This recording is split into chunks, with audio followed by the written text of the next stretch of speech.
The tale commences with a hunter locked in combat against monstrous adversaries. Amidst the fray, an eagle-like beast swoops down upon the hunter, only to meet its end swiftly at the hunter's hands. This hunter, renowned as Valt, bears the moniker of the immortal crow and is feared far and wide for his prowess. As Raven dispatches the monsters, thoughts of freedom tantalize him, for a mere 15 days remain until potential liberation. Determined, Raven envisions his escape from this perilous existence. The narrative then transitions to the campsite of the Rakshasa units, where Raven seeks refuge. Reflecting on the past decade, each day is felt akin to hell.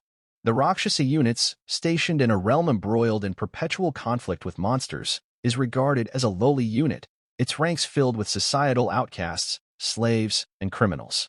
It's a place where life holds little value, inhabited by individuals who have resigned themselves to their fate. Overheard conversations among a few men lament Raven's leadership, attributing the deaths of his comrades to his decisions once again. In the aftermath, Raven emerges as the lone survivor once again, prompting whispers among his peers about his remarkable resilience despite his aristocratic background.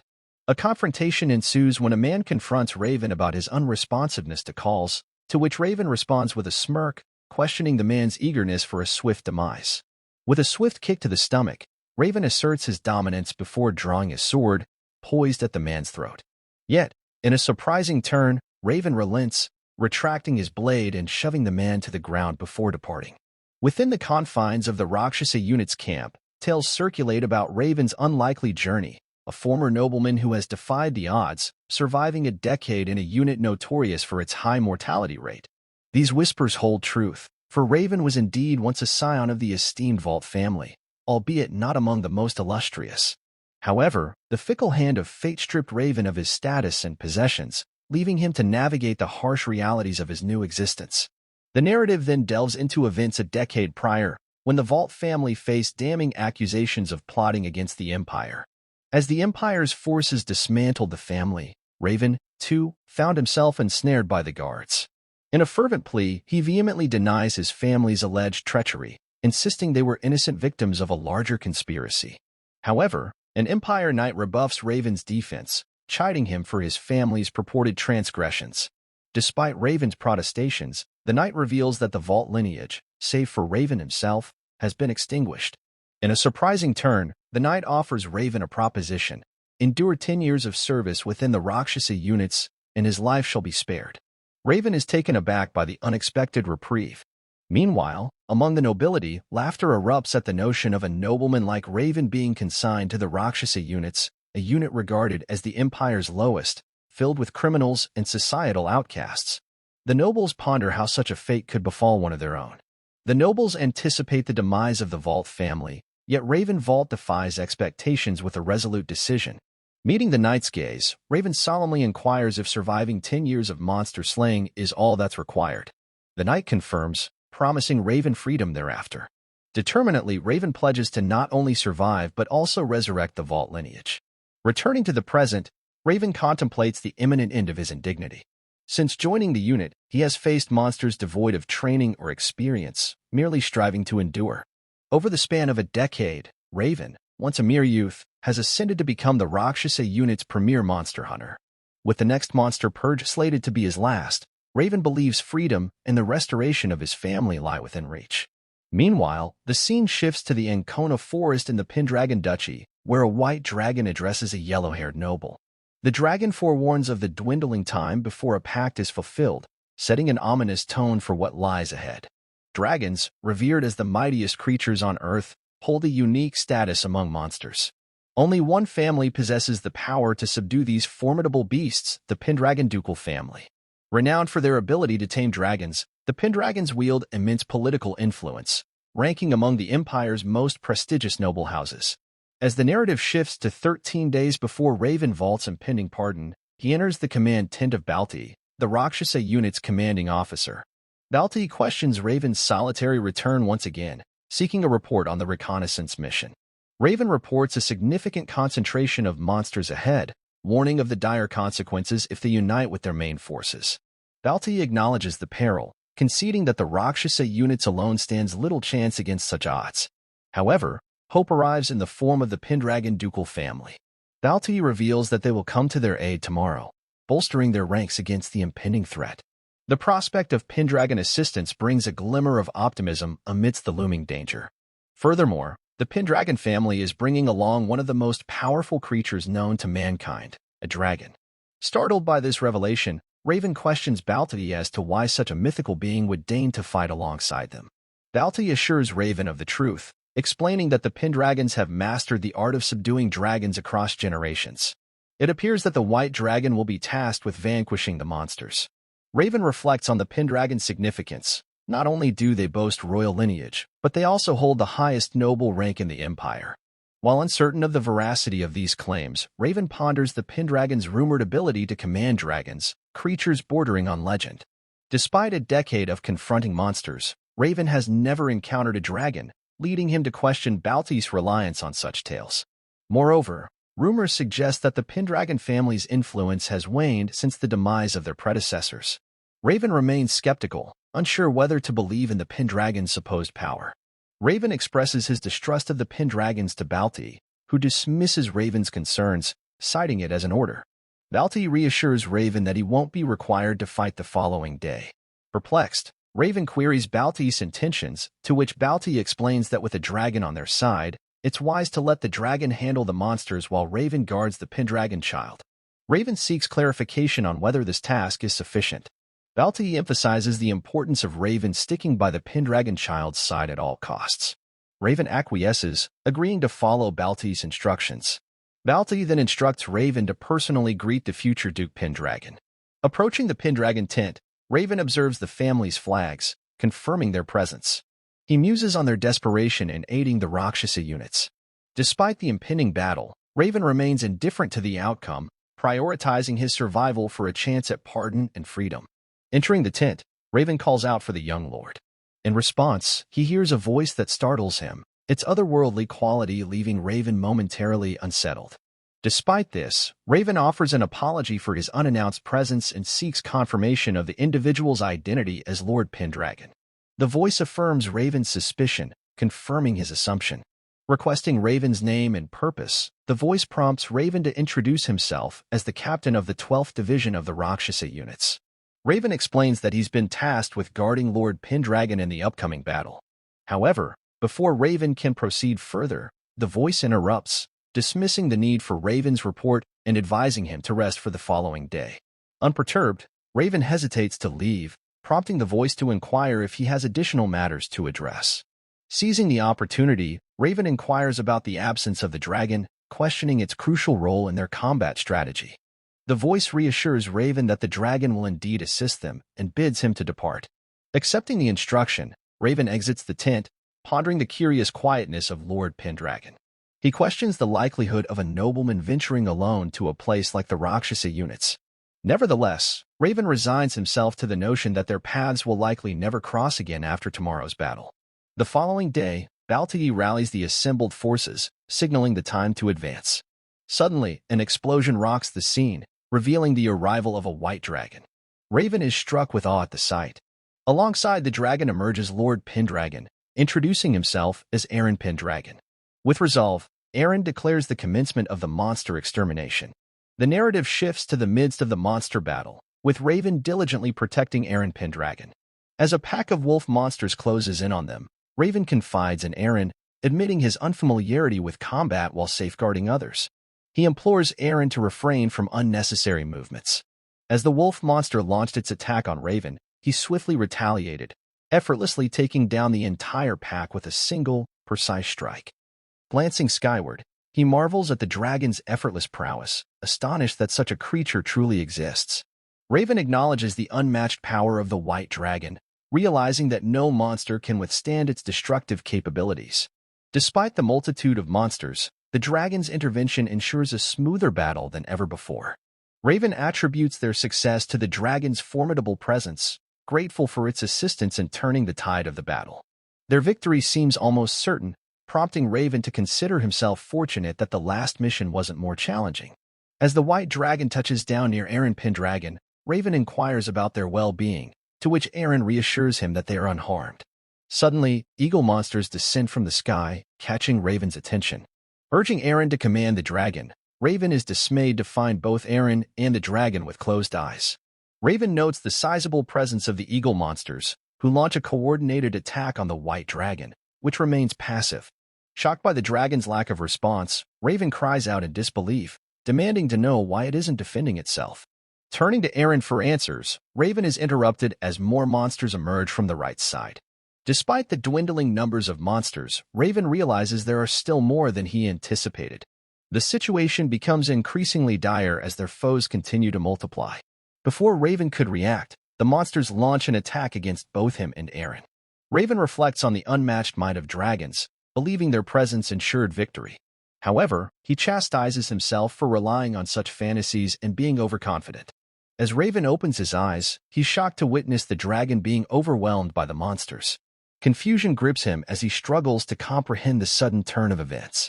As the monster advances toward Raven, he rises despite his injuries and swiftly dispatches his assailants with the aid of his sword. Feeling utterly drained, Raven acknowledges his deep wounds, knowing they won't heal instantly. He gazes at the fallen white dragon and himself with disdain, recognizing their shared foolishness. Approaching the dragon, Raven queries if it's truly deceased, receiving no response. His attention then turns to the injured Eren Pendragon lying nearby. Raven implores Eren to clarify why the dragon ceased its attack upon Eren's command. Frustrated, Raven insists that victory was within reach had the dragon continued fighting, pressing Eren for an explanation. Unexpectedly, Raven is struck from behind, sending him crashing to the ground. To his astonishment, the assailant is revealed to be Valt. Raven is left reeling from the betrayal. Suddenly, Valt commands the soldiers to charge and put an end to the chaos. Raven is stunned to see Valt ordering the Imperial forces into action. Valt dismisses Raven's surprise, citing the reality that some individuals wield ultimate control from the outset, while others blindly adhere to their decisions. In a shocking turn of events, Valt swiftly dispatches Eren Pendragon before Raven's eyes. Valt nonchalantly explains that Eren's fate was predetermined, leaving Raven bewildered. Turning his attention to Raven, Valt acknowledges Raven's exceptional combat skills and reveals that Raven possesses an extraordinary healing ability. Raven is astonished by this revelation and questions Valt's knowledge about him. Valt admits to feigning ignorance until now, lamenting the unfortunate circumstance that Raven, despite his immortal body, will meet his end today. Raven is left grappling with the grim reality of his impending demise. Faced with the realization that freedom and the restoration of his family seem increasingly out of reach, Raven reflects on the singular purpose that has driven him for the past decade. Despite his unwavering determination, he begins to feel the weight of his powerlessness and vulnerability. Raven resigns himself to the grim fate that awaits him in this desolate place, lamenting the cruel reality of his situation. In a surprising gesture, Valt offers Raven a revelation in his final moments. He discloses a shocking truth: the downfall of the Valt family, Raven's forced enlistment in the Rakshasa units, and the impending demise of both Raven and Eren Pendragon were all part of a meticulously orchestrated plan. Raven is stunned by this revelation, grappling with the implications of the manipulation that has shaped his fate. As Valt moves to execute Raven, the white dragon, previously believed to be defeated, opens her eyes. With a solemn declaration that all conditions have been met, the white dragon ascends into the sky. It proclaims that on this day, as the sun and moon converge, the pact will be fulfilled with the blood of 1,000 men and monsters, a dragon monarch, and a human monarch. As the dragon's head begins to glow, it gazes into the heavens and declares that the outcome now rests upon the dragon rider. Raven finds himself in a bewildering situation, questioning if he's even alive after recalling a sensation of his body contorting unnaturally. As Raven gradually awakens, the maid assisting him is taken aback by his stirring. With a gasp, she hastily rushes outside to spread the news that the young lord has regained consciousness. Meanwhile, Raven surveys his surroundings, noting the opulent furnishings of the unfamiliar room. Puzzled, he wonders about his location and how he came to be there. Raven encounters a butler named Melban, who bursts into tears at Raven's awakening. The butler addresses Raven as the young lord and asks if he recognizes him. Puzzled, Raven inquires about the title, Young Lord, prompting the butler to reveal that they are in Conrad Castle, under the rule of Eren Pendragon, whom Raven apparently now embodies. Raven is struck with disbelief upon hearing this revelation. Hastily, he seeks confirmation by catching sight of his reflection in the nearby water, where the truth dawns upon him: he has somehow transformed into Eren Pendragon. The maid, Lindsay, inquires of young Lord Eren whether he recalls his identity. The butler interjects, expressing little surprise at Eren's confusion, given his 3-year-long unconsciousness. Eren is stunned by this revelation, realizing that 3 years have passed since the fateful battle. Inwardly, he recollects the moment when Balti took down Eren, an event etched vividly in Raven's memory. The realization dawns on him as he grapples with the implications of assuming another's identity. Raven's mind swirls with confusion and disbelief.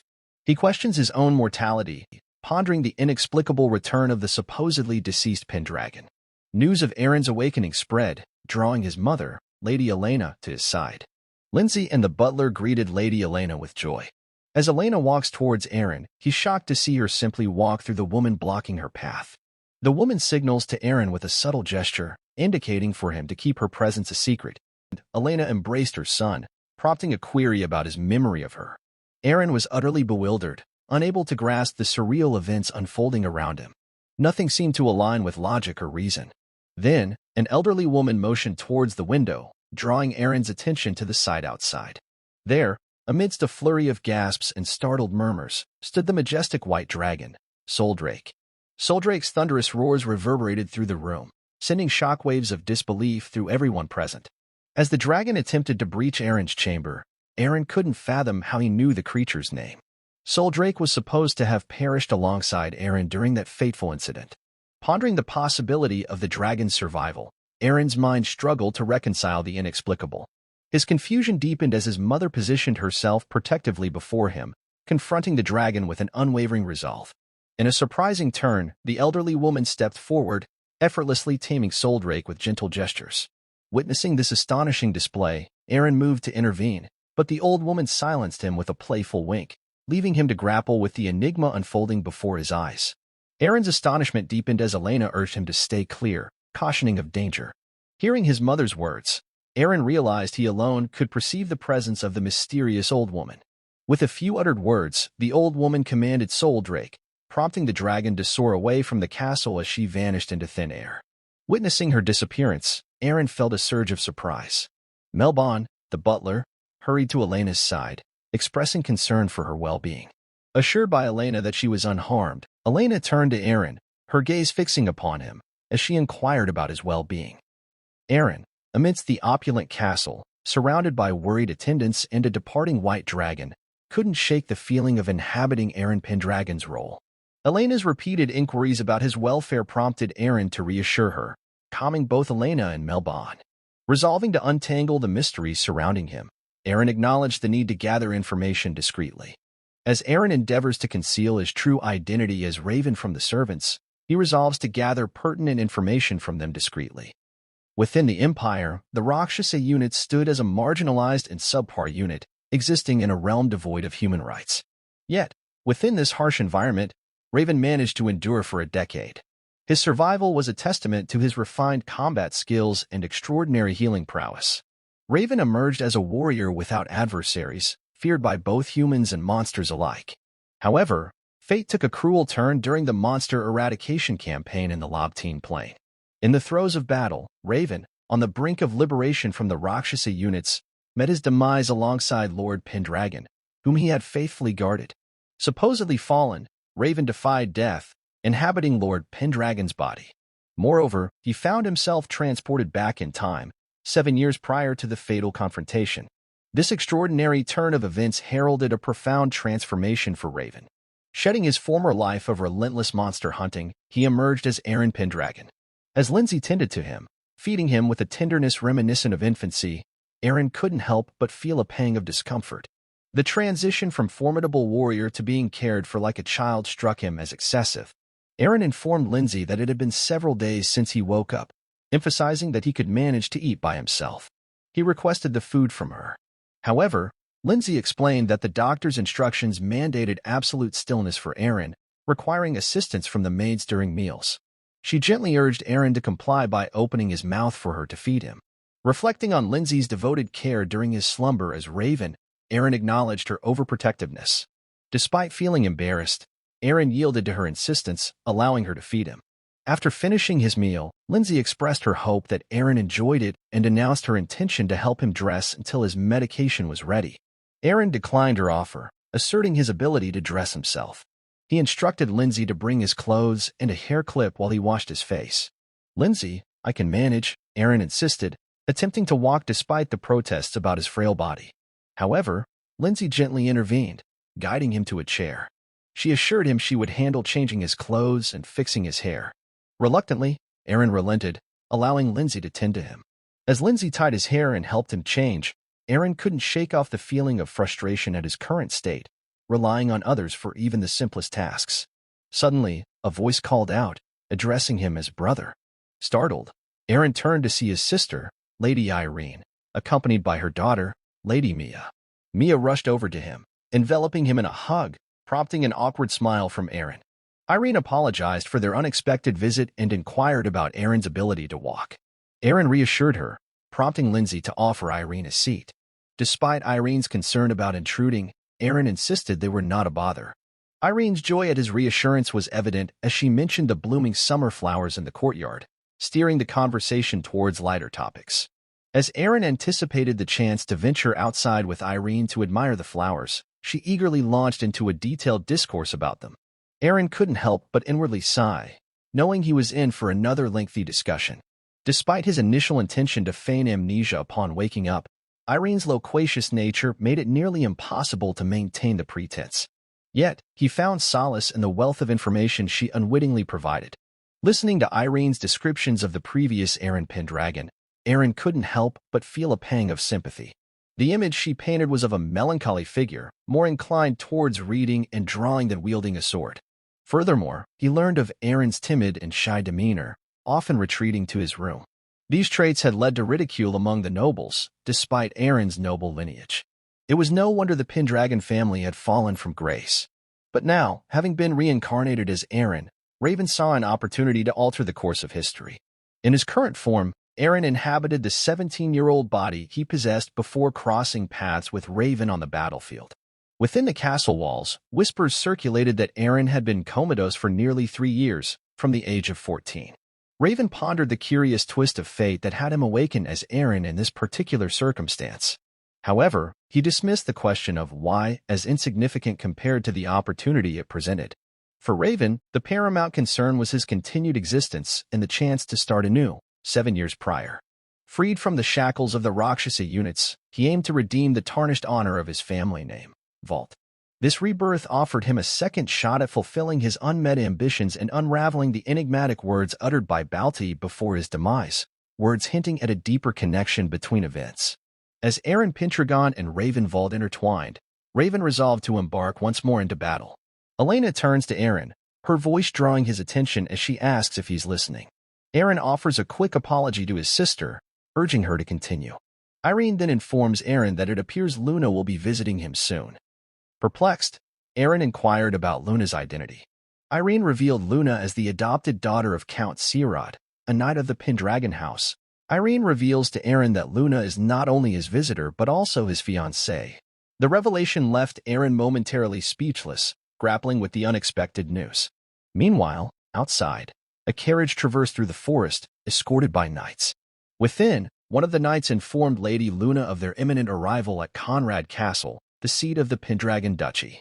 Joseph Britton, the first knight of the Sirod Count family, approached Lady Luna with a question. He noted that she was about to meet her fiancé for the first time in 3 years and inquired about her feelings. Luna dismissed his concern, questioning why she should confide in him.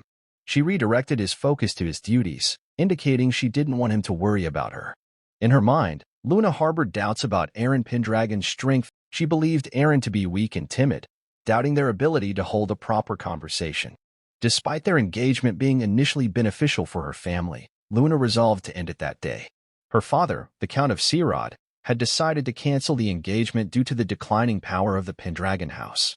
Luna disagreed with her father's leniency on the matter, feeling it was time to sever ties with a house that had fallen behind the others. Truthfully, Luna felt a wave of relief when her father instructed her to end things with Pendragon. Britton commented on Luna's facade of Luca's visit, knowing she was on her way to dissolve the engagement. He wondered if young Lord Eren had matured, but Luna brushed off his inquiry, asserting it was none of his concern. She cautioned Britton against needlessly antagonizing the Pendragon Knights, but Britton laughed it off, claiming there were no knights in Pendragon anymore. He doubted Eren could reclaim past glory, especially after failing to make a pact with a dragon.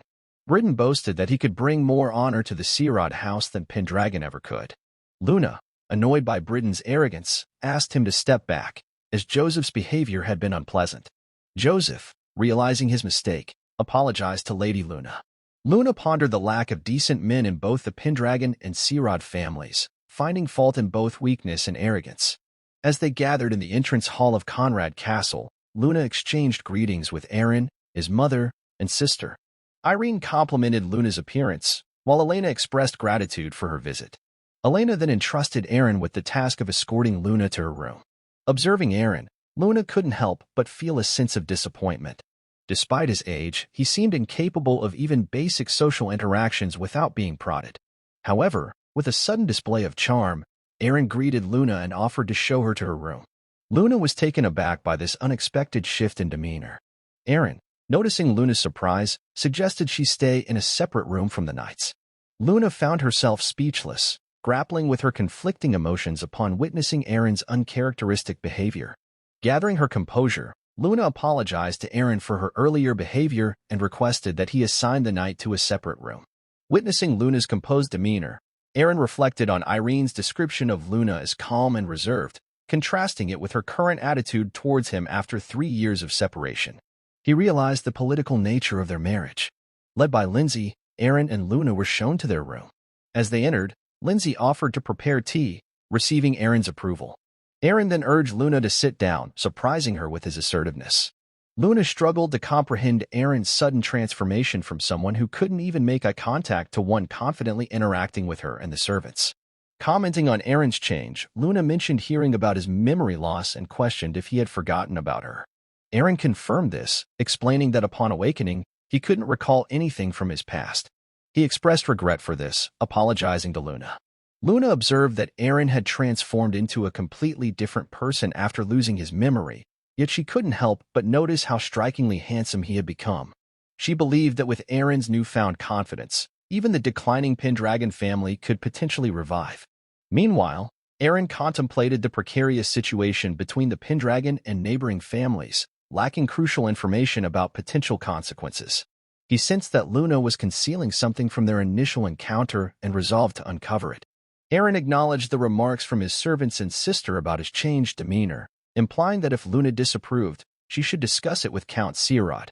In response, Luna vehemently rejected the suggestion, indicating that she held no desire to involve her father. The tension between them simmered as Luna's outburst hinted at deeper complexities beneath the surface. Luna swiftly apologized to Eren for her sudden outburst, feeling conflicted about the situation. She recognized that her father had already decided to end the engagement with Eren and had come to discuss it that day. Despite acknowledging Eren's personal growth, Luna remained convinced that he couldn't restore the Pendragon family's reputation. Therefore, she felt compelled to address the matter with him promptly. As Luna prepared to broach the subject, Lindsay interrupted with a message from the Duchess, summoning Eren and Lady Searod to the audience chamber immediately. Eren inquired about the urgency, prompting Lindsay to reveal that a commotion caused by the knight accompanying Luna had occurred. Luna was taken aback by the unforeseen development, realizing the timing couldn't be worse. Feeling cornered, Luna struggled to articulate her intentions to Eren before the interruption. Eren, sensing her discomfort, remarked that Luna appeared to have been concealing something since her arrival. Eren asked Luna if she came with bad intentions today. Luna reassured Eren that she didn't have any ill will. Though she disliked Eren, Luna felt it was necessary to tell him something important.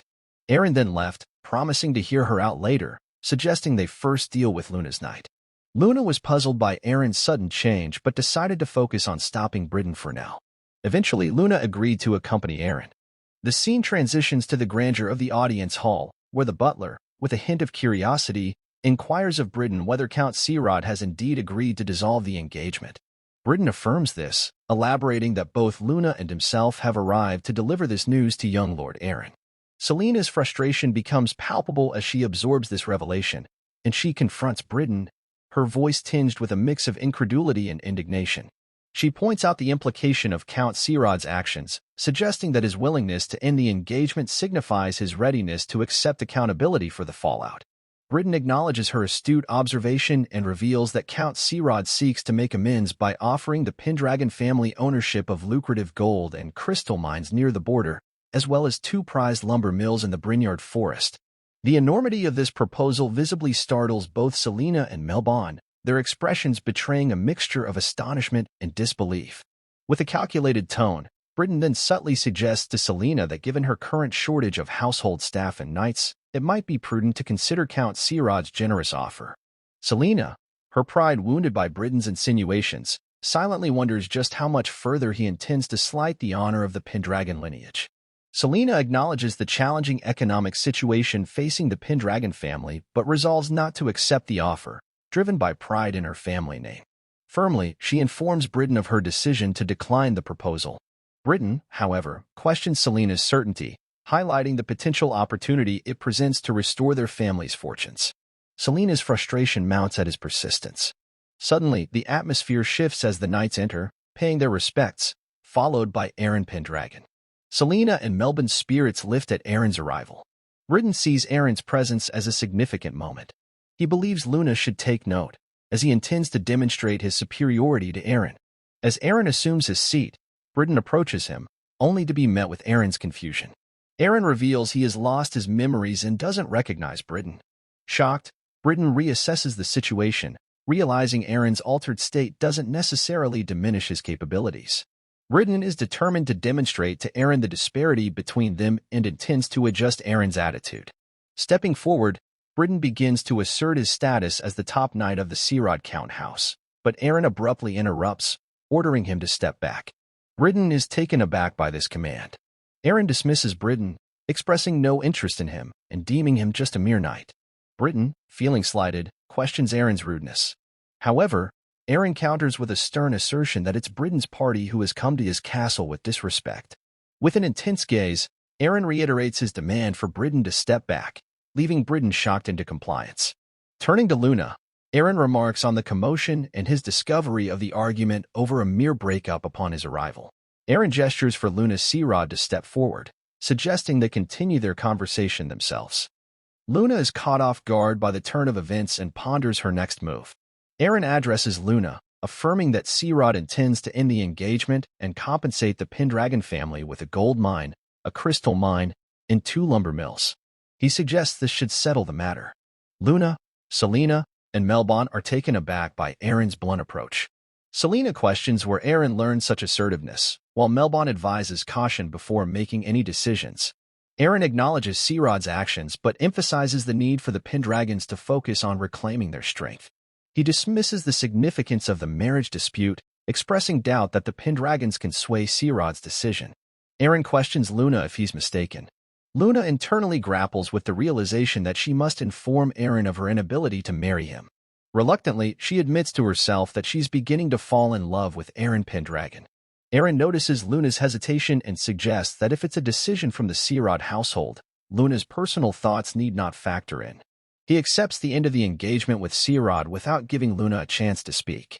Eren then turns to Duchess Selena for her approval, which she grants, expressing her trust in Eren as the head of the Pendragon family. With Selena's consent, Eren formally announces the annulment of the marriage between himself and Luna Sirod. Luna and Britain are frustrated, while Selena and Melbon feel relieved. In a moment of solitude, Eren reflects on the mounting pressures and declares his desire to be excluded from any further marriage discussions. Eren reflects on his decision to inquire about the economic state of Pendragon territory from Irene.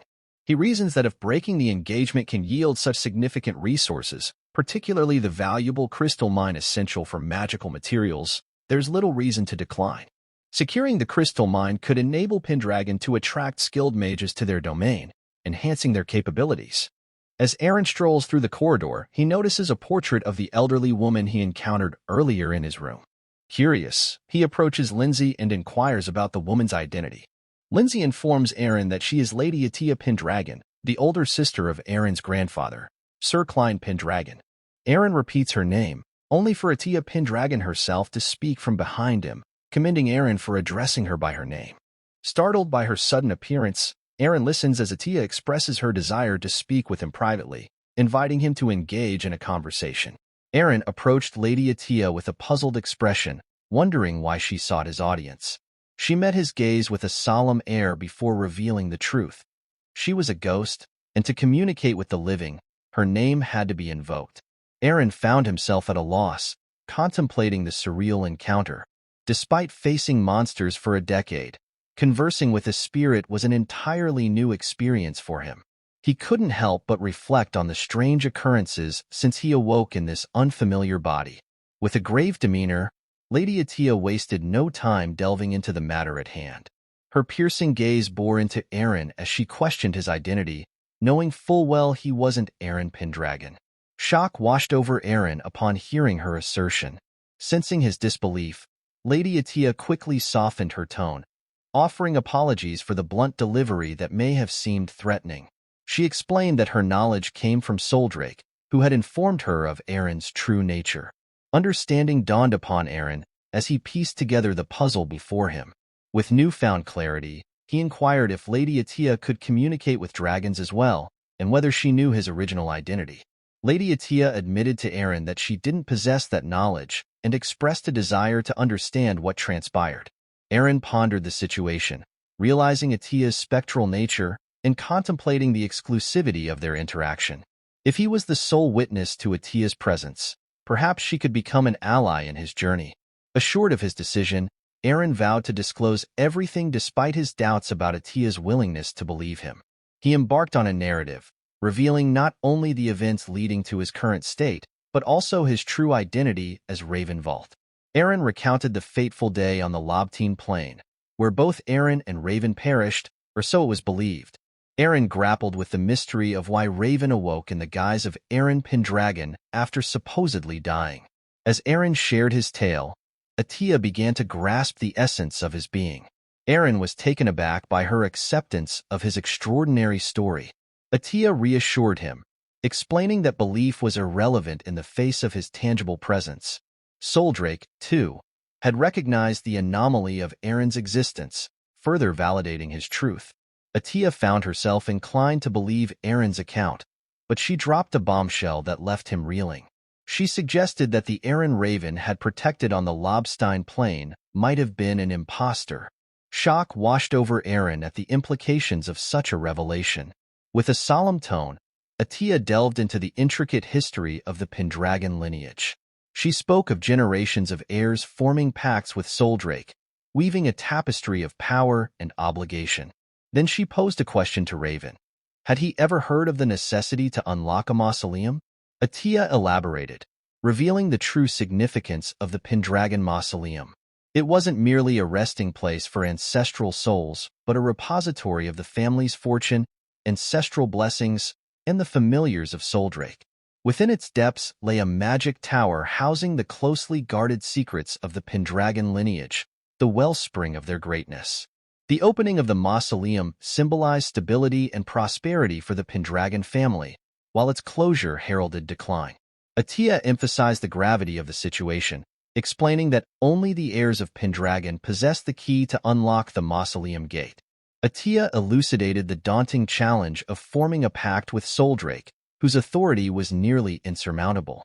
The Pendragon heir had but a single opportunity to forge this pact. Failure meant relinquishing the task to future generations. Even renowned figures like Klein and his predecessor Gordon had struggled with the pact, highlighting its formidable nature. Eren, deemed the weakest Pendragon in history, had been decisively defeated by Soldrake, plunging him into a coma. Atia explained the grim reality that heirs defeated by Soldrake seldom regained consciousness.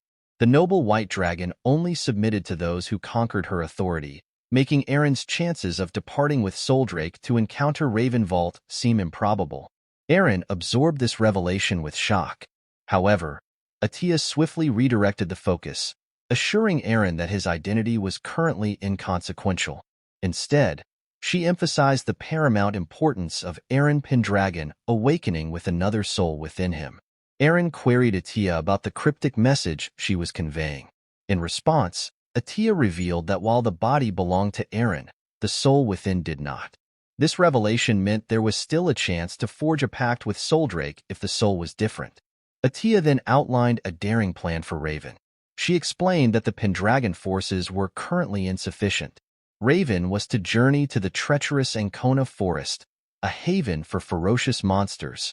Battling through the ceaseless onslaught, Raven would ultimately reach the heart of the forest, the Pendragon mausoleum.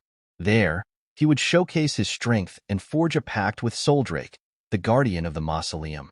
Atia urged Raven to embrace his destiny as the true heir of Pendragon and undertake the mission. With a probing gaze, she asked for his thoughts on the matter, questioning whether he believed he could succeed. Raven, resolute, agreed to the task. He cited his familiarity with battling monsters and expressed optimism about the potential benefits of opening the mausoleum. With Raven's commitment sealed, Atia nodded in approval, reassured by his determination. She emphasized the importance of this quest and the potential rewards it held for both Raven and the Pendragon lineage. Furthermore, Atia pointed out that it would benefit Raven personally if the Pendragon name regained its authority. With his own ambitions in mind, Raven pledged to utilize all available resources. Atia observed Raven's decisive nature and admired his determination, feeling a sense of affinity towards him. She assured Raven that she harbored no objections to his goals and expressed her desire for Pendragon to reclaim its former glory, which aligned with her own wishes. Atia promised not to hinder Raven's pursuits. Raven expressed gratitude for her understanding. With clarity on the next steps, Raven acknowledged the need to assert control over the vassals. Despite the support the family received after Eren's coma, Raven acknowledged the lingering disdain he faced due to his predecessor's actions. Atia acknowledged Raven's assessment, recognizing that some still underestimated the current head of Pendragon and the family's fortunes. Atia instructed Raven to identify the loyal vassals and assert his authority as the head of the castle. Raven acknowledged the task at hand, recognizing the need to take command of the vassals and prepare for the impending battle to open the mausoleum. With determination in his voice, Raven stated that he would have everything under control within half a month, resorting to force if necessary. The scene transitions to the exterior, where Eren is deeply engrossed in his training regimen. Eren strives to recapture the sensations he experienced as Raven while hunting monsters, their formidable size, their numbers, and their predatory behavior. He resolves not to rely on his comrades as mere fighters, but to hunt with the intent of single-handedly vanquishing them all, determined to prevent the tragedies of his past life from recurring. Linda, observing Eren's intense training, is taken aback by his dedication. She admires his prowess, expressing her genuine astonishment at his abilities. Eren reflects on the transformation his body has undergone since Raven's consciousness inhabited it. From initially being too feeble to wield a sword, Eren's relentless workout routine has rendered his physique akin to that of Raven during his time in the Rakshasa unit. Unbeknownst to Raven, his healing and combat prowess have seamlessly transferred to Eren, a remarkable phenomenon that Eren is deeply grateful for. Just then, Mark Killian, a knight of the Pendragon house, approaches Eren. Offering to spar with swords, Killian extends an invitation for Eren to hone his skills further. Eren contemplated Killian's offer to train him, but instead, he declined for the time being, explaining that he had something else in store for Killian later. The scene then shifted to the main hall of Conrad Castle, where a gathering had convened. Eren, addressing everyone present, declared his intention to soon open the mausoleum. The announcement shocked Killian, the butler, and the soldiers. Killian voiced his concerns, stating that if Eren wished to open the mausoleum, he would have to conquer the Ancona forest with only the current troop strength. With all due respect, Killian expressed doubt about Eren's ability to lead in battle, given his limited training thus far.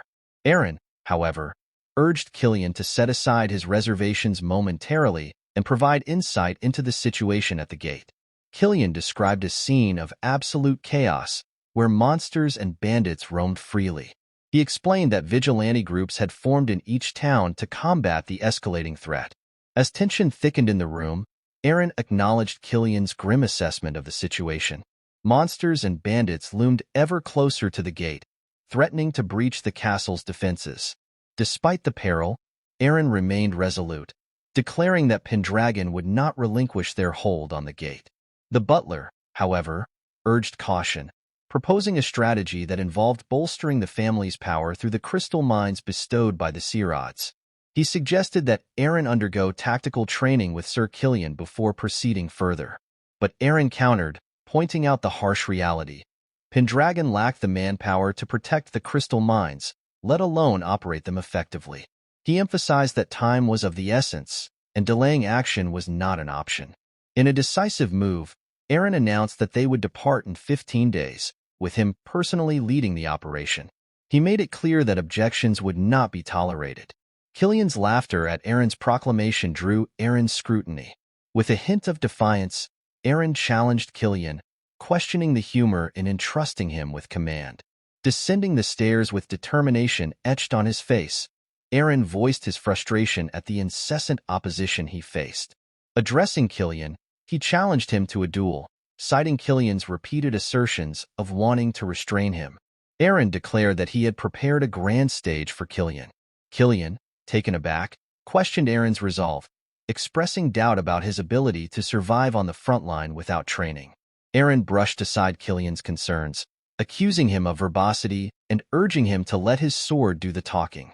Drawing his sword, Eren charged at Killian, who managed to parry the attack but felt the weight behind Eren's strike.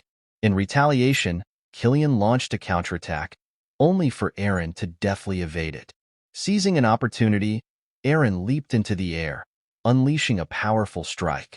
Despite Killian's own counterstrike, he asserted his superiority, refusing to be bested by a novice in swordsmanship. As Eren withdrew from his strike, Killian, interpreting it as a sign of surrender, but in a swift and unexpected move, Eren used the cover of his sword to deliver a decisive blow to Killian's chest, sending him crashing to the ground. Shock rippled through the onlookers at the sudden turn of events. Turning to address the assembled soldiers, Eren reiterated his earlier declaration. They would depart in 15 days, and he would forge a pact with the White Dragon to open the mausoleum. Any objections were to be voiced now. In response, the soldiers unanimously pledged their allegiance to Eren's command. Meanwhile, in the guest room of Conrad Castle, Luna remained. Britain entered, questioning Luna's decision to stay in Pendragon's territory. Luna asserted her intention to accompany young Lord Eren to the battlefield. Britain, puzzled, queried Luna's motives, citing the broken engagement and Eren's perceived ineptitude in battle despite his apparent transformation. In response to Britain's suggestion that Lady Luna should swiftly return to Sirad territory under his escort as a skilled knight, Luna sharply rebuked his condescending attitude. She expressed her disdain for Britain's constant arrogance and belittlement of others, highlighting his apparent unawareness of her reasons for remaining at the castle. Luna explained that the Pendragons were relatives of the Sirad family, being one of the 5 ducal houses of the empire and bearing the bloodline of the emperor. Despite the broken engagement, Luna emphasized the importance of gathering information on the Pendragon's actions to assess potential losses and gains for the Sirad house. She asserted that it would be unwise to hastily return to Sirad territory, especially when young Lord Eren embarked on his journey to the front. Luna declared her intention to accompany Eren, ensuring she remained abreast of developments. Britain conceded to Luna's reasoning, agreeing to accompany them only as far as the Bellant Gate. Britain pressed Luna to promise that after reaching the Bellant Gate, she would return home with him. Luna assented, reassuring Britain that she would honor her word. However, in her thoughts, Luna pondered the significance of Eren's transformation. She believed that if Eren succeeded in opening the mausoleum with his newfound strength, the Pendragon house would undoubtedly reclaim its former glory. Luna resolved to witness firsthand just how formidable Eren had become. Meanwhile, Britain seethed with resentment over Eren's perceived humiliation of him. He harbored a deep desire to demonstrate to Eren the harsh realities of the outside world once they departed. The scene transitions to 15 days later, where all the assembled forces stand outside the castle, prepared to depart. Eren's mother, Selena, embraces him tightly, urging him to promise his safe return. Eren reassures her, pledging to secure the White Dragon and the mausoleum before returning home unharmed. He then turns to see Irene and Mia shedding tears.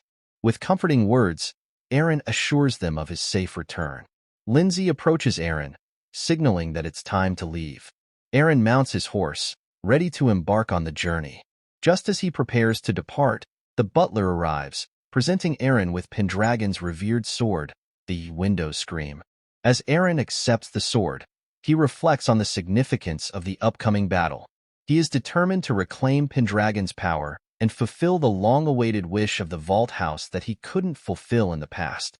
With the treasured sword in hand, Eren is resolved to restore the honor lost by the Raven family and erase the stigma of their betrayal against the Empire. With determination coursing through him, Eren readied himself for the impending battle. As he raised his sword, he rallied his troops, urging them to fight for the glory of Pendragon. The soldiers surged forward, confronting the monstrous wolves that lurked within the forest. Killian cautioned Eren to be careful, but Eren assured him that he could handle the creatures. With a single swift strike, Eren dispatched the monsters, instilling confidence in his troops. He urged them to press onward without hesitation. Killian, Lindsay, and Luna watched in awe as Eren displayed his prowess. Upon reaching the Belent Gate, Eren halted his troops and instructed Killian to remain outside while he assessed the situation within. Killian ordered the soldiers to rest until further notice. Approaching Eren, Lindsay offered him water, her face smeared with dust. Concerned for her well-being, Eren suggested she take a break and wash her face. Blushing, Lindsay protested, claiming she couldn't possibly do so. Eren insisted to Lindsay that it was an order, reassuring her that she need not worry about him. He urged her to rest, emphasizing that it was equally important for her well-being. Lindsay acquiesced, agreeing to follow Eren's directive. Entering the Belent Gate, Eren surveyed the scene with disappointment. The state of disrepair exceeded his expectations. There were insufficient personnel and resources to maintain the fortress. Even the soldiers' equipment was worn out, leaving Eren to lament that even the Rakshasa unit might have been better equipped. Recognizing the importance of the Belent Gate in Pendragon territory, Eren was dismayed by the incompetence of its commander and knights. He turned to Killian for answers, inquiring about the whereabouts of the gate's leadership. Killian revealed that the knights had deserted, taking the soldiers with them. Shocked by this revelation, Eren's frustration grew. Determined to rectify the situation, Eren informed Killian of his intention to pursue the deserters the following day. Eren wasted no time in issuing orders to Killian, instructing him to prepare everyone without delay. His resolve hardened. Eren vowed to confront those soldiers who dared to underestimate Pendragon's authority. The scene shifted to the Southstone Forest within Pendragon territory, where an abandoned monastery served as the rendezvous point for the bandits. Among them, word spread like wildfire that Eren Pendragon had awakened.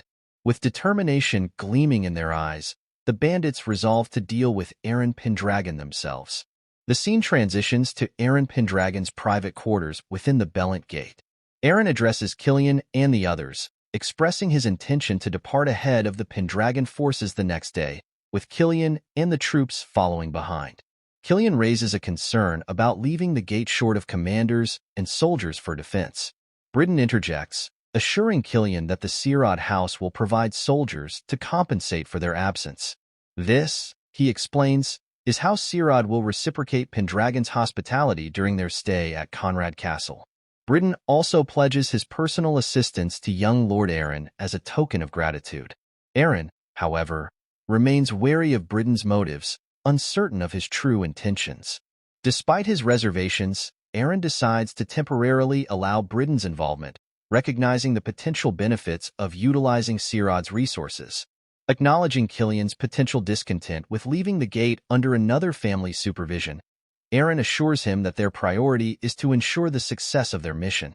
Killian reassured Eren, acknowledging that the current circumstances prioritize practicality over appearances. He explained that the bandit leader, Del Jeffrey, had taken over 20 soldiers when he deserted, likely gaining more followers since. In Killian's view, the larger Pendragon's forces, the better their chances. Eren expressed gratitude for Killian's swift comprehension. Curious to learn more about Del Jeffrey, Eren urged Killian to elaborate. Killian described Del Jeffrey as a skilled swordsman but noted his arrogance.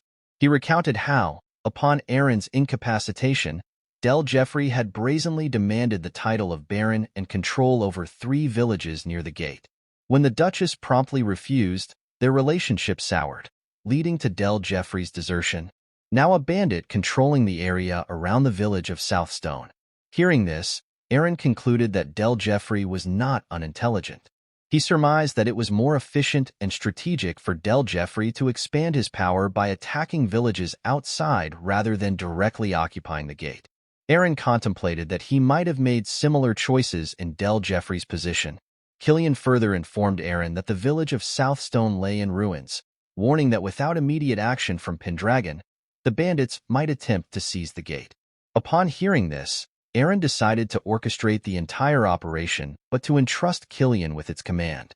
Killian was taken aback by Eren's decision. Eren explained that the men who had followed Killian in Eren's absence would be more inclined to follow his orders due to their established rapport, whereas they had yet to build a relationship with Eren.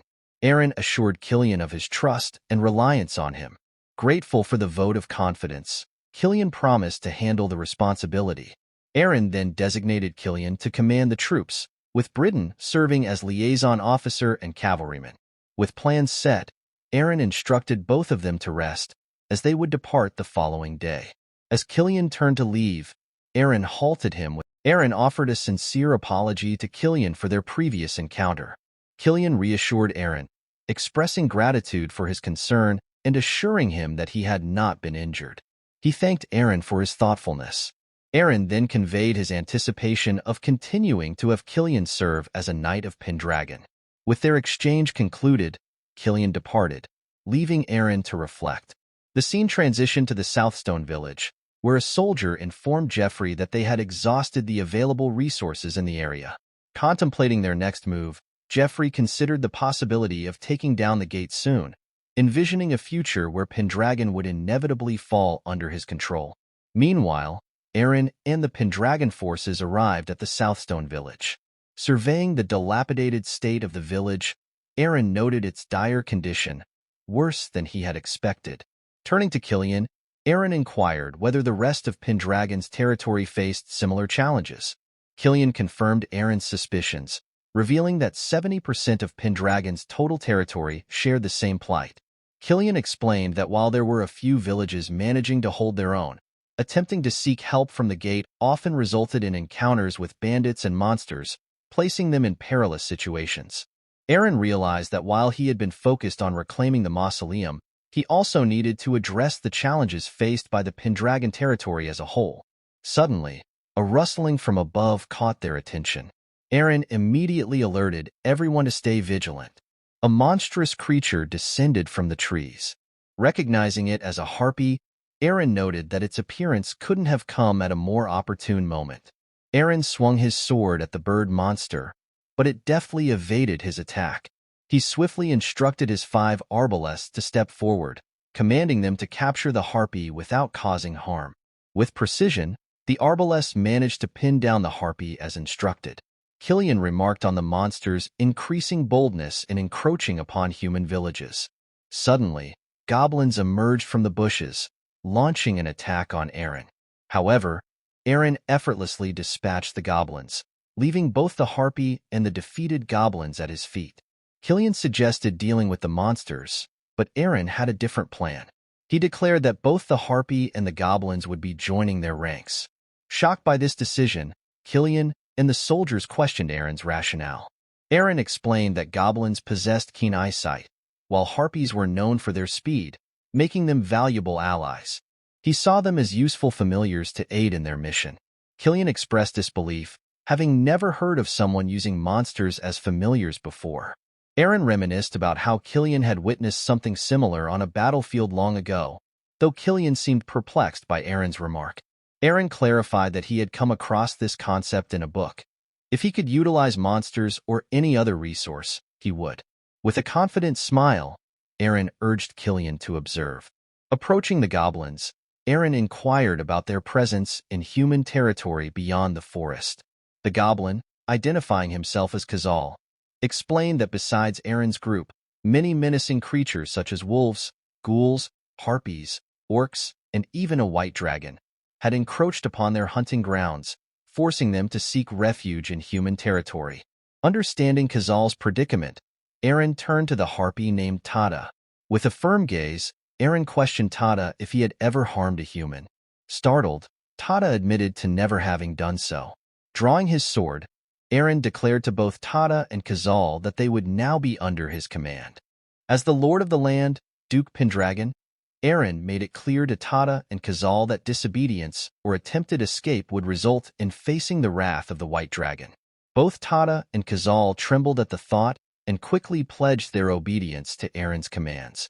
Satisfied with their response, Eren asserted his authority, informing them that they now served under him. Their first task was to lead Eren to the Southstone village via the shortest route.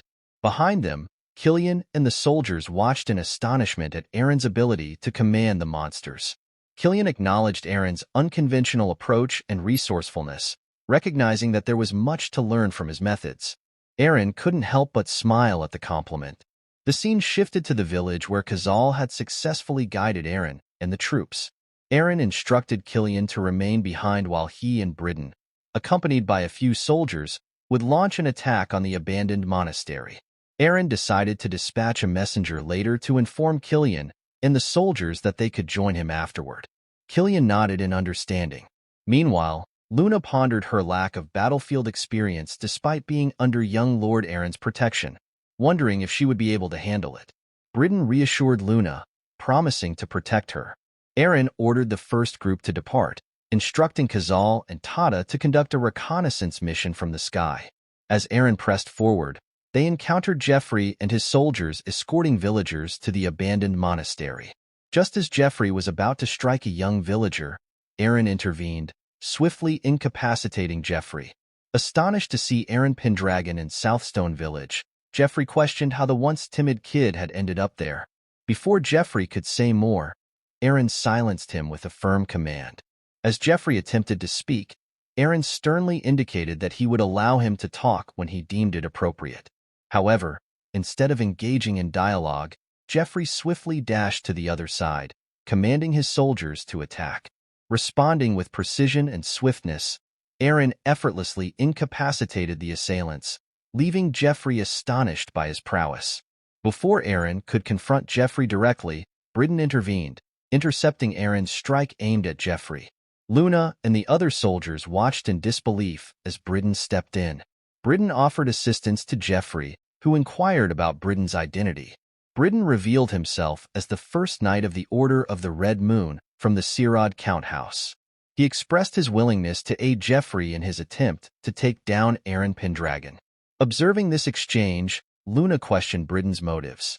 Britain reassured Luna, implying that he was more suitable for her than Eren. Ignoring Luna's concern, Britain and Jeffrey launched a coordinated attack against Eren. Concerned for Eren's safety, Luna urged him to step away from the confrontation. However, Eren proved his capability by effortlessly blocking both Britain and Jeffrey's attacks, subsequently pushing them back. Turning to Luna, Eren instructed her to move to a safer location, assuring her that he would swiftly deal with the knights. As Khazal escorted Luna to safety, she couldn't help but worry about Eren facing formidable opponents like Britain and the bandit leader alone. Despite her concern, Luna found herself blushing as she watched Eren's display of strength. Eren then commanded Tada to fetch Killian, prompting Tada to rush off to fulfill the task.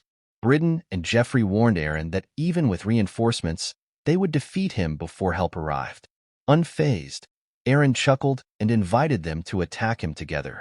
Confident in his abilities, both Jeffrey and Britain launched a joint attack on Eren. As Britain lunged forward, Eren skillfully evaded his strike and managed to shatter Britain's sword with ease.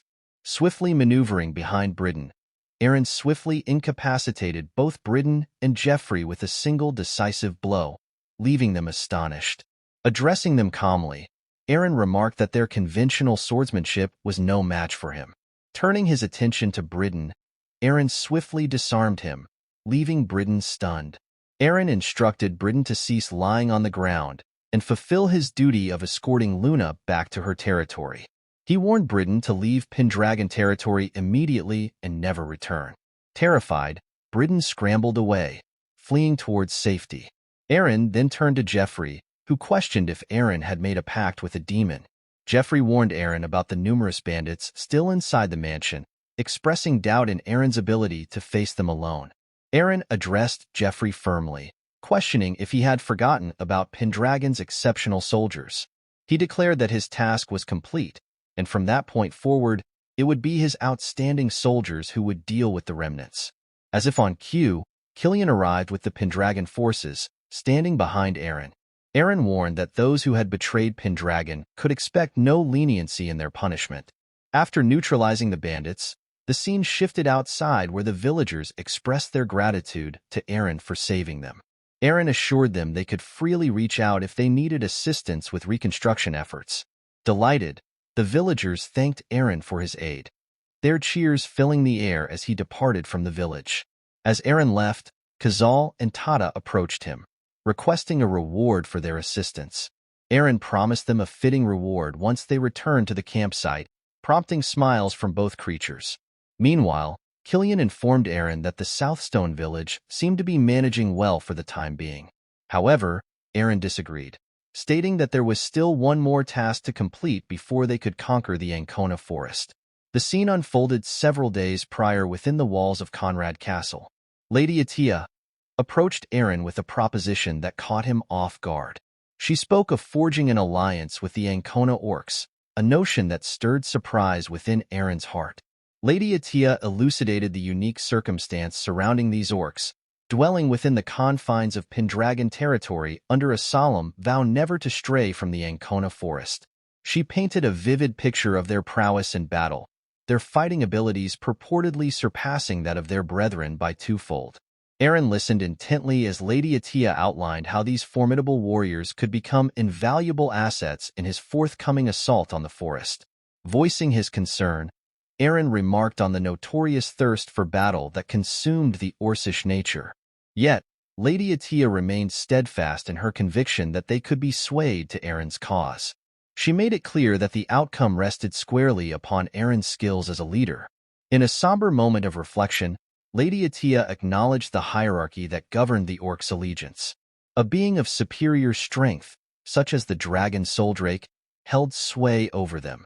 However, the complexities of their situation dictated that Pendragon could not leverage Soldrake's power in this instance. Moreover, Lady Atia highlighted the challenge posed by Eren's own history with Soldrake, a defeat that the Ancona orcs were undoubtedly aware of. To gain their allegiance, Eren would need to prove himself in combat against these formidable warriors and emerge victorious. Lady Atia inquired of Eren's past encounters with orcs, probing into his experiences before their present conversation. Eren recollected a skirmish with a lone orc shortly after joining the Rakshasa unit, reminiscing about the struggles he faced in overcoming the creature. However, he asserted confidently that he had since honed his skills to handle such adversaries with greater ease. Upon hearing Eren's assurance, Lady Atia's expression lit up with approval. She saw an opportunity in Eren's capabilities and wasted no time in formulating a plan. Urging him to seize the moment, she instructed Eren to challenge the Ancona orcs, swiftly defeat them, and thereby pave the way for her to access the mausoleum. In the present, Eren relayed his intentions to Killian, disclosing his plans to forge an alliance with the Ancona orcs under Pendragon's banner. Killian's reaction was one of disbelief, visibly taken aback by the audacity of such a proposition. Eren justified his decision by highlighting the strategic advantage of bolstering Pendragon's forces with the strength of the Orcish warriors. However, Killian voiced his concerns, cautioning Eren about the potential consequences of engaging in battle with the formidable Orcish forces. He warned of the considerable risk involved, fearing that Pendragon's troops might suffer substantial losses if pitted against the orcs in combat. Tada and Kazal voiced their apprehensions to Eren, cautioning him about the inherent dangers posed by the formidable strength of the orcs. Undeterred, Eren rebuked their defeatist attitude, asserting his disdain for surrender without attempting to find a solution. Amidst their conversation, a desperate cry for help pierced the air from behind them. Killian, recognizing the voice as Bridden's, confirmed its source. Eren puzzled over the unexpected presence of Bridden and Luna, recalling that they were supposed to have returned to their own territory. Kazal, sensing something amiss, directed Eren's attention to the source of the voice, revealing the looming figures of the Ancona orcs. Eren's face broke into a determined smile as he rushed toward the commotion, eager to confront the new challenge head-on. Meanwhile, Britain found himself in a precarious situation, attempting to fend off the encroaching orcs in a state of palpable fear. Luna, observing from a distance, harbored doubts about the wisdom of remaining by Britain's side. In a flashback to a few moments earlier, Luna confronted Britain, admonishing him for his reckless actions. She emphasized the gravity of pointing his sword at young Lord Eren, equating it to a direct threat against the Empire itself. Luna warned Britain of the consequences should he choose the path of rebellion. Luna's demand for Britain to sever ties with the Sirad family caught him off guard. Britain pleaded with Luna not to cast him out, promising to ensure her safe passage to the Sirad territory. Luna, unmoved by his plea, reminded Britain of his original duty to protect her. She made it clear that his fate would now be decided by her father, leaving Britain to ponder his uncertain future. In the present moment, confusion reigned as the Ancona orcs confronted Britain, questioning his hostile stance. Eren's sudden arrival startled everyone, prompting Britain to dash towards him. Eren, taken aback by Britain's unexpected presence, pondered how Britain had ascended to the rank of knight. As Killian and the remaining Pendragon forces emerged from behind, warning Eren of the danger of facing the orcs alone, the orcs recognized the Pendragon flag. The leader of the orcs surmised that the man before them must be Eren Pendragon himself. The orc conveyed a desire to speak with Eren, prompting a release of his formidable aura. Killian and the other soldiers found themselves immobilized and breathless in the face of its overwhelming power. Sensing the imminent danger, Killian urged Eren to retreat, but Eren dismounted from his horse, surprising everyone. With calm determination, Eren strode towards the orcs, instructing Killian and the Pendragon soldiers to remain where they were and refrain from drawing their weapons. He assured them that he alone would handle the situation. The orc leader's excitement grew upon hearing Eren's resolve. Eren addressed the orcs, confirming their identity as the Ancona orcs. Karuta, one of the orcs, approached Eren with a challenging tone. In response, Eren's smirk turned into a swift headbutt directed at Karuta, sending him crashing to the ground. The other Ancona orcs erupted into laughter at the unexpected sight of one of their own being bested by a human. Killian and the others looked on in surprise at Eren's bold action. Karuta, still recovering from the blow, questioned Eren's intentions. Eren countered with the same question, reminding Karuta of the Ancona orcs' agreement with Pendragon, which forbade them from leaving the forest. Eren pointed out the violation of this agreement by the orcs' presence outside the forest. Karuta shifted blame to Eren, claiming that Eren's failure to form a pact with the guardian deity of the forest had led to their disobedience. According to Karuta, the Ancona orcs only obey the strong, and since Eren was no longer considered equal to the guardian deity, they saw no reason to heed his commands. Eren pondered Karuta's words, realizing that the guardian deity of the forest must indeed be Soldrake. Karuta declared to Eren that the Ancona orcs had ventured out of the forest to claim the territory and revel in battle at their whim. In response, Eren acknowledged the strength of the Ancona orcs, but expressed his understanding that they wouldn't simply follow his commands. He explained that his purpose in confronting them directly was to negotiate, despite knowing their reluctance to comply. Eren questioned Karuta about his decision to drop his weapon upon seeing Eren unarmed. Karuta admitted that Eren's awareness of Orcish rules, despite being human, impressed him. Eren affirmed his familiarity with these rules, emphasizing the code of honor that dictated one-on-one combat and the absence of weapons when the opponent was unarmed. Proposing a duel following the Ancona orcs rules, Eren and Karuta charged at each other. As Karuta attempted to strike Eren, Eren swiftly dodged the blow. Observing Karuta's strength and agility, Eren acknowledged the superiority of the Ancona orcs over their ordinary counterparts. As Eren soared through the air, Karuta seized the opportunity, aiming a powerful punch at Eren's leg. Eren braced himself and absorbed the blow head-on, causing shock among Killian and the others witnessing the scene. Upon landing, Eren examined his feet and realized that his armor had sustained damage. Despite acknowledging the undeniable might of the Ancona orcs, Eren couldn't shake the memory of faster opponents from his past encounters. Asserting that Karuta wasn't giving his all, Eren challenged him to unleash his full strength. Karuta, however, explained that he held back against humans, deeming them incapable of withstanding the Ancona orcs' assaults. He resolved to reserve his full power only for those who could match his strength. Eren urged Karuta to escalate the confrontation. Recognizing Eren's resilience, Karuta commended him as an intriguing adversary and surged forward with intensified ferocity. Despite Eren's best efforts to evade, Karuta's lightning-fast attacks left him struggling to keep pace. In a desperate attempt to defend himself, Eren raised his hands, but Karuta's devastating punch connected squarely with Eren's defenses, delivering a punishing blow. As the dust settled, Karuta couldn't shake the feeling that his punch had landed, yet something felt off. To his surprise, Eren emerged relatively unscathed, having managed to block Karuta's attack with only minor injuries. Eren attributed his weakened state to facing nothing but small monsters recently, a fact that caught the attention of both Killian and Luna. The orcs, on the other hand, cheered at the unexpected resilience displayed by Eren. Killian, astonished by Eren's endurance after taking a direct hit from an orc, pondered the rarity of a human triumphing in a one-on-one battle against such a formidable opponent. Recognizing Eren as the esteemed heir of the Pendragon Duchy, Killian felt the weight of responsibility to prioritize Eren's safety above all else. He swiftly ordered the soldiers to provide cover for Eren, intending to draw the orcs' attention away. However, Eren intervened, commanding Killian and the soldiers not to move.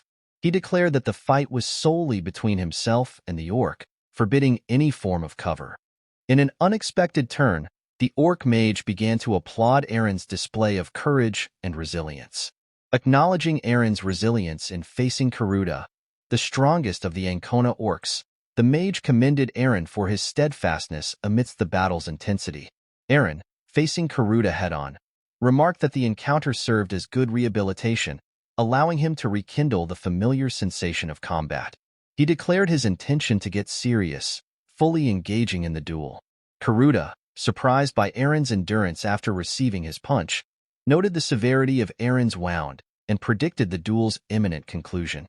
However, Eren confidently asserted that his healing ability rendered the wound inconsequential. Karuta watched in amazement as Eren's wound miraculously vanished, finding the display fascinating. Expressing his admiration for Eren, Karuta charged forward, wielding his formidable strength. With a swift strike, he attempted to pummel Eren with a hammer fist. However, Eren evaded the attack with nimble agility. In his mind, Eren strategized, recognizing that to defeat Karuta, he needed to neutralize the orc's movements first. As Eren analyzed the situation, he recognized the simplicity of the orc mindset and saw an opportunity to leverage his healing ability in combat against Karuta. He understood that by incorporating his healing into his actions, he could gain the upper hand and defeat the formidable orc. Karuta charged at Eren, questioning the apparent decrease in Eren's energy and expressing his dissatisfaction with Eren's evasion tactics. In response, Eren pointed out the lack of versatility in the Ancona orc's fighting style, frustrating Karuta. As Karuta launched his attack, Eren swiftly maneuvered, anticipating Karuta's movements. With calculated precision, Eren positioned himself to receive Karuta's kick on his arms, sustaining injuries in the process. Killian, observing Eren's injury, grew concerned for his well-being. Karuta, believing he had effectively incapacitated Eren, declared the duel finished. However, to Karuta's astonishment, Eren seized his leg, asserting that it was Karuta who would be defeated. Shocked by Eren's resilience, Karuta doubted his earlier assumption that he had severely injured Eren's arm. Karuta couldn't comprehend how Eren was still able to move his injured arm. He speculated that this must have been Eren's plan all along. Suddenly, Eren leaped onto Karuta, delivering a powerful kick directly to his face. Karuta staggered and collapsed to the ground, stunning Luna and Killian with the unexpected turn of events. Meanwhile, the orc mage observed the scene with a smile, while the other Ancona orcs erupted into excitement at witnessing Karuta's defeat at the hands of a human. Amidst the commotion, they hailed Eren Pendragon as a formidable warrior, acknowledging his strength.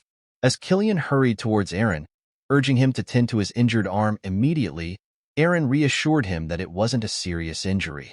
However, Killian couldn't fathom Eren's nonchalant attitude toward the wound. Meanwhile, Eren grimaced as he felt the discomfort of his arm healing, reflecting on the pain of regeneration compared to the injury itself. Despite this, he felt gratitude for the remarkable healing power that had been bestowed upon him. Once his arm had fully healed, Eren approached the Ancona orcs and commanded Kiruda to submit to him. Kiruda, acknowledging the rule of the loser obeying the winner, inquired about Eren's intentions. Eren revealed his plan to launch an attack on the Ancona forest and sought the orcs' assistance in this endeavor.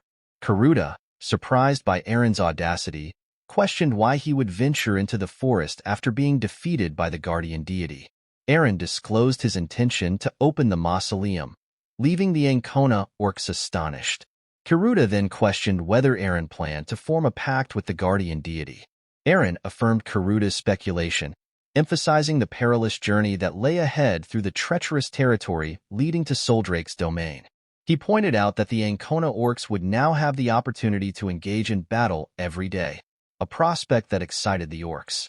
They boasted of their strength, confident that they could swiftly overcome any monsters weaker than themselves and reach the mausoleum in record time. With determination, Eren retrieved his sword, prompting all the Ancona orcs to bow before him. He declared that henceforth they would devote themselves to Pendragon and eagerly anticipated their contributions. Luna, impressed by Eren's newfound leadership, observed the scene with admiration. As Eren prepared to advance, he turned to Luna and offered her a contingent of soldiers to escort her safely to the Cyrid territory. He expressed his desire for Luna to reach her destination without incident, prompting Luna to express her gratitude and apologize for past transgressions. Before departing, Eren addressed Bridden, warning him sternly against ever raising his sword against him again. Bridden, intimidated by Eren's resolve, nodded in acknowledgement as Eren led his forces away from the scene. Emerging from behind, Luna steps forward, her gaze fixed upon Eren Pendragon with a sense of certainty. She believes wholeheartedly that Eren will honor the pact with the dragon and unlock the mausoleum.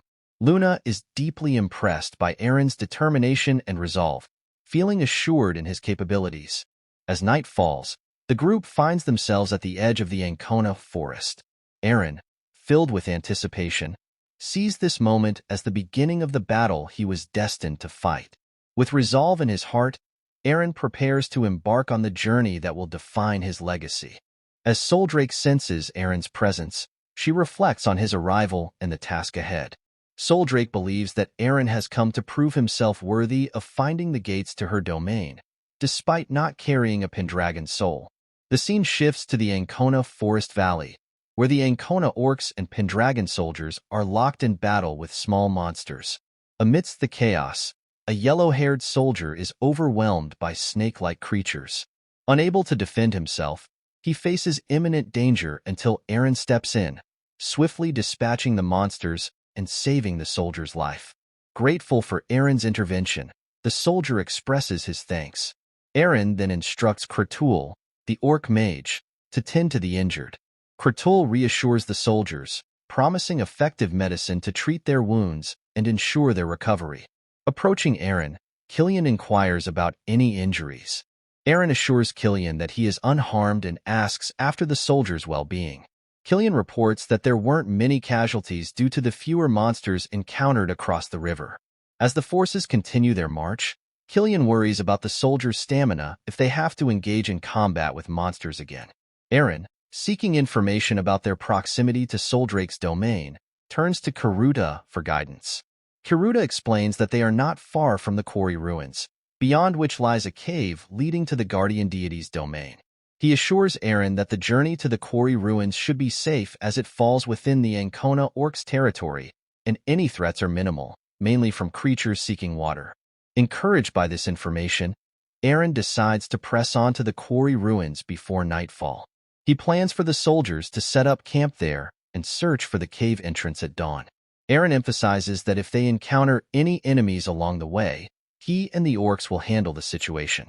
With his orders given, the forces depart, determined to reach their destination swiftly. Upon hearing Eren's plan, both Killian and Karuda nodded in understanding. As night fell, the Pendragon forces arrived at the quarry ruins, only to find the entrance blocked.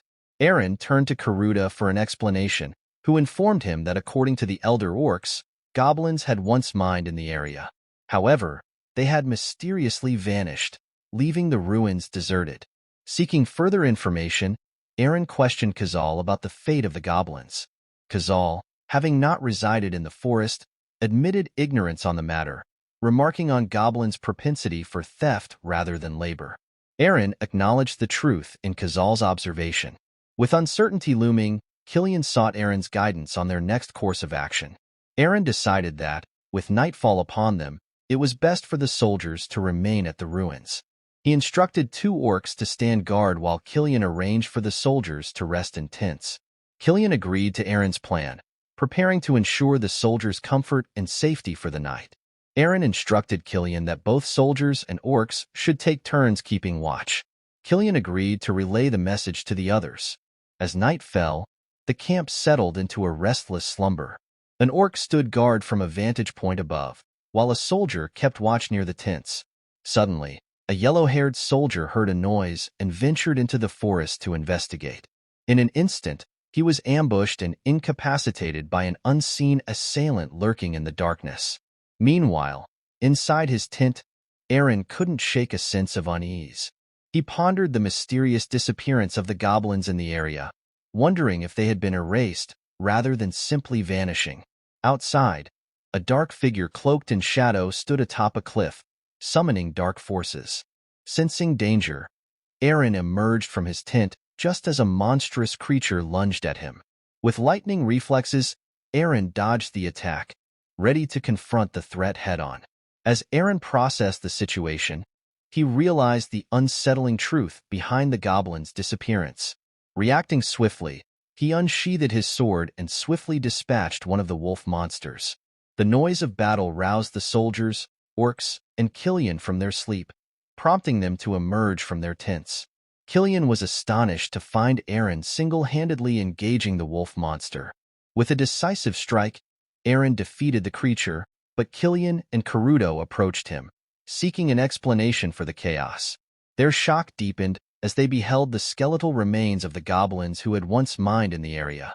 Eren explained that the culprit behind this sinister manipulation of the dead was none other than a lich. Eren elucidated that only a lich, a powerful sorcerer capable of controlling the dead, could orchestrate such an act. He deduced that the lich had eliminated the goblins and enslaved their corpses to thwart Eren's efforts to open the mausoleum and forge a pact with the dragon. Realizing the dire situation they faced, Eren warned his forces that they were already surrounded. However, he cautioned against engaging the monsters directly. Instead, he urged them to focus their efforts on neutralizing the lich, recognizing that doing so would offer them the best chance of survival. With resolve in his voice, Eren declared that he would locate the sorcerer's true body and defeat it, emphasizing that until then, the orcs and soldiers must hold off the monsters. Upon receiving their orders, the soldiers and orcs charged into battle, engaging the horde of goblins. The orcs displayed remarkable prowess, swiftly dispatching multiple goblins with each strike. However, the sheer number of foes posed a daunting challenge. Observing the chaos, Killian reflected on the nobles who sought to obstruct the resurgence of Pendragon power. Despite their efforts, Killian vowed to thwart their schemes, spurred on by his faith in the transformed Eren. Killian admired the newfound determination of the young lord, recognizing Eren's unwavering commitment to his duty and the legacy of his predecessors. He believed that the current Eren possessed the strength and conviction to control the dragon and restore the Pendragon family to its former glory. With renewed optimism, Killian envisioned a future where the Pendragons reclaimed their rightful place of prominence. He resolved that his days of servitude and despair were over, confident that the Pendragons would rise again under Eren's leadership.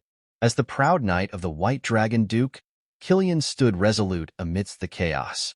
Goblins unleashed a barrage of arrows aimed at Eren, prompting him to realize the monsters were targeting his life.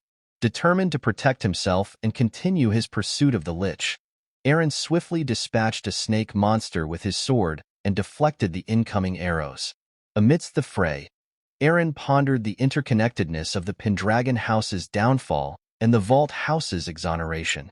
He speculated that those meddling with the Pendragons might hold clues to uncovering the truth. With unwavering resolve, Eren vowed to defy the wishes of the Raven and restore his family's power. He saw the interference as an opportunity to unearth the secrets surrounding the Valt house's honor. As Eren triumphed over a formidable adversary, he surveyed the battlefield and noted that the larger monsters had been vanquished, signaling a turning point in the battle. With determination burning in his eyes, Eren pressed forward, ready to confront whatever obstacles lay ahead in his quest to restore the Pendragon legacy.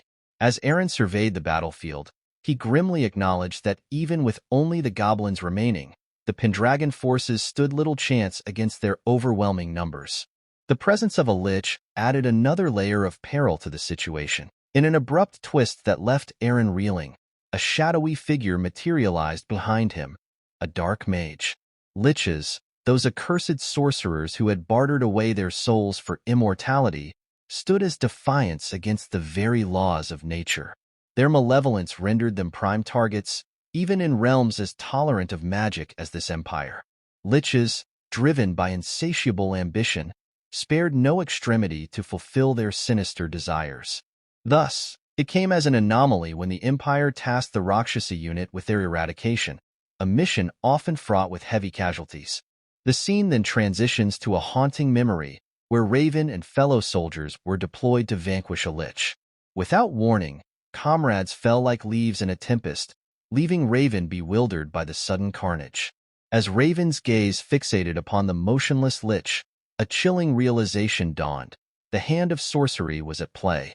Though tales of liches had only existed in myth, Raven's certainty solidified as the truth unraveled.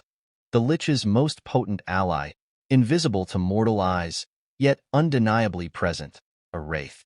Invisible to human eyes, these spirits wielded sickles of death. A mere touch meant instant demise. Returning to the present, Eren's swift blade intercepted the wraith's lethal strike, though comprehension eluded him. As Eren's sword deflected the unseen threat, Killian's urgent cry shattered the chaos, alerting Eren to the sudden demise of their comrades. With dread creeping in, Eren spotted the wraith poised behind Killian, narrowly guiding his ally away from the deadly sickle. Bewildered, Killian struggled to grasp the unfolding peril. Meanwhile, Eren's mind raced with grim understanding. Wraiths possessed an ominous presence, unfamiliar to those unacquainted with their malevolence. Compounding the danger, these spirits persisted until their summoner met their end. Eren's realization struck with chilling certainty. Multiple wraiths lurked in the shadows. Faced with a dire dilemma, Eren weighed the options. To confront the lich and risk the annihilation of Pendragon's forces by a horde of skeletons, or to remain, safeguarding the soldiers from the unseen threat, knowing the wraiths would persist until the sorcerer's demise. In Eren's mind, the realization dawned that Tada and Khazal, blessed with superior night vision, couldn't track down the elusive lich. This wasn't just any mission for the Rakshasa unit. These Pendragon soldiers were comrades he couldn't afford to lose. Determination surged within him as he sought a solution. Suddenly, Kratul emerged from the shadows, offering his aid. With a confidence born of divine gift, Kratul unleashed his special magic, a boon from the god of earth. Tree branches sprang forth at his command, swiftly dispatching the encroaching monsters. Witnessing Kratul's formidable magic, Eren urged him to employ it against their unseen foe. However, Kratul cautioned against haste, explaining the meticulous preparation required for such potent spells. Yet, he assured Eren of his unwavering support and unveiled the rarity of this particular spell. It was a one-time opportunity. With Kratul's magic guiding them, Eren followed the ethereal trail, tracing the aura as it shimmered through the air. Eventually, they reached the precipice where the lich awaited, its sinister presence looming over the cliff's edge. As Eren pinpointed the lich's location, Kratul assured him they'd manage the remaining goblins. With resolve, Eren dashed towards the looming confrontation. Amidst Karuto's skirmish with the goblins, Eren appeared, urgently informing him of the lich's position overhead. With a collaborative effort, Eren leapt onto Karuto's outstretched hand, propelling himself onto the cliff's edge. As Eren confronted the Lich, wasting no time, his strike was met with the Lich's formidable defense. Observing the Lich's retreat, Eren calculated that the Wraith likely joined the fray. With only the goblins left below, Eren sensed the soldiers nearing their limits, spurring him to hasten the battle's conclusion. Yet, the Lich thwarted Eren's advance with a spell, momentarily halting his movement. Swiftly evading the Lich's subsequent attack, Eren prepared to retaliate. But before his strike could land, the Wraith emerged from behind, sickle poised to strike. As Eren narrowly dodged the Wraith's attack, he surmised that the spectral entity aimed to shield the sorcerer. Frustration gnawed at him as the Wraith's interference thwarted his approach to the Lich. Determined to sever the connection between them, Eren strategized his next move. However, his plans were interrupted as the Lich unleashed a burst of flames, catching Eren off guard. Anticipating another assault, Eren braced himself, realizing that dodging would be futile if the Wraith intervened again. True to his fears, the Wraith materialized behind him, sickle poised for a strike. In a moment of desperation, Eren's swords emitted a brilliant blue aura, deflecting the Wraith's attack. The Lich, bewildered by this unexpected turn, struggled to comprehend the situation unfolding before him. Suddenly, a mysterious voice resonated within Eren's mind, prompting him to reveal his identity. As the voice beckoned him to prove his worth, Eren recognized it as Soldrake's. His eyes transforming into those of a dragon, Eren gained newfound clarity, easily discerning the Wraith's presence behind the Lich. Upon laying eyes on the Lich, Eren realized it was his first encounter with a Wraith. As the malevolent spirit moved to strike, Eren unleashed his sword's blue aura, swiftly dispatching the Wraith in an instant. With the spectral menace vanquished, Eren advanced towards the Lich, sword poised for the final blow. Declaring an end to the conflict, Eren channeled the aura of his sword, delivering a decisive strike that felled the Lich. As the last remnants of the goblins ceased their movements, Kratul acknowledged Eren's triumph, recognizing him as the one who had defeated the Lich. The scene transitions to a few moments later, with Eren nestled in his tent, his sword clutched tightly in his hand as he sleeps. In the depths of his dreams, memories unfold before him. Visions of Raven, wrongfully branded a traitor, and the tragic downfall of the Raven family. Amidst the swirl of memories, glimpses of the Pendragon's previous incarnations flicker into view.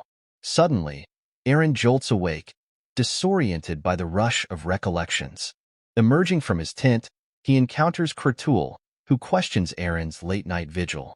Inquiring about Kratul's watch duty, Eren learns of the orc's dedication to safeguarding against potential threats, mindful of the dangers that lurk in the darkness. Reflecting on the recent battle, Eren remarks on the peculiar power of the Pendragon's cherished sword, Window's Scream, which had shielded him from the Wraith's lethal sickle with an otherworldly force.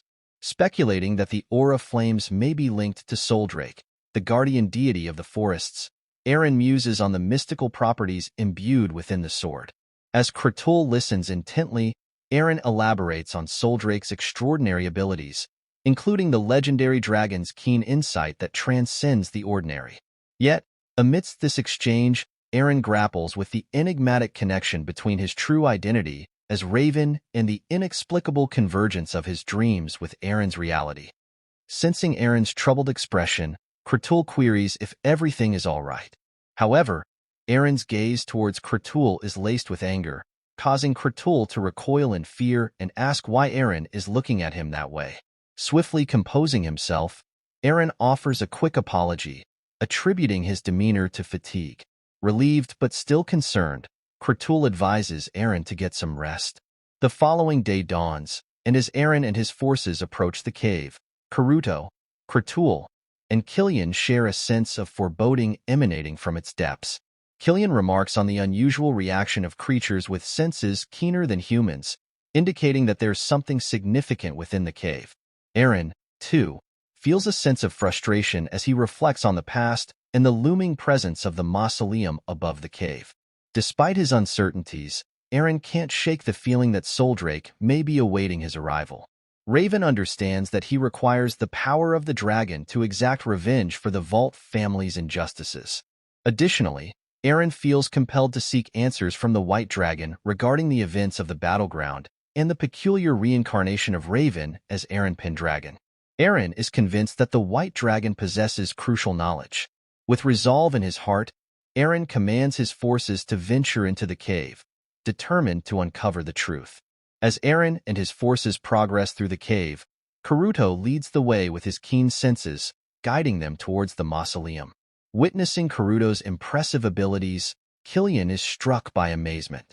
Eren explains to Killian that orcs possess an acute sense of smell and can perceive subtle changes in airflow, making them ideal guides in such environments. Suddenly, Karuto halts their advance. Concerned, Eren inquires about the reason for the pause. Karuto reveals that he can sense the presence of spirits nearby. They look up to see ethereal beings swirling through the air. Ahead lies a waterfall, prompting Karuto to warn them about the potential presence of a water spirit. Eren questions Karuto about the danger posed by the water spirit. Karuto explains that while spirits are generally harmless, in this desolate cave where life is scarce, the rules may differ. He elaborates that spirits inhabiting such barren places often exhibit abnormal behavior, indicating potential danger. Upon hearing Karuto's assessment, Eren's mind races with possibilities. Killian queries Karuto about the necessity of passing through the waterfall. Karuto confirms that there are stairs concealed behind the cascade, likely leading to the cave's exit. Eren's attention is drawn to a glimmer within the waterfall, resembling a board. Karuto, too, is taken aback by this revelation. Suddenly, the water spirit materializes before Eren and the others, startling them. To their surprise, the spirit manifests in the form of a turtle and launches an attack on the Pendragon forces. Karuto explains to Eren that the shining object he spotted is likely the coveted treasure. The presence of the water spirit suggests that the treasure holds considerable value. Realizing the spirit's intention to protect the treasure by eliminating intruders, Eren resolves to confront it alone. As the water spirit prepares to strike, ready to face the imminent danger, Eren steps forward, positioning his sword in front of him, and commands the water spirit to cease its aggression. A gentle blue aura emanates from Eren's sword, compelling the spirit to retreat. As the spirit dissipates, Eren discovers a shield hidden within the waterfall's depths. With a gesture of generosity, Eren presents the shield to Killian, who identifies it as the water spirit's prized possession. Impressed by Eren's unexpected display of power, Karuto commends him, marveling at his ability to repel the water spirit. Karuto inquires about the sword Eren mentioned the previous night, Widow's Scream. Eren confirms its significance, though uncertain of the reasons behind its influence. Karuto suggests that the sword's power is attributed to the forest's guardian deity, Soldrake. Killian concurs, acknowledging that Soldrake's power is synonymous with Pendragon's power. Reflecting on this revelation, Eren realizes that Raven's reincarnation may not have been solely influenced by Raven's own abilities. With this realization, Eren and his companions finally arrive at the mausoleum. As Eren approaches the entrance of the mausoleum, his sword begins to emit a radiant glow, its vibrations echoing through the air. Sensing the sword's agitation, Eren draws it forth, announcing their arrival at the mausoleum.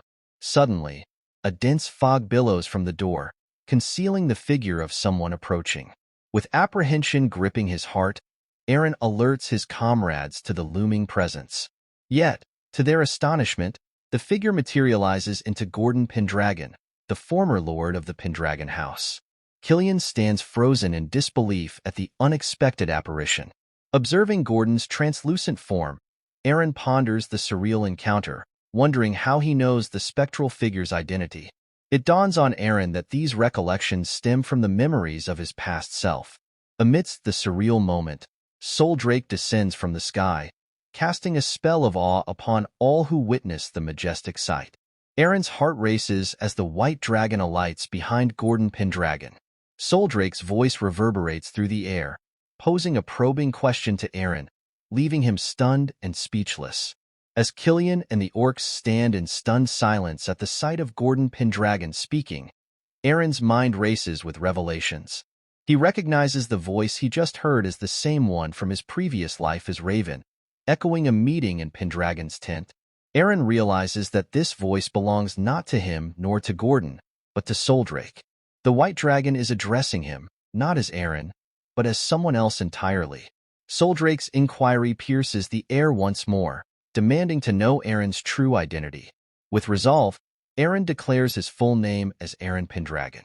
However, Soldrake descends closer, asserting that Eren cannot deceive the dragon's keen eyes.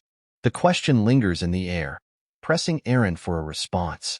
Suddenly, a searing pain grips Eren's head, causing him to collapse in agony. Memories flood his consciousness, a torrent of recollections and nightmares that he cannot escape. Eren realizes that he is not witnessing these memories by choice, but that Soldrake is revealing them to him, unraveling the truth hidden within his past.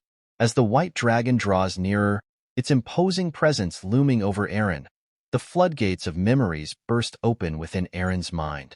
Overwhelmed, he collapses to the ground, shocking Killian and the orcs witnessing the scene.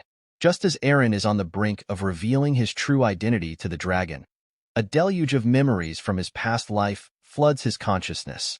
In the midst of this torrent of recollections, Eren suddenly awakens, his resolve firm. He declares to Soldrake that his true identity is none other than Eren Pendragon, heir to the Pendragon's ducal house. At this revelation, a smile graces Gordon Pendragon's face before he vanishes from sight.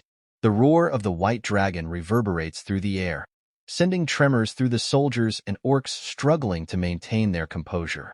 Soldrake descends toward Eren, confirming that the pact has been forged between Eren Pendragon and Raven Valt. Soldrake assures Eren that he is the one destined to carry on the Pendragon legacy. Amidst the tumult, Killian, Tata, Khazal, and the other orcs rush to Eren's side, concern etched on their faces as they inquire about his well-being.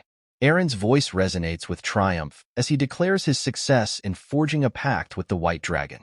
Killian and the others erupt into jubilation at this news, their faces alight with joy. Observing the scene, Karuto and Krudel exchange knowing glances, recognizing that young Lord Eren is now poised to become the guardian of the forest, a position of great significance. Karuto remarks to Krudel that Eren's strength was evident even in his victory over the Ancona orcs. Soldrake's attention is drawn skyward, prompting Eren to inquire about the cause of the dragon's distraction. Soldrake's response sends a shiver down Eren's spine as he realizes they have unwelcome guests approaching. Gazing upward, Eren's astonishment mounts as he beholds 6 dragons descending upon their location. The dragons encircle the Pendragon forces, their imposing presence casting a foreboding shadow. One dragon, named Anyahalt, addresses Eren as the Queen's new partner, eliciting Soldrake's inquiry into their uninvited arrival. Soldrake questions why the 6 dragons have ventured into Soldrake's domain without invitation, given their lack of association with the pact forged between Soldrake and the Pendragons. However, Elagrain, a green dragon among them, interjects, signaling that their intentions differ this time. Elagrain asserts that they have come to Soldrake, as they believe Soldrake is aware of the reason for their visit. Soldrake, however, does not feel compelled to provide an explanation to Elagrain, prompting a moment of silence from the green dragon. Amuhalt then addresses Queen Soldrake, noting that the human before them emanates not only Soldrake's aura, but also those of both the dragon and demon gods. Soldrake responds with a resounding roar, sending tremors through the dragons in her presence.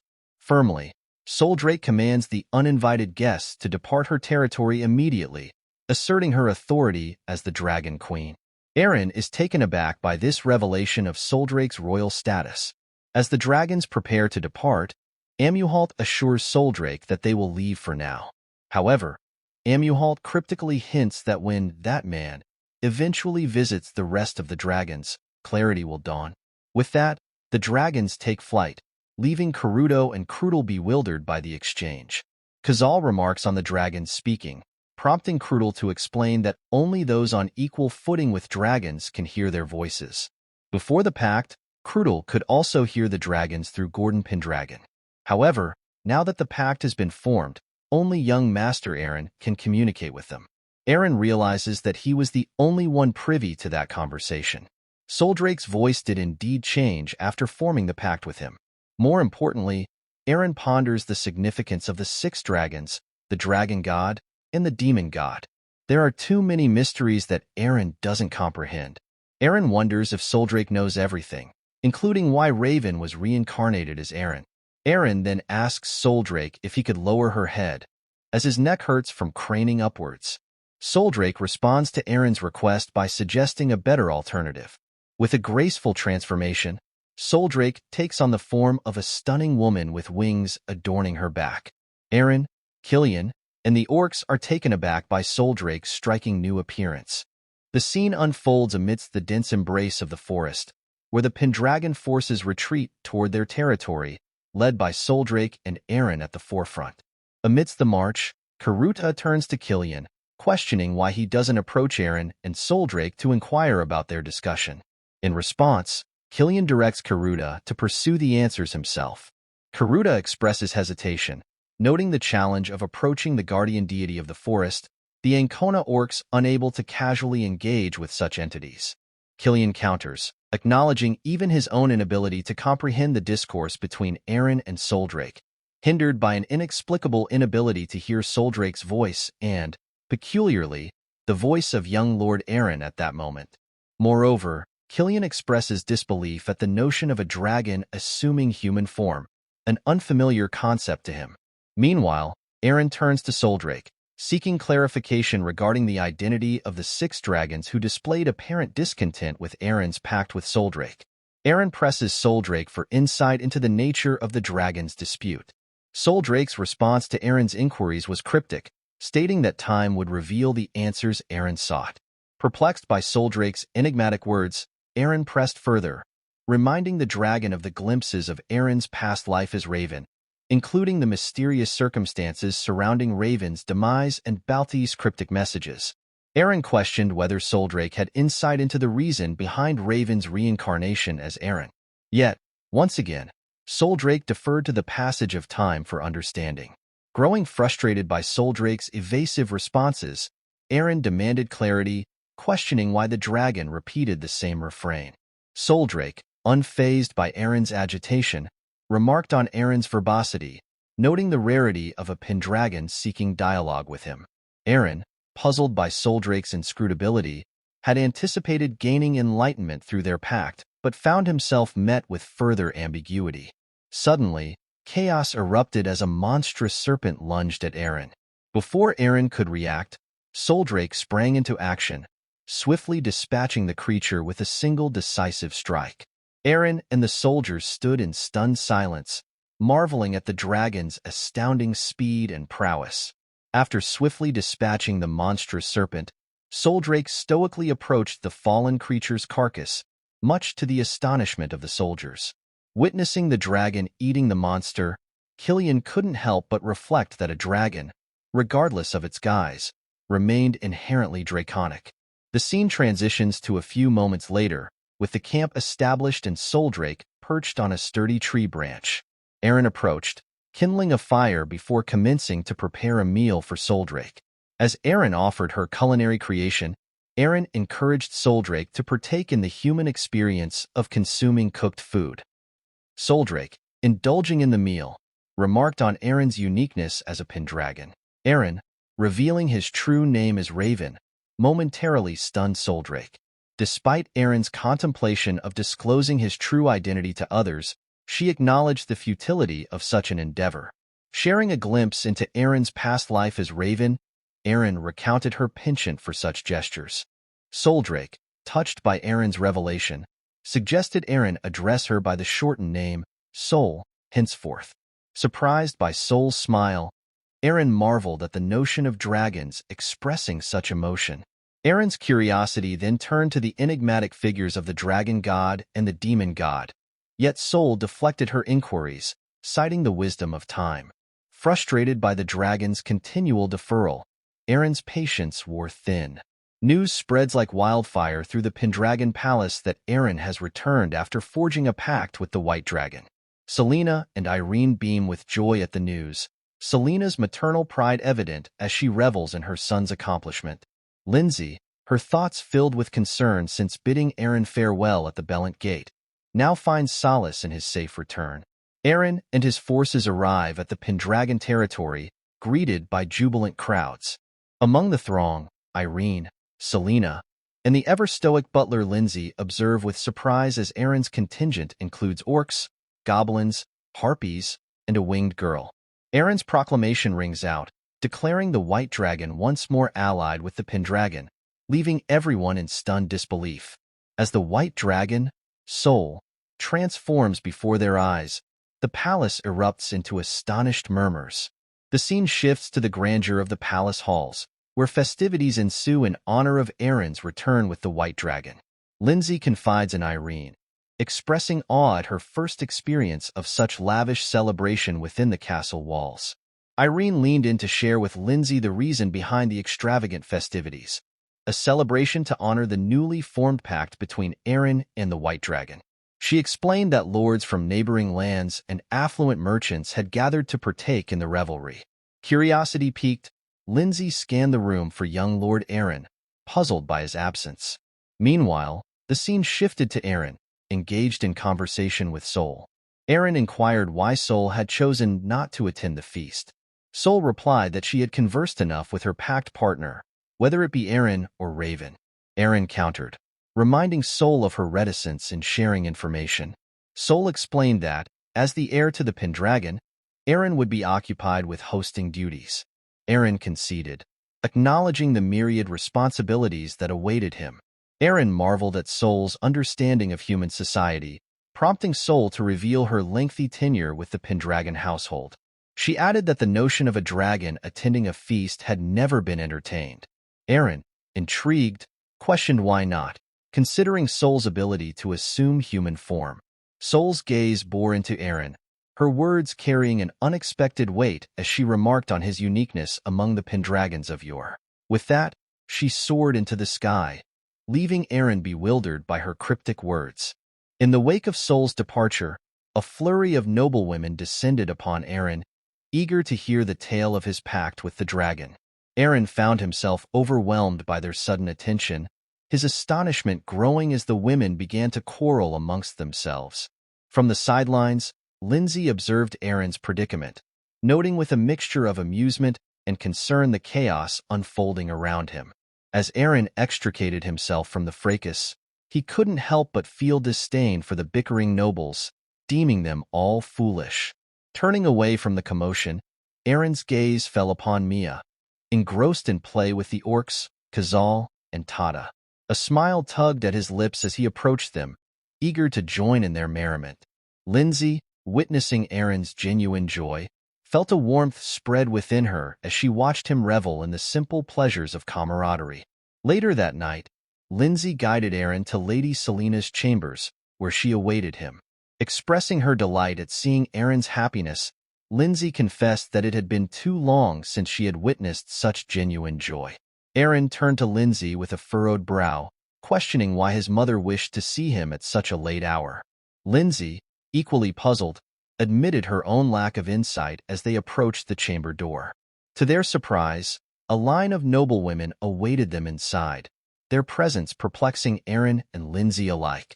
Eren's mother, standing regally at the head of the room, addressed her son solemnly. She explained that as a Pendragon who had forged a pact with the dragon, Eren was expected to choose a bride from among the assembled noblewomen. Eren's astonishment was palpable as the weight of her words sank in. Selena observed Eren's reaction keenly before addressing him with a solemn tone. She explained that the tradition demanded a Pendragon who had forged a pact with the dragon to produce an heir with a young noblewoman from a neighboring country. Originally, the engagement had been intended with the daughter of Count Sirad Luna, but circumstances had led to its dissolution. Irene chimed in, informing her brother that the assembled ladies were from families of equal renown to Sirad's. As the noblewomen descended into another bout of squabbling over who would be chosen as Eren's bride, Eren turned to his mother with a question. Did he have to make his decision here and now? Selena confirmed that it was indeed tradition. Yet, Eren stunned everyone by declaring Lindsay as his chosen bride.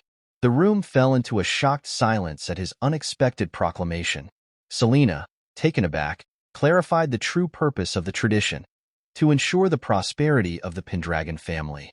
Eren acknowledged this, but countered that the noblewomen had gathered to celebrate his pact with the dragon. With a determined gaze, Eren continued, asserting that individuals like Lindsay, who had proven their loyalty and dedication to the Pendragon family during times of crisis, would indeed become the true strength of the Pendragon lineage when faced with pivotal moments that would shape their fate. He turned to his mother, reminding her of Lindsay's unwavering care during his 3-year unconsciousness, a gesture that caused Lindsay to blush with embarrassment. However, the noblewomen interjected, dismissing Lindsay's significance due to her station as a maid. Eren, unyielding, rebuked their narrow-mindedness, condemning those who relied solely on the status of their family names without possessing any personal merit. The noblewomen recoiled in shock at Eren's boldness. Undeterred, Eren continued, emphasizing that he already had comrades who stood by him faithfully, even during the family's lowest moments. He spoke of Killian and the soldiers under his command, the steadfast Ancona orcs, as well as Goblin Khazal and Harpy Tata, who had remained by his side in the Mausoleum. These, Eren declared, were his reliable allies, and he proclaimed that the Pendragon family was no longer weak enough to depend solely on alliances. The joyous revelation brought smiles to the faces of Irene, Selena, and Lindsay. Eren turned to Lindsay, seeking her thoughts on becoming his wife. With unwavering certainty, Lindsay affirmed her readiness, prompting Eren to declare her as the Lady of Pendragon from that moment forth. A few moments later, Lady Atia approached Eren, praising his remarkable performance. Surprised by her continued presence despite the mausoleum's opening, Eren questioned her motives. Lady Atia admitted her desire to see the face of the Pendragon heir before departing. Reflecting on Eren's transformation since their initial encounter, she cautioned him about the challenges ahead in an era devoid of alliances.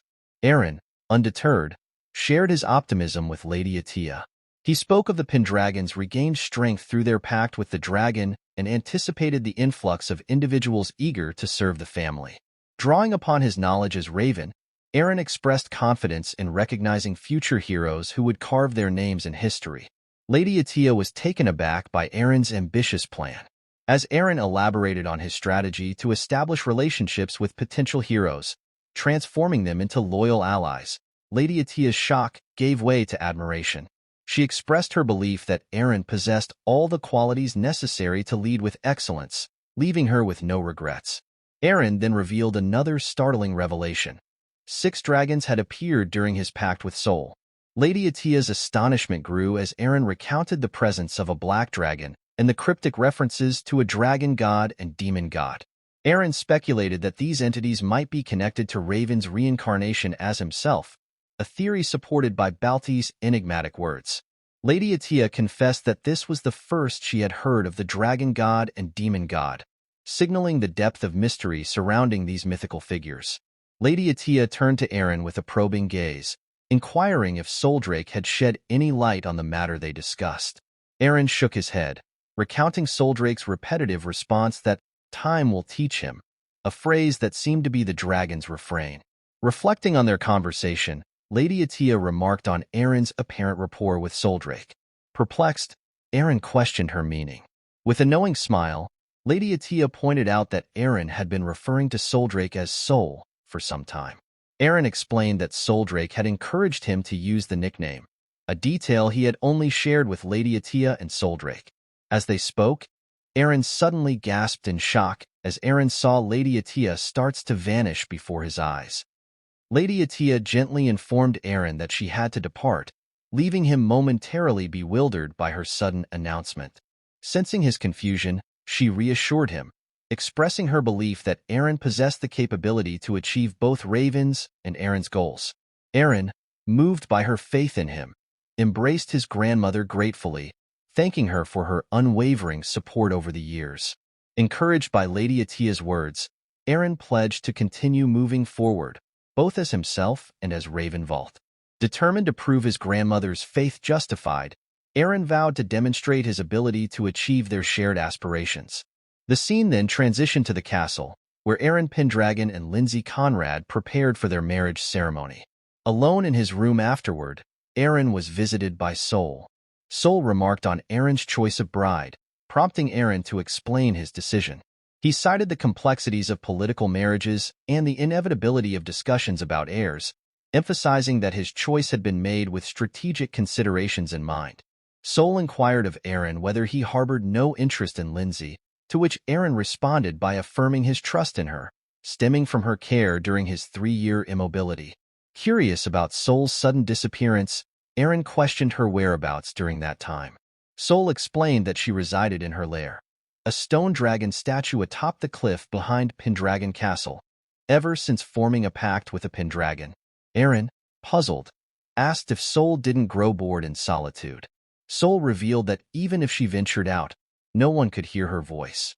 Eren countered, noting that heads of the Pendragon lineage could hear her, but Sol admitted to seldom conversing with them. Neither Gordon from the last generation nor Klein from the previous one. Eren was taken aback, prompting Sol to reveal that it seemed they didn't want her to assume human form, leading her to respect their wishes and remain in her lair. As Eren pondered Sol's previous remark about his talkativeness, he reflected on the rarity of a Pendragon engaging in conversation with her over the centuries. Sol interjected, reminding him of their unique partnership, encompassing both Eren and Raven. Feeling a sudden urge to change the dynamics of their interaction, Eren suggested that Sol could address him however she pleased. Surprised by this proposition, Sol decided to refer to him as Ray henceforth. Memories flooded Eren's mind, recalling how Raven's brother used to call him by that name. Concerned that Eren might be discontented with the change, Sol questioned him. Yet, Eren assured her that he welcomed the new moniker, urging her to use it from that moment onward. Sol's smile widened, confirming her belief that Ray was unlike any Pendragon she had encountered before. Gazing skyward, Sol murmured the name of the first Pendragon, Alex Pendragon, expressing her hope that this time she would finally fulfill her promise to him. The news of Eren Pendragon's pact with the White Dragon spread like wildfire across the entire empire. Mercenaries, upon hearing the tidings, viewed Pendragon in a new light. Despite their small territory and scant knights, they saw potential for advancement, even the prospect of noble titles, if they aligned themselves with Pendragon and executed their duties diligently. Turning to their comrade, a masked figure, for his opinion, the scene shifted to a guy seated, absorbed in reading about Eren Pendragon's feats. Fascinated by Pendragon's ability to not only subdue a dragon but also monsters and orcs, found Eren to be an intriguing individual. In the Sirad territory, Count Sirad grappled with shock upon learning of Eren Pendragon's alliance with the White Dragon. Unsure of the next course of action, he pondered his options. Meanwhile, Luna, his daughter, couldn't shake her thoughts about Eren, her mind consumed by the news. In a dimly lit room, a man cloaked in black conversed with a brown-haired companion, both acknowledging Eren Pendragon as a hindrance to their plans. The cloaked man, addressing Balti, entrusted him with the task of dealing with Eren Pendragon, emphasizing the importance of their success relying on Balti's actions. The scene unfolds at the Bellant Gate, where Killian, brimming with enthusiasm, rallies the new recruits, urging them to exhibit spirit and diligence in their training despite having only been at it for an hour. Yet, we witness the weariness etched on the faces of these fresh trainees. Undeterred, Killian sternly reminds them that exhaustion is not a trait befitting a knight of Pendragon, igniting a newfound determination within them. Observing from the sidelines, Eren nods approvingly at Killian's leadership, commending his efforts. Eager to gauge the progress of the recruits, Eren engages Killian in conversation. Killian, with a hint of disappointment, shares his observation that many aspiring knights nowadays are more talk than action. In response, Eren offers reassurance, acknowledging the inevitable adjustment period when recruiting in bulk. He emphasizes Killian's pivotal role in molding these recruits, bestowing upon him the title of commander, a moment that visibly stirs Killian's passion. Embracing his newfound designation, Killian pivots towards the soldiers, urging them to strive for excellence. As Eren observes the scene unfolding before him, a contemplative air envelopes his thoughts. He reflects on the recent events, noting a singular enthusiasm amidst the gathering of new recruits, each harboring aspirations for the coveted knighthood. His mind wanders to the cryptic words of the 6 dragons regarding the dragon god and the demon god, a reminder of the looming uncertainty that hangs over them, despite the absence of immediate threats. In this calm before the storm, Eren recognizes the prudence in fortifying the forces of Pendragon, a strategic measure to brace themselves for the inevitable clashes on the horizon. His gaze drifts upward to the castle's roof, where Sol stands alongside her griffins, her departure from her sanctuary signaling a shift in the status quo. Eren observes the familial bond between Sol and her majestic companions, sensing an unparalleled contentment radiating from her. In a moment of telepathic connection, Sol alerts Eren to the approaching knights, her voice resonating in his mind with urgency. Turning his attention back to the courtyard, Eren watches as the knights converge upon Killian, their seasoned demeanor betraying their wealth of experience in battles fought across distant lands. From the vantage point of the new recruits, these knights embody a sense of freedom, their nomadic existence defined by unwavering reliance on their weapons and skills. The new recruit is certain that these free knights have caught wind of the Pendragon's resurgence and have arrived to pledge their swords to the Pendragon cause. Killian steps forward, proudly identifying himself as the commander of the Order of the White Dragon under the Pendragon banner. One of the knights introduces himself as Reed Pollock, a free knight hailing from Evendell, expressing his desire to find a place where he can truly showcase his skills. Another knight, Barrio, echoes Reed's sentiment, seeking the same opportunity to prove himself. Curiosity piqued, Killian inquires about the identity of the masked figure among them. Without hesitation, the enigmatic individual declares to Killian that he has no name to offer. Killian's surprise is palpable, prompting Barrio to step forward and explain that neither Reed nor himself are privy to the masked man's true identity. Reed further reveals that they encountered the masked figure during their travels and, as fate would have it, they've been journeying together towards a common destination. Upon hearing this, Killian concludes that the masked individual harbors the same aspiration to join the ranks of the Pendragon Knights. Barrio nods in agreement with Killian's assessment, acknowledging the current state of the Pendragon Order without a proper head of knights. He asserts that with the combined skills of himself and Reed, they can fortify the Pendragon armies while simultaneously reaping the rewards of wealth and fame. The Pendragon soldiers bristle with indignation at this suggestion, their loyalty to their order evident in their reactions. Just as tensions reach a crescendo, Eren strides into the scene, diffusing the hostility with calm authority. He assures everyone that the origin of these knights matters little in the face of their capabilities, emphasizing the importance of skill over attitude. Killian and Reed exchange surprised glances at Eren's unorthodox stance, but Eren further clarifies that only prowess in combat truly matters.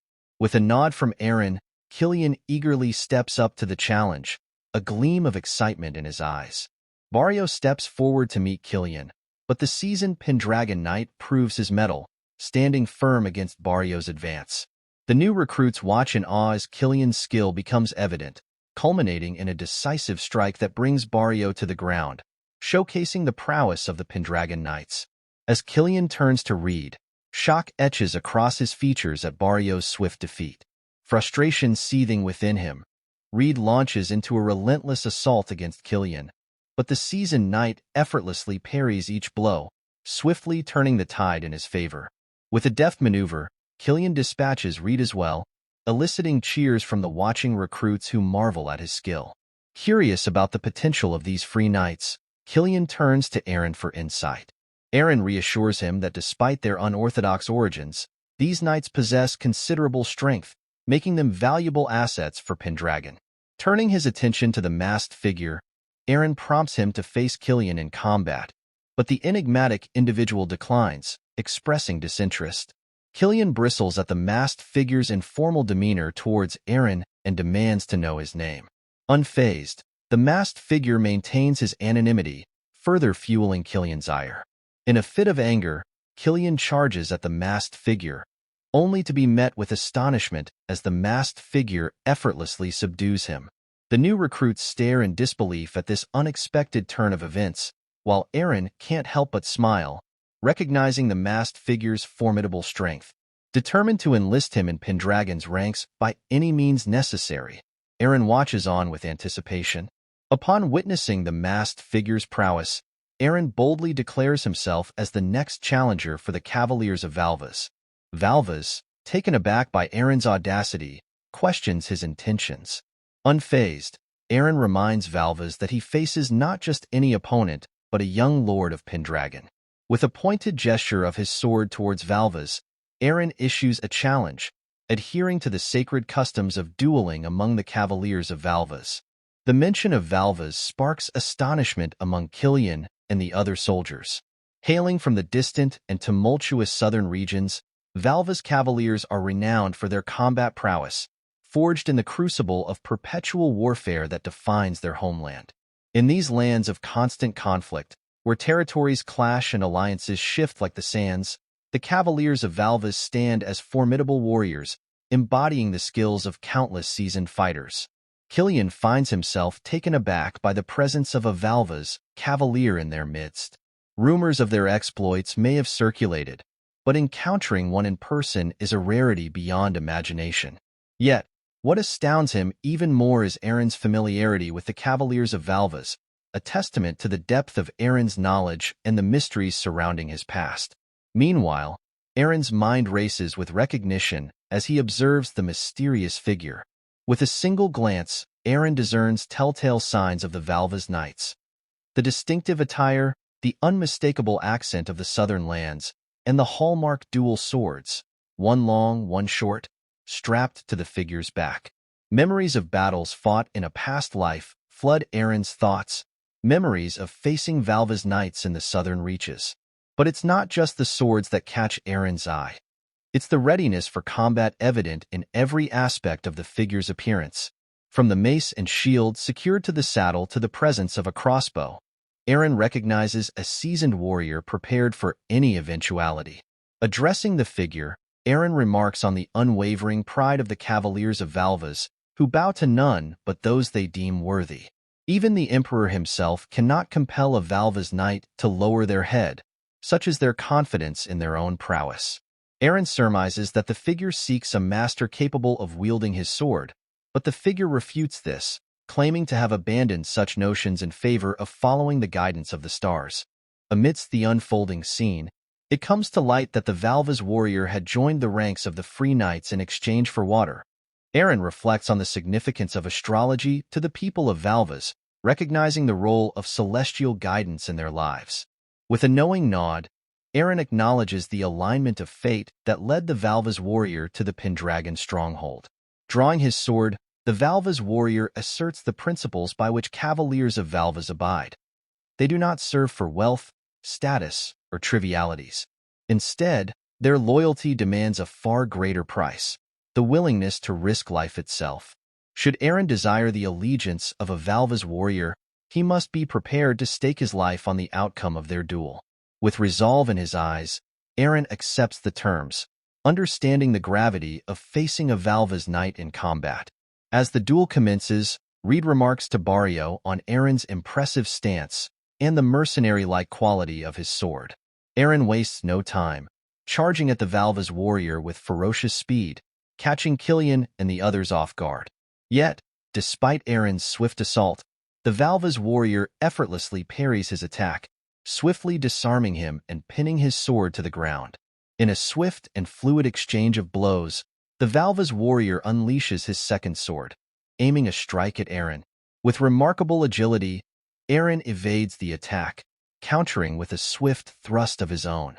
However, the Valvas warrior proves equally adept, deftly sidestepping Eren's assault with a mere graze, leaving a cut on Eren's cheek in return. As their swords clash in a symphony of steel, they momentarily break apart, sizing each other up. The shock on Killian and the others' faces is palpable as they witness the intensity of the duel. Eren, breathing heavily, confesses his disbelief at missing his usual trump card, a tactic that typically proves effective against dual-wielding opponents like the Valvas warrior. He recounts how, in a moment of imbalance caused by the Valvas warrior's smaller sword, he had seized the opportunity to launch a spinning cut, only to find himself swiftly countered by the Valvas warrior's relentless assault aimed at his head. Acknowledging the Valvas warrior's formidable strength, Eren is met with a probing question about his true identity. The Valva's warrior finds it difficult to believe that Eren could be the son of a mere noble. In response, Eren reveals a surprising truth. He sees himself as no different from the Valva's warrior, bound by the same indomitable spirit and thirst for battle. Having faced down countless monsters and soldiers in his past, Eren recounts to Valvas how each encounter was not an act of indiscriminate violence, but rather a means of survival.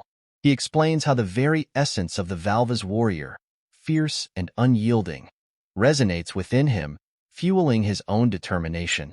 Observing the shift in Valvas's demeanor as he readies both swords, Eren remarks with a hint of admiration that the nameless Valvas has finally chosen to take the duel seriously. The scene shifts to Karuto and Krudel, accompanied by Mia, awakening to the sound of commotion. Curiosity piqued, they venture forth to investigate, only to be met with astonishment upon discovering Eren engaged in a duel with a formidable swordsman. Each exchange of blows between Eren and the Valva's warrior is met with mutual admiration, leaving Karuto and Krudel in awe of the unknown swordsman who matches the young master's skill. Meanwhile, as the duel unfolds, the Valva's warrior narrowly misses a strike, prompting Eren to feint and launch a counterattack. The display of Eren's prowess garners impressed murmurs from Killian and the surrounding knights. However, their amazement is short-lived as the Valva's warrior adeptly blocks Eren's feint with his second sword. In a fluid sequence of movements, the Valva's warrior swings his sword, but Eren deftly evades by leaping over the blade. Seizing the opportunity while airborne, Eren attempts to strike the Valva's warrior, yet the agile swordsman evades the attack with equal finesse.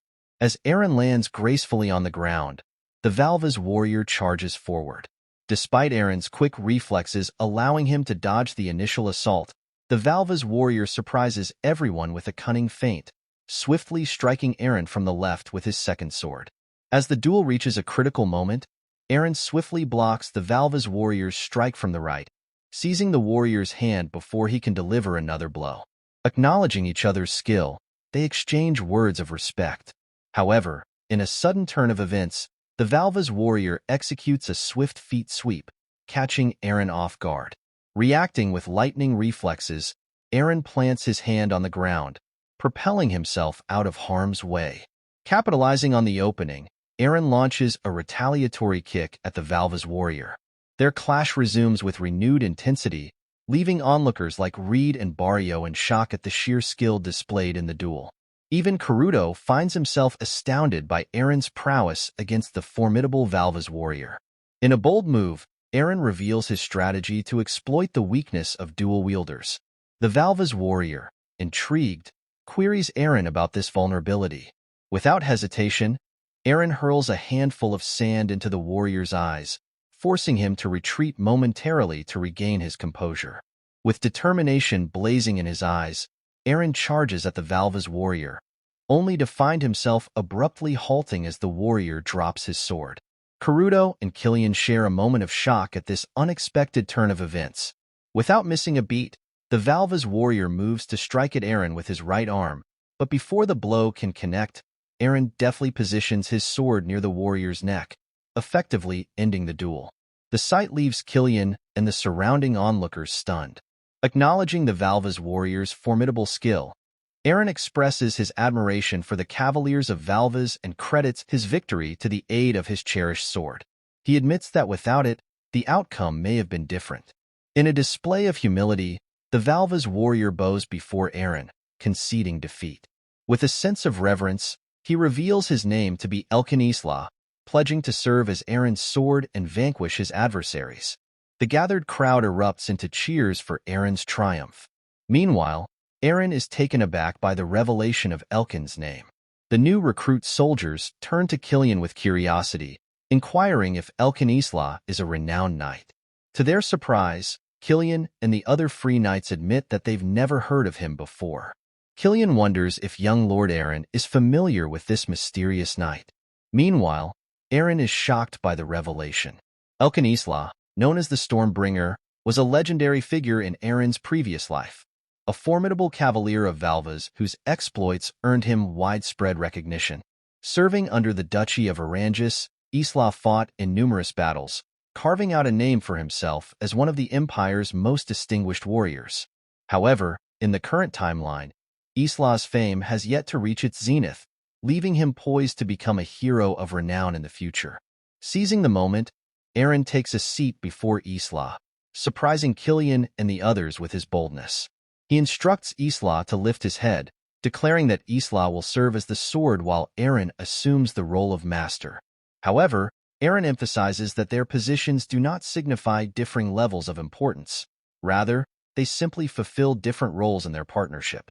With a warm smile, Eren extends an invitation to Isla, expressing his desire for Isla to join him as a comrade like everyone else.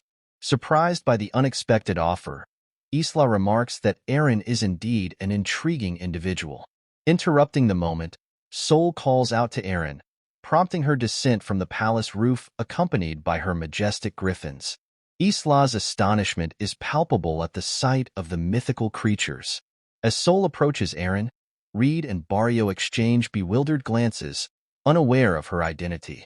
Killian enlightens them, revealing Sol as the White Dragon, a revelation that leaves Reed and Barrio in shock. Eren introduces Isla to Sol as Soldrake, his pact partner and the White Dragon of Pendragon. Unfazed, Isla approaches Sol without a hint of fear, surprising Reed and Barrio with his unwavering composure in the presence of the legendary creature. Reflecting on Isla's demeanor, Eren recalls his own overwhelming reaction upon first encountering Sol in his previous life. He muses on Isla's intriguing character, noting the depth of strength and resolve hidden beneath his calm exterior. As Eren gazes up at the sky, his mind is consumed with plans to venture beyond the confines of their territory. His objective, to seek out individuals of renown from his previous life. Among them, he seeks the likes of Eden Dorian, a young merchant said to possess a fortune rivaling that of the Emperor, hailing from the bustling free city of Ovilla. Then there's Jean Oberon, an eccentric magician dwelling in a tower amidst the vast forests of Asha in southern Valvas, renowned for his creation of mystical artifacts.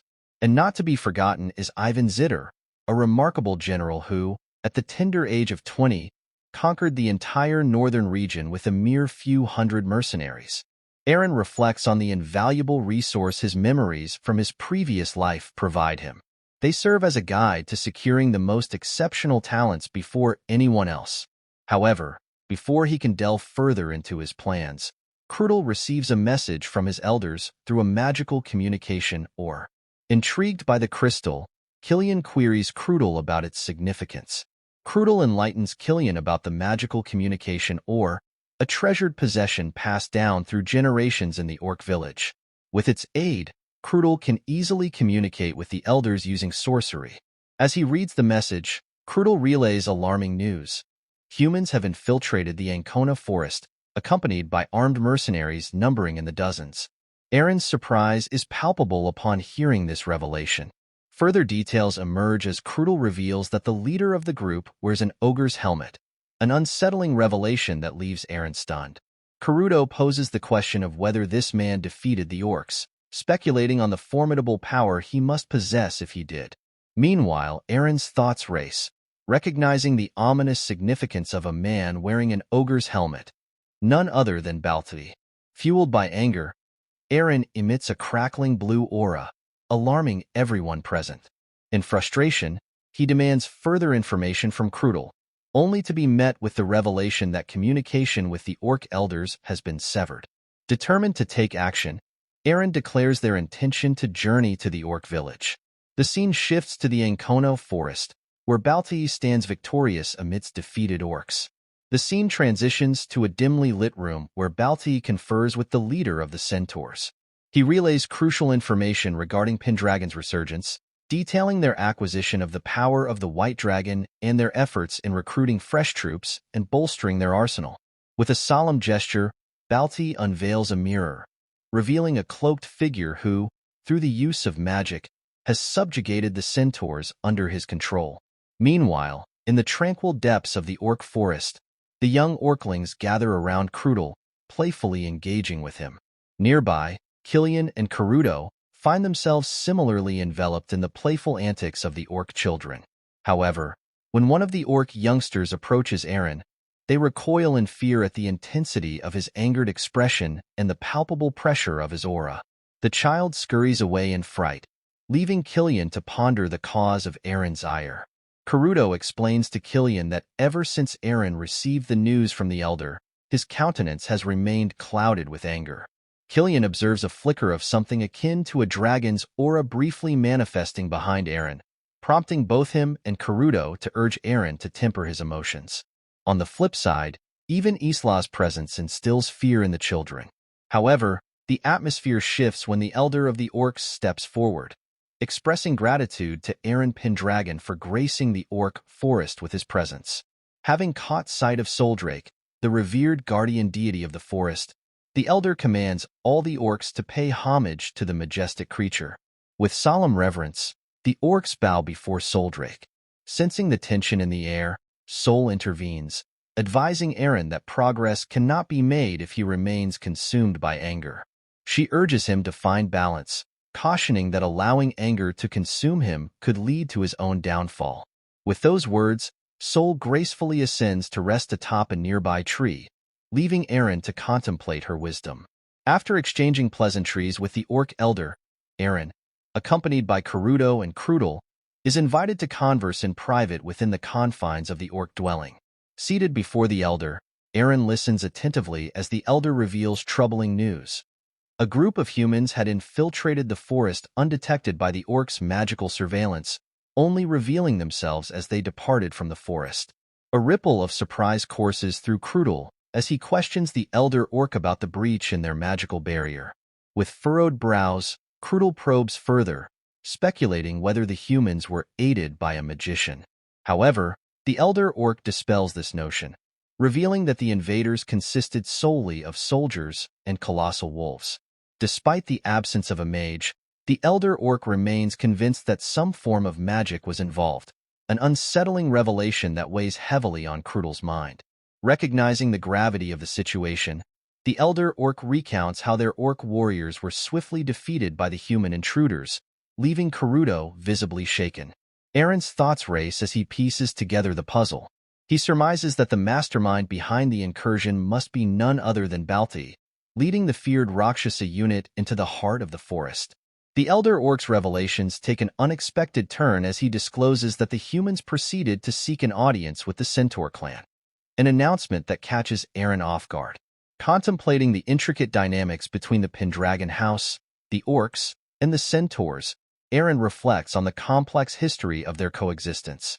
It becomes evident to him that the centaurs, originally inhabitants of the Ancona forest, harbor resentment towards humans, a sentiment likely stemming from conflicts with the Pendragon house. Yet, the orcs, acting as a defensive buffer, have historically stood in opposition to the centaurs' aggression.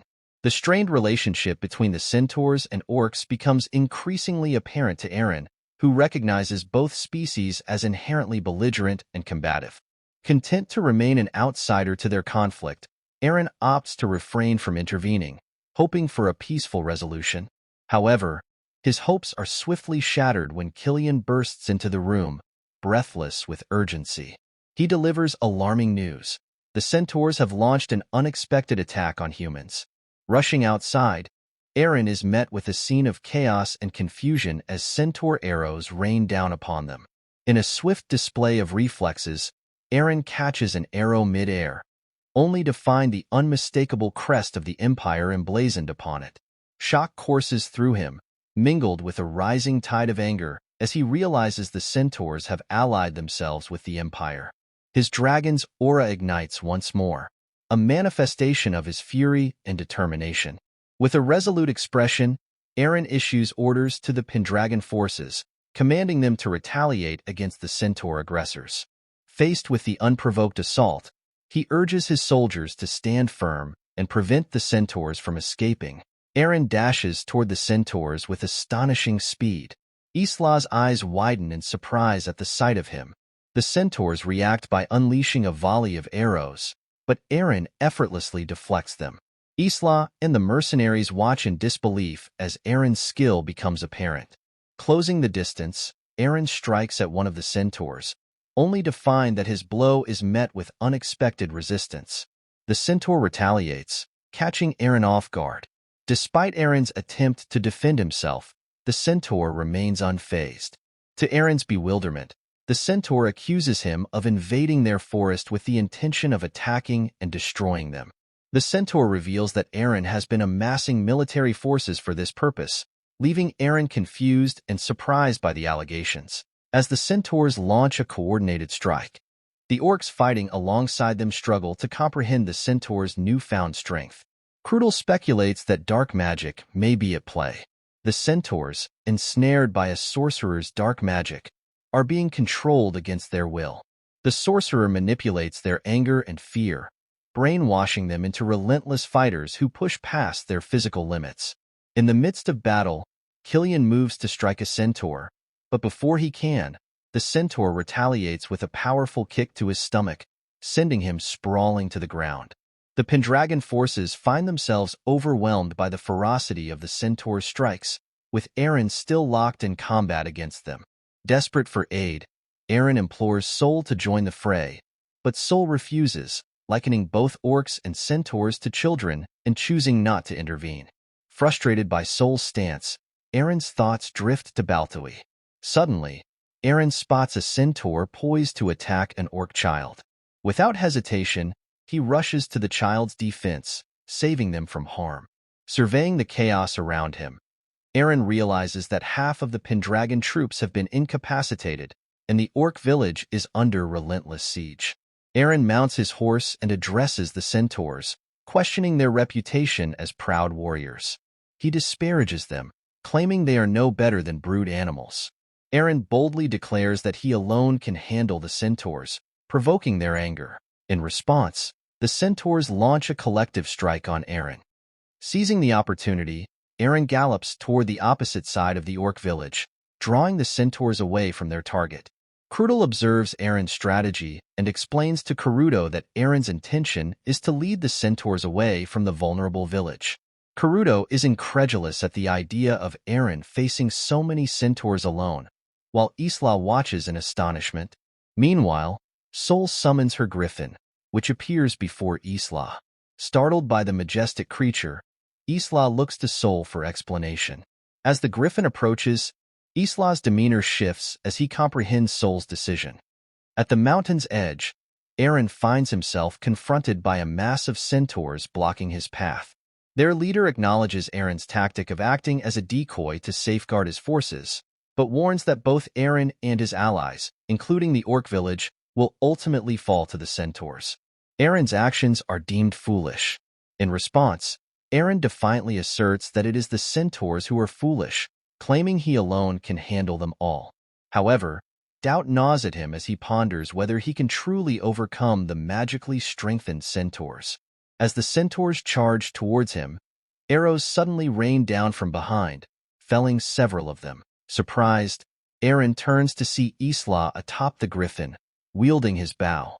Questioning his presence, Eren learns that Isla remains true to his pledge, to stand as Eren's sword and vanquish his foes. Meanwhile, the centaurs are taken aback by the appearance of the divine griffin. Isla charges towards them atop his majestic mount, prompting the centaur leader to launch an arrow in his direction. Swiftly evading the attack, Isla retaliates with a flurry of arrows, swiftly dispatching several centaurs. Observing Isla's prowess, Eren recognizes him as a griffin rider, one who commands these revered creatures associated with the White Dragon. Riding a griffin requires immense skill and knowledge, obtained through ancient wisdom and extensive practice. Those who master this art through countless battles earn the esteemed title of Griffin Rider. Reflecting on Isla's abilities, Eren can't help but smile, recalling that in his previous life, Isla was known as Stormbringer. Seeing Isla live up to his reputation fills Eren with pride. As the centaurs are driven back, their leader orders a retreat. The centaur leader assesses the situation, believing that the dense forest will hinder any pursuit by the griffin. Determining that regrouping is their best course of action, he prepares to retreat. However, Eren intervenes by swiftly shooting an arrow that brings down the centaur leader. Approaching the fallen leader, Eren utilizes his shield to heal the centaur's wounds and break the hold of sorcery upon him. As the centaur leader regains his senses, he is astonished by Eren's unexpected act of kindness.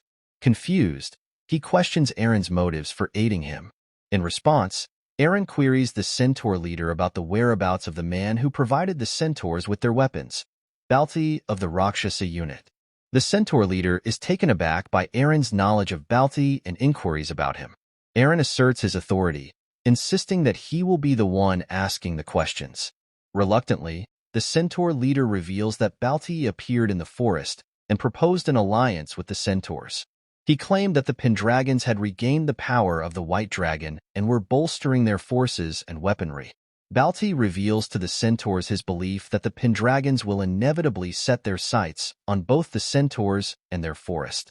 To preempt this threat, Valt urges the centaurs to seize control by defeating the orc village and reclaiming the Ancona forest themselves.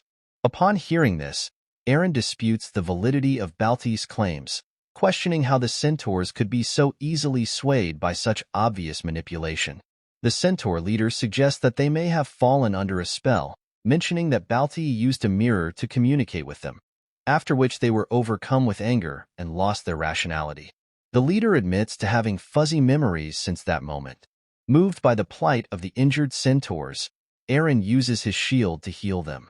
Isla, witnessing this act, expresses surprise. After tending to everyone, Eren reflects on the considerable drain on his mana caused by healing so many. Isla queries Eren about his decision to heal the centaurs, seeking understanding. Eren explains to Isla that the true enemies of the Pendragons are those who manipulated the centaurs. He acknowledges that even the predecessors of the Pendragons bear responsibility for the complex situation. The centaur leader interjects, noting that Eren, as a Pendragon, stands apart from his predecessors. Eren modestly acknowledges that he's been told this before. The centaur leader expresses belief in Eren's potential to be an exceptional ruler. He declares that from that moment forward, the centaur tribe will consider themselves friends of the Pendragons. Both Isla and Eren are taken aback by this unexpected declaration. The centaur leader assures Eren that they will aid the Pendragons in confronting the group that deceived the centaurs. He pledges the centaurs full cooperation with Eren as Pendragon. Turning to the other centaurs, the leader seeks their agreement, which they readily provide. Witnessing this unity, Eren assures the centaur leader that the Pendragons will also support the centaurs. The two groups forge an unexpected alliance, united in their determination to confront their common adversaries. Eren expresses his desire for the centaurs to safeguard the harmony of the forest as its strongest cavalry. With a handshake between Eren and the centaur leader, the conflict comes to an end, and peace returns to the Ancona forest. Eren, using the healing powers of the water spirit shield, tends to the soldiers' wounds, and they celebrate the newfound peace with a banquet. Later, Eren, the centaur leader, Crudel, and the orc leader sit together. Eren explains to the orc elder about the mirror and how it was used to ensnare the centaurs with a spell. The orc elder admits it's the first time he's heard of sorcery working through a mirror. Crudel warns the centaur leader of the dangers of such magic, expressing disbelief that someone could manipulate the emotions of so many centaurs. He labels the sorcerer a fearsome user of dark arts. In the following scene, Eren stands on a tree branch, deep in thought. Sol approaches him, noting his somber demeanor. Eren inquires if Sol was the one who provided Isla with the griffin. Sol confirms, mentioning that he sensed the griffin's aura emanating from Isla. Eren reveals that Isla used to be a griffin rider but avoids discussing it now for unknown reasons. Sol remarks on the complexity of human nature, expressing surprise that Eren didn't succumb to the dragon's aura when enraged. Reflecting on a past moment when he was enveloped by the dragon's aura, Eren contemplates the control over such power. Sol explains that those who form a pact with the White Dragon can harness its power within their bodies, but mastering that power is a personal challenge. Eren emphasizes the importance of not giving in to anger to progress. Inwardly, Eren ponders the discrepancies in his memories. Despite initially forgetting due to anger, he remembers being part of the Rakshasa unit in his previous life, which is currently engaged in battle against the Troll King in the distant southern region's Great Forest. As half of the Rakshasa unit falls in battle, Balti's presence in the same continent as the centaurs seems ludicrous to Eren. Reflecting on the events in the Great Forest and the confrontation with the Troll King, Eren's thoughts linger on Valt. Balti had once hinted at a connection between various events, including the decline of the Pendragon Duchy and the downfall of the Valt House. Eren wonders about Valt's whereabouts, recalling Balti's suggestion that everything was interconnected. Feeling a sense of urgency, Eren confides in Sol about his need to return to his hometown, where his family was branded as traitors. The scene transitions to the Sirad territory, where Count Sirad and Luna are taken aback by the sudden arrival of the Emperor's children, Prince Ian and Princess Ingrid. Prince Ian explains to Luna and Count Sirad that they've come for one reason. Eren Pendragon, the head of the neighboring Duchy of Pendragon.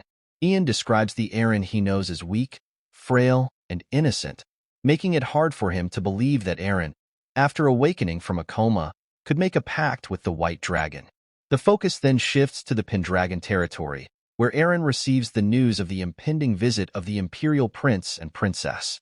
The butler informs Eren that the second prince and his younger sister from the Imperial household are on their way. Perplexed, Eren questions the butler about their purpose for coming. The butler hesitates before revealing that Princess Ingrid is Eren Pendragon's former fiancée. Eren learns that Prince Ian was the one who ended his engagement with Princess Ingrid. This revelation surprises Eren, who hadn't realized he had previous fiancées before Sirad. He finds the situation troublesome, especially since a month has passed since the incident with the centaurs, during which the Pendragon forces have significantly bolstered their ranks with the addition of the Free Knights. Isla is busy forming a Griffin squad, and Eren's own dragon aura has strengthened, with him gaining better control over it. Normally, the Pendragon household takes a summer break each year, and Eren had planned to use this opportunity to investigate the connection between the destruction of the Valt House and the current schemes unfolding. However, just as he was about to do so, news of the Imperial children's visit disrupts his plans. Eren queries his butler about the reason for their visit, suspecting it may be related to marriage.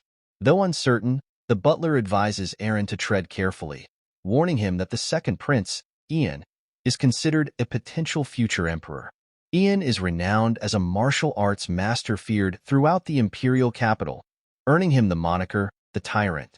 Eren expresses concern to his butler about inadvertently offending Ian. Curious about why the second prince is in line to become emperor, Eren queries his butler. The butler explains that the crown prince's health is failing, making Ian the likely successor. This news triggers a moment of reflection for Eren. Suddenly, he recalls that in his previous life's future, there was no Ian slated to become emperor.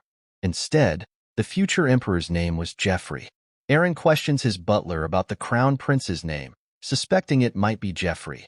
However, the butler clarifies that the current emperor's name is Cheyenne Aragon, and there's no record of a Jeffrey in the imperial lineage. This revelation surprises Eren. Jeffrey isn't even among the top princes of the empire. He's essentially a nobody. Eren ponders the significance of this discrepancy, considering that it might be linked to the altered course of history from his previous life. Eren channels his dragon aura through his hand, signaling to his butler that he now has a reason to meet Prince Ian Aragon. The scene shifts outside, where the two children of the imperial household have arrived in Pendragon territory. Ian begins to emanate his own aura, causing everyone around him to feel intimidated.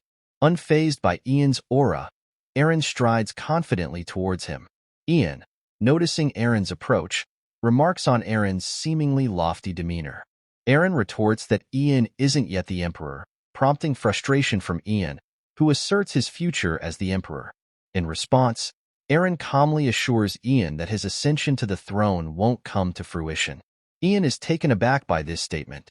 Without hesitation, Eren begins to emanate his own dragon aura, signaling his resolve. Surprised, Eren realizes that only those with the bloodline of the first emperor can withstand Ian's aura of supreme authority.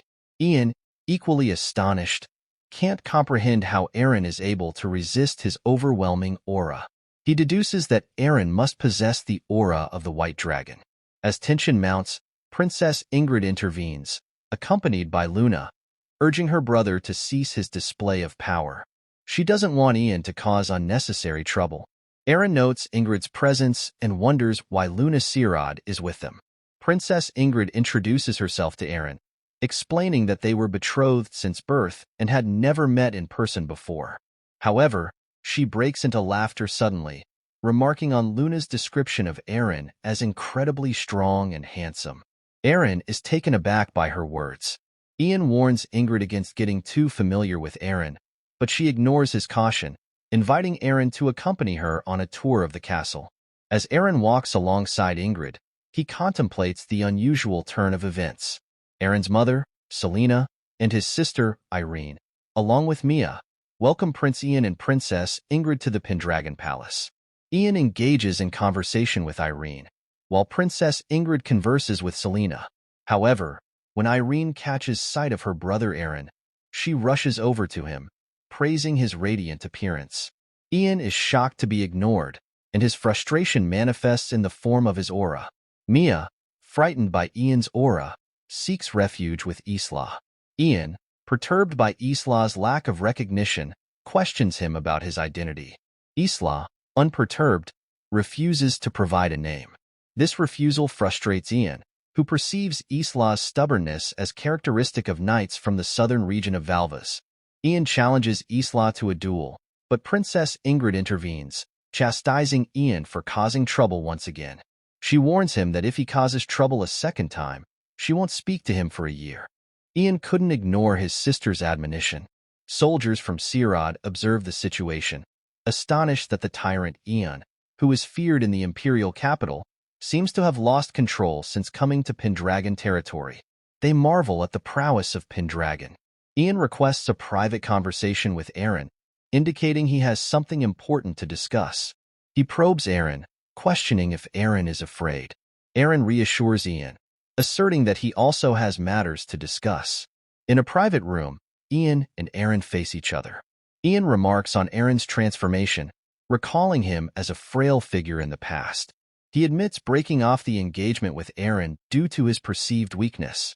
Eren challenges Ian's authority to make such a decision for his sister. Curious, Eren asks Ian why he came. He questions whether Ian intends to rekindle the engagement. Ian flatly denies the possibility, stating there's no way his sister would be engaged to Eren Pendragon. Ian confronts Eren, expressing his disillusionment with the loyalty of Eren Pendragon and the Valva's knight to the imperial family. He questions Eren's intentions. In response, Eren asserts that Pendragon does not stand in anyone's shadow and has responsibilities to fulfill. Suddenly, Ian attempts to strike Eren, but Eren reacts quickly, throwing water at Ian and elbowing him. Despite the blow, Ian remains resilient, seizing Eren's arm and slamming him onto a table. Eren counters by locking Ian's arm before the impact. As they both assess the situation, Eren notices a knife near Ian's hand and decides to step back. Surprised by Eren's retreat, Ian questions his motives. Eren suggests that Ian wasn't fighting seriously, as he could have easily countered Eren's technique with the knife. Eren then emanates his aura and poses his question to Ian once more. Eren questions Ian's motive for coming to Pendragon territory. Ian responds with laughter, acknowledging Eren's prowess and ability to push Ian to this point. Eren is perplexed by Ian's reaction. Ian suggests that Eren join forces with him, recognizing Eren's potential to become the cornerstone of the Empire as Eren Pendragon. Ian explains to Eren that he's extending the invitation because of Eren's military skills and sharp intellect. However, Eren observes that the tense atmosphere and Ian's imposing aura have dissipated. Curious, Eren asks Ian what he means by joining forces. Ian reveals that the imperial family is currently grappling with the issue of succession, with several princes and influential aristocrats vying for power behind the scenes. He wants Eren on his side in case of future difficulties. Ian offers Eren a significant position within the Empire, along with wealth, treasures, territories, or even the opportunity to establish an independent state. Hearing this, Eren reflects on Ian's reputation as a tyrant in the imperial capital, but considers that Ian's true nature might be different. He concludes that Ian may not actually aspire to become emperor. Ian is taken aback by Eren's response. Eren expresses his belief that Ian's tyrannical persona might be a facade. Despite the tempting rewards, Eren cannot accept an offer from someone whose true intentions are unknown. Ian is surprised that Eren has discerned his true nature to such an extent. He admits that Eren is the first person, aside from his sister, to understand his intentions. Ian reveals his desire for his brother, Cheyenne Aragon, to become emperor. Eren questions if Cheyenne is the crown prince who is currently bedridden. Frustrated, Ian explains that his brother was nearly assassinated 3 years ago during the treason incident in Sisek. This revelation shocks Eren. Ian describes his brother as kind and capable, believing he would have been an outstanding ruler. Cheyenne aspired to bring change to the empire. Eren recalls that 3 years ago, the Valt family was branded as traitors in Sisek. Then, Eren agrees to Ian's offer but requests in return that Ian divulge all the information he knows about the treason incident. The scene shifts to Selena and Irene informing Luna and Ingrid about Eren's wife, Lindsay, shocking both of them. Returning to Eren and Ian, Ian discloses everything he knows about the treason incident in Sisek. Eren recalls that during that time, he was aspiring to become a knight and was entrusted with a letter to deliver to the lords of Sisek, but there was a hidden agenda behind it. Ian poses the question of who could be the mastermind behind the treason. Eren speculates if there's another prince vying for the emperor's throne. Ian acknowledges the possibility but explains that there are numerous princes and associated aristocrats, making it difficult for him to keep track of them all. Eren then inquires if Ian knows of any prince named Aim Jeffrey. Ian informs Eren that Aim Jeffrey is the child of a concubine, holding only the title of Viscount without any real power. Eren realizes that Jeffrey does exist, but is merely a Viscount without influence. He ponders how someone like Jeffrey could ascend to the throne in just a few years. Curious, Eren asks Ian about the lineage of Jeffrey's mother. Ian is surprised to reveal that she hails from Sisek and struggles to believe that Jeffrey could be involved in such matters. Eren reflects on Balti's words about everything being interconnected. He then emits his dragon's aura, surprising Ian, who hadn't seen Eren use this power before. Ian wonders about Eren's true identity. Outside, Sol appears, startling Ian with his white dragon form. Sol transforms into human form and approaches Eren.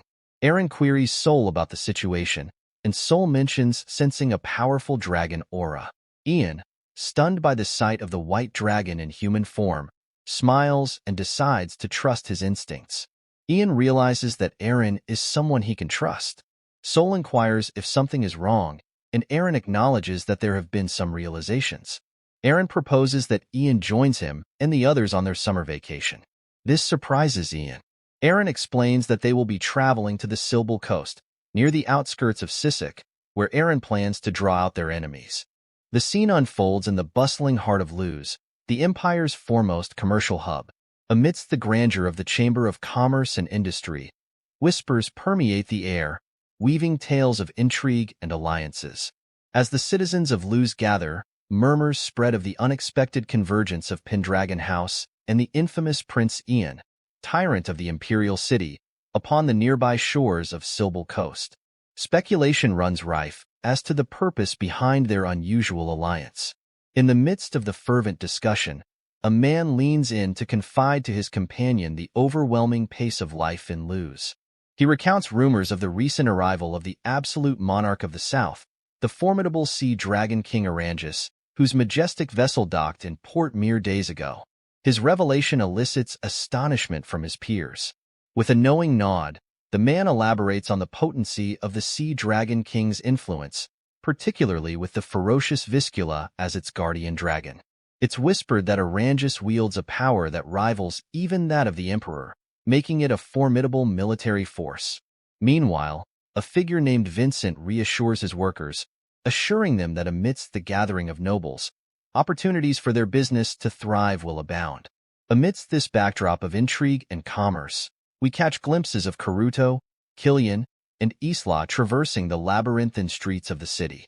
Killian, perplexed by the sudden influx of activity, can't help but wonder what has turned Luz into such a bustling vacation destination. In a surprising turn of events, Killian finds himself taken aback by the unexpected appearance of Prince Ian alongside Eren. Karuto, however, dismisses the significance of their presence, instead focusing on the city's abundance of warriors. Eager for a challenge, Karuto expresses his anticipation for duels with these seasoned fighters. Suddenly, a group of orcs emerges into view, their brutish forms unmistakable to Killian's discerning eye. Identified as Ratuan orcs hailing from the southern territories, they are notorious as the fiercest orc tribe and notorious pirates. Spotting Karuto among the humans, the Ratuan orcs are taken aback, having never encountered his kind before. Their leader disparages Karuto's perceived weakness for associating with humans, provoking Karuto's ire and igniting his desire for confrontation. But Killian intervenes, recognizing the potential danger of a public altercation with the Ratuan orcs. Despite Karuto's frustration, Killian insists on restraint, wary of the repercussions of a skirmish amidst the onlookers. However, the Ratuan orcs persist in their disrespect, escalating tensions further. As Isla joins in, fueled by his own indignation, Killian feels the weight of responsibility settle heavily upon them. With two hot-headed companions to manage, Killian resolves to navigate the situation with caution and diplomacy, knowing that the delicate balance could easily tip into chaos. However, amidst the bustling commerce of the city, Killian can't shake the feeling of unease at the brazen presence of pirates openly wandering the streets. He senses that Luz, for all its outward prosperity, harbors secrets beneath its surface. The scene then shifts to the opulent residence of Governor Count Torio, where Count Segunda engages in conversation with Vincent. They discuss the unexpected arrival of Eren Pendragon, partner of the White Dragon, and Prince Ian Aragon, son of the Emperor, to the outskirts of Luz for vacation.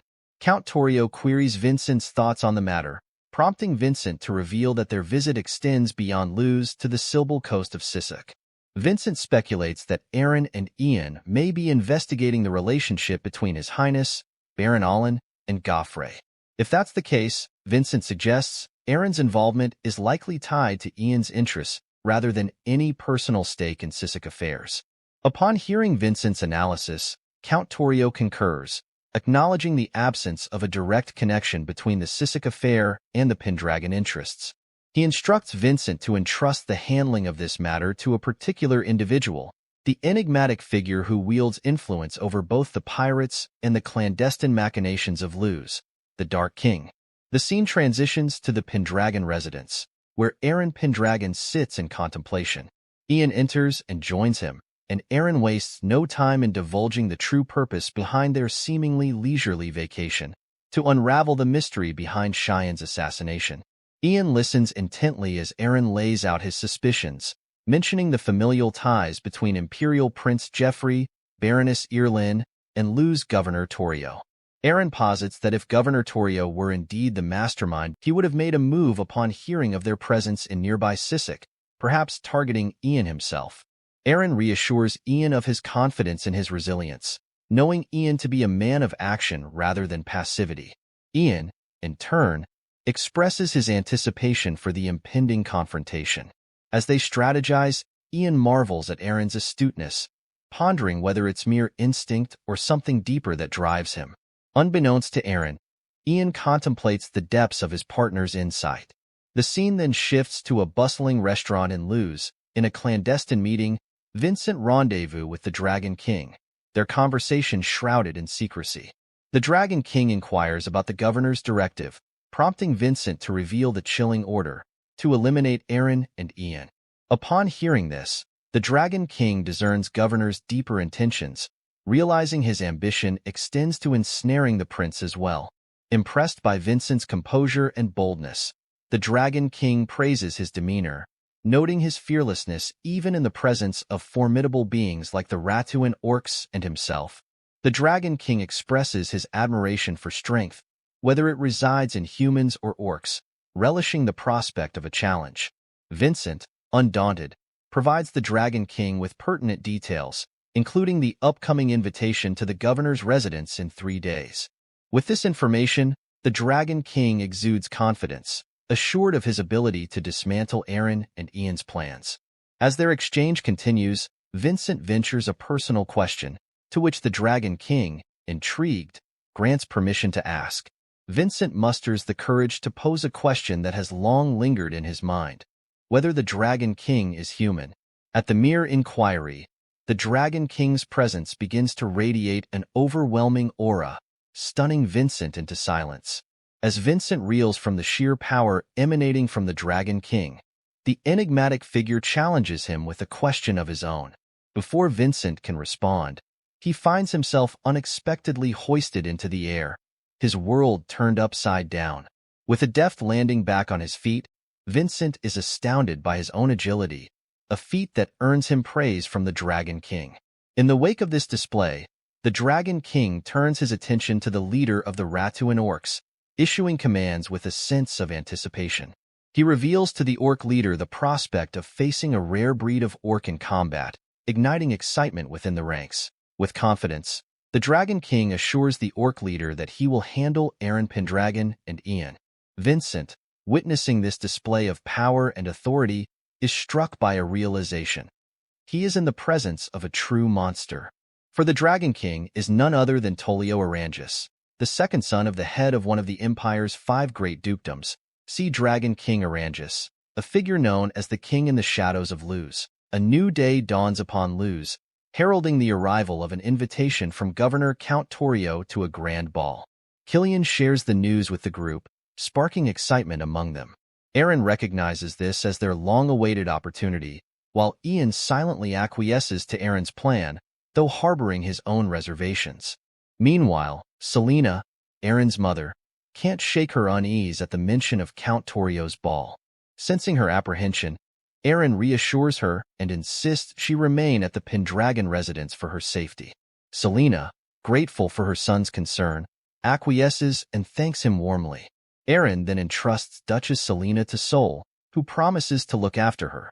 As the evening unfolds, the scene shifts to Governor Torio's opulent mansion, where nobles from far and wide have gathered for the extravagant ball. Eren arrives with his entourage, drawing the attention and admiration of all present. In a surprising turn, Karuto and Isla make their entrance, causing a stir among the nobles at the sight of an orc in their midst. Karuto, frustrated by the necessity of wearing armor, grapples with the discomfort of his attire amidst the grandeur of the occasion. Vincent strides into the scene, extending a warm welcome to the Pendragons and their companions. Making his way towards Eren, Vincent introduces himself as a knight in the service of Governor Segunda. Eren is taken aback by the intense aura emanating from Vincent's eyes, a telltale sign of a seasoned warrior. Intrigued by this revelation, Eren decides to observe Vincent further, sensing there's more to him than meets the eye. Vincent leads the group into the mansion, his steady pace and composed posture catching Ian's attention. Ian notes Vincent's unwavering demeanor, impressed by his poise amidst the bustling activity. As they enter the grand ballroom, Eren and his companions exchange pleasantries with the assembled nobility. Governor Torio steps forward, introducing himself as the ruler of Luz. Ian acknowledges their past acquaintance, noting the passing of 3 years and briefly mentioning the tumultuous events at the Imperial Castle. Count Torio extends his greetings to Princess Ingrid, further setting the stage for the evening's festivities. Count Torio extends his greetings to Irene before turning his attention to Eren Pendragon. Expressing his admiration, Count Torio acknowledges Eren's remarkable achievement in forming a pact with the White Dragon and commanding the loyalty of both orcs and griffins. He finds Eren's accomplishment truly astounding. However, Count Torio's curiosity shifts as he inquires about Duchess Selena's absence. Eren explains that Selena is unwell and resting at a separate villa. Count Torio offers to send his personal healers to attend to her, but Eren politely declines, citing potential complications in case of danger. Count Torio respects Eren's wishes and encourages him to enjoy the festivities without worry. Ian, ever vigilant, warns Eren to remain cautious, suspecting that Count Torio may have ulterior motives. Eren, intrigued, questions Ian about Knight Vincent's identity. Ian reveals that Vincent is Count Torio's most trusted knight, having distinguished himself since his arrival in Luz 2 years prior. Ian adds that there's speculation about Vincent handling all of Count Torio's affairs. Eren ponders the significance of Vincent's involvement in the Sisek incident. Despite their suspicions, Eren suggests they proceed with caution and adapt to the situation as it unfolds, maintaining their vigilance. Count Torio turns to Vincent, inquiring about his impressions of Eren Pendragon. Vincent recounts the moment Eren glimpsed his released aura but quickly looked away, interpreting it as a sign of fear. Count Torio dismisses Eren as just a youth in response. Vincent acknowledges Eren's companion as undoubtedly strong, though he admits he can't gauge the man's true strength without a fight. Internally, Vincent speculates that the man is likely a Valva's knight, known for their narrow-mindedness and boldness, which seems incongruous with his allegiance to Eren Pendragon. Count Torio entrusts Vincent with the knight's handling, while reinforcements deal with the remainder. He references the involvement of Tolio, the son of the Sea Dragon King, in handling Eren and Ian.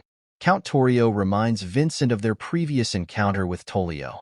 Vincent's mind drifts back to his encounter with the Dark King, Tolio, recalling the sheer power and ferocity he witnessed. He confides in Count Torio, emphasizing the unparalleled strength of the Dark King, asserting that victory against him seems impossible for mere humans. Count Torio, reassured by Vincent's assessment, sees it as a sign that their plans will proceed smoothly. Acknowledging Vincent's cunning and fierceness, Count Torio hints at grander schemes to come. He promises Vincent a position of great honor once their current operation concludes successfully. Vincent humbly protests, feeling unworthy of such accolades, but Count Torio insists, citing his own detachment from the impending events. As tension mounts within the mansion, the tranquility is shattered by the sound of breaking glass. Eren and the others are startled as the window shatters, revealing the unexpected intrusion of Tolio and his orc companions. Panic grips the mansion as the pirates infiltrate its halls. Tolio swiftly dispatches any noble who dares to confront him, commanding the orcs to subdue the remaining guests.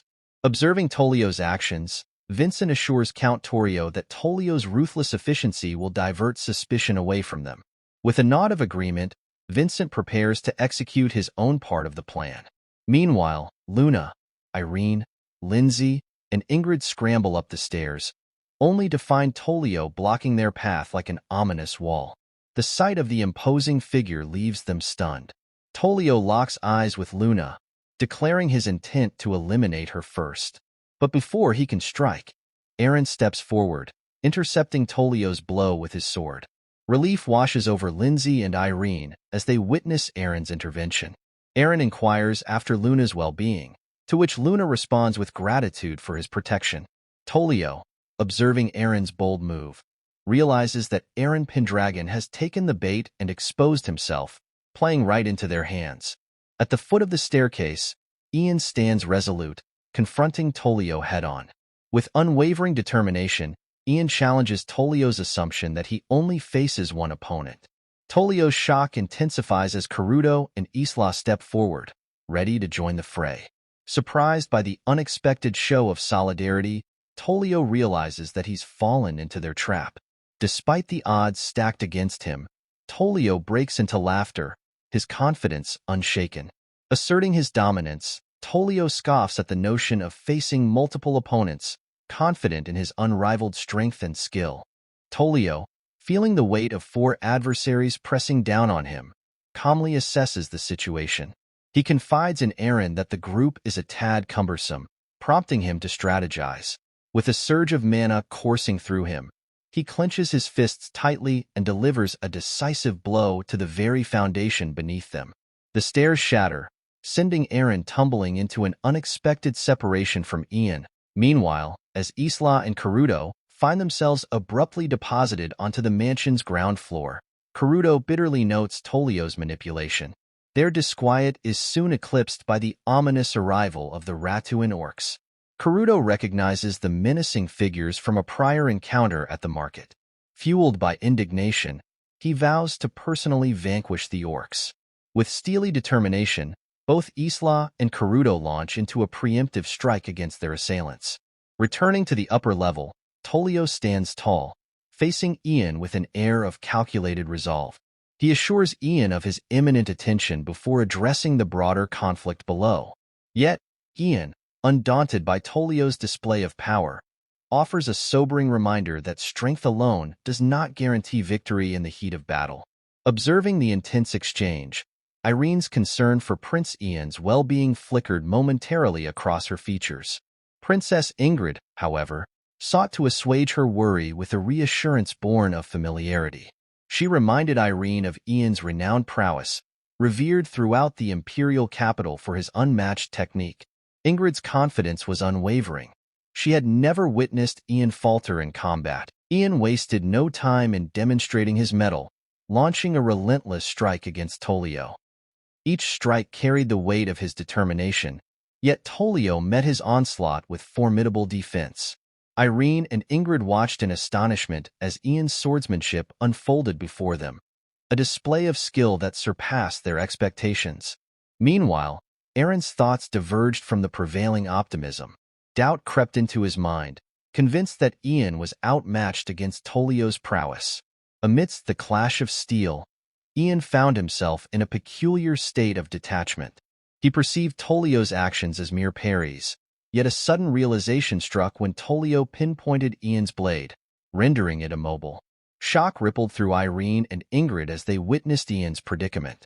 Seizing the opportunity, Tolio moved in for the decisive strike, only to be intercepted by Eren's sudden intervention. With a swift maneuver, Eren attempted to thwart Tolio's advance, yet the agile foe evaded his attack with ease before retreating into the fray. As the battle intensified, Eren stepped forward to stand beside Ian, urging him to join forces against their formidable opponent. Tolio, taken aback by Eren's audacity, bore the evidence of a scratch inflicted by his unexpected assailant. It had been a rare occurrence for Tolio to face such resistance, prompting a contemplation of his strategy. Perhaps, Tolio mused, he should have prioritized Eren's threat over Ian's. With a calculated resolve, Tolio raised his shield, acknowledging the newfound challenge with a declaration of readiness. Both Ian and Eren were cautioned to give their utmost effort, for failure would not be tolerated.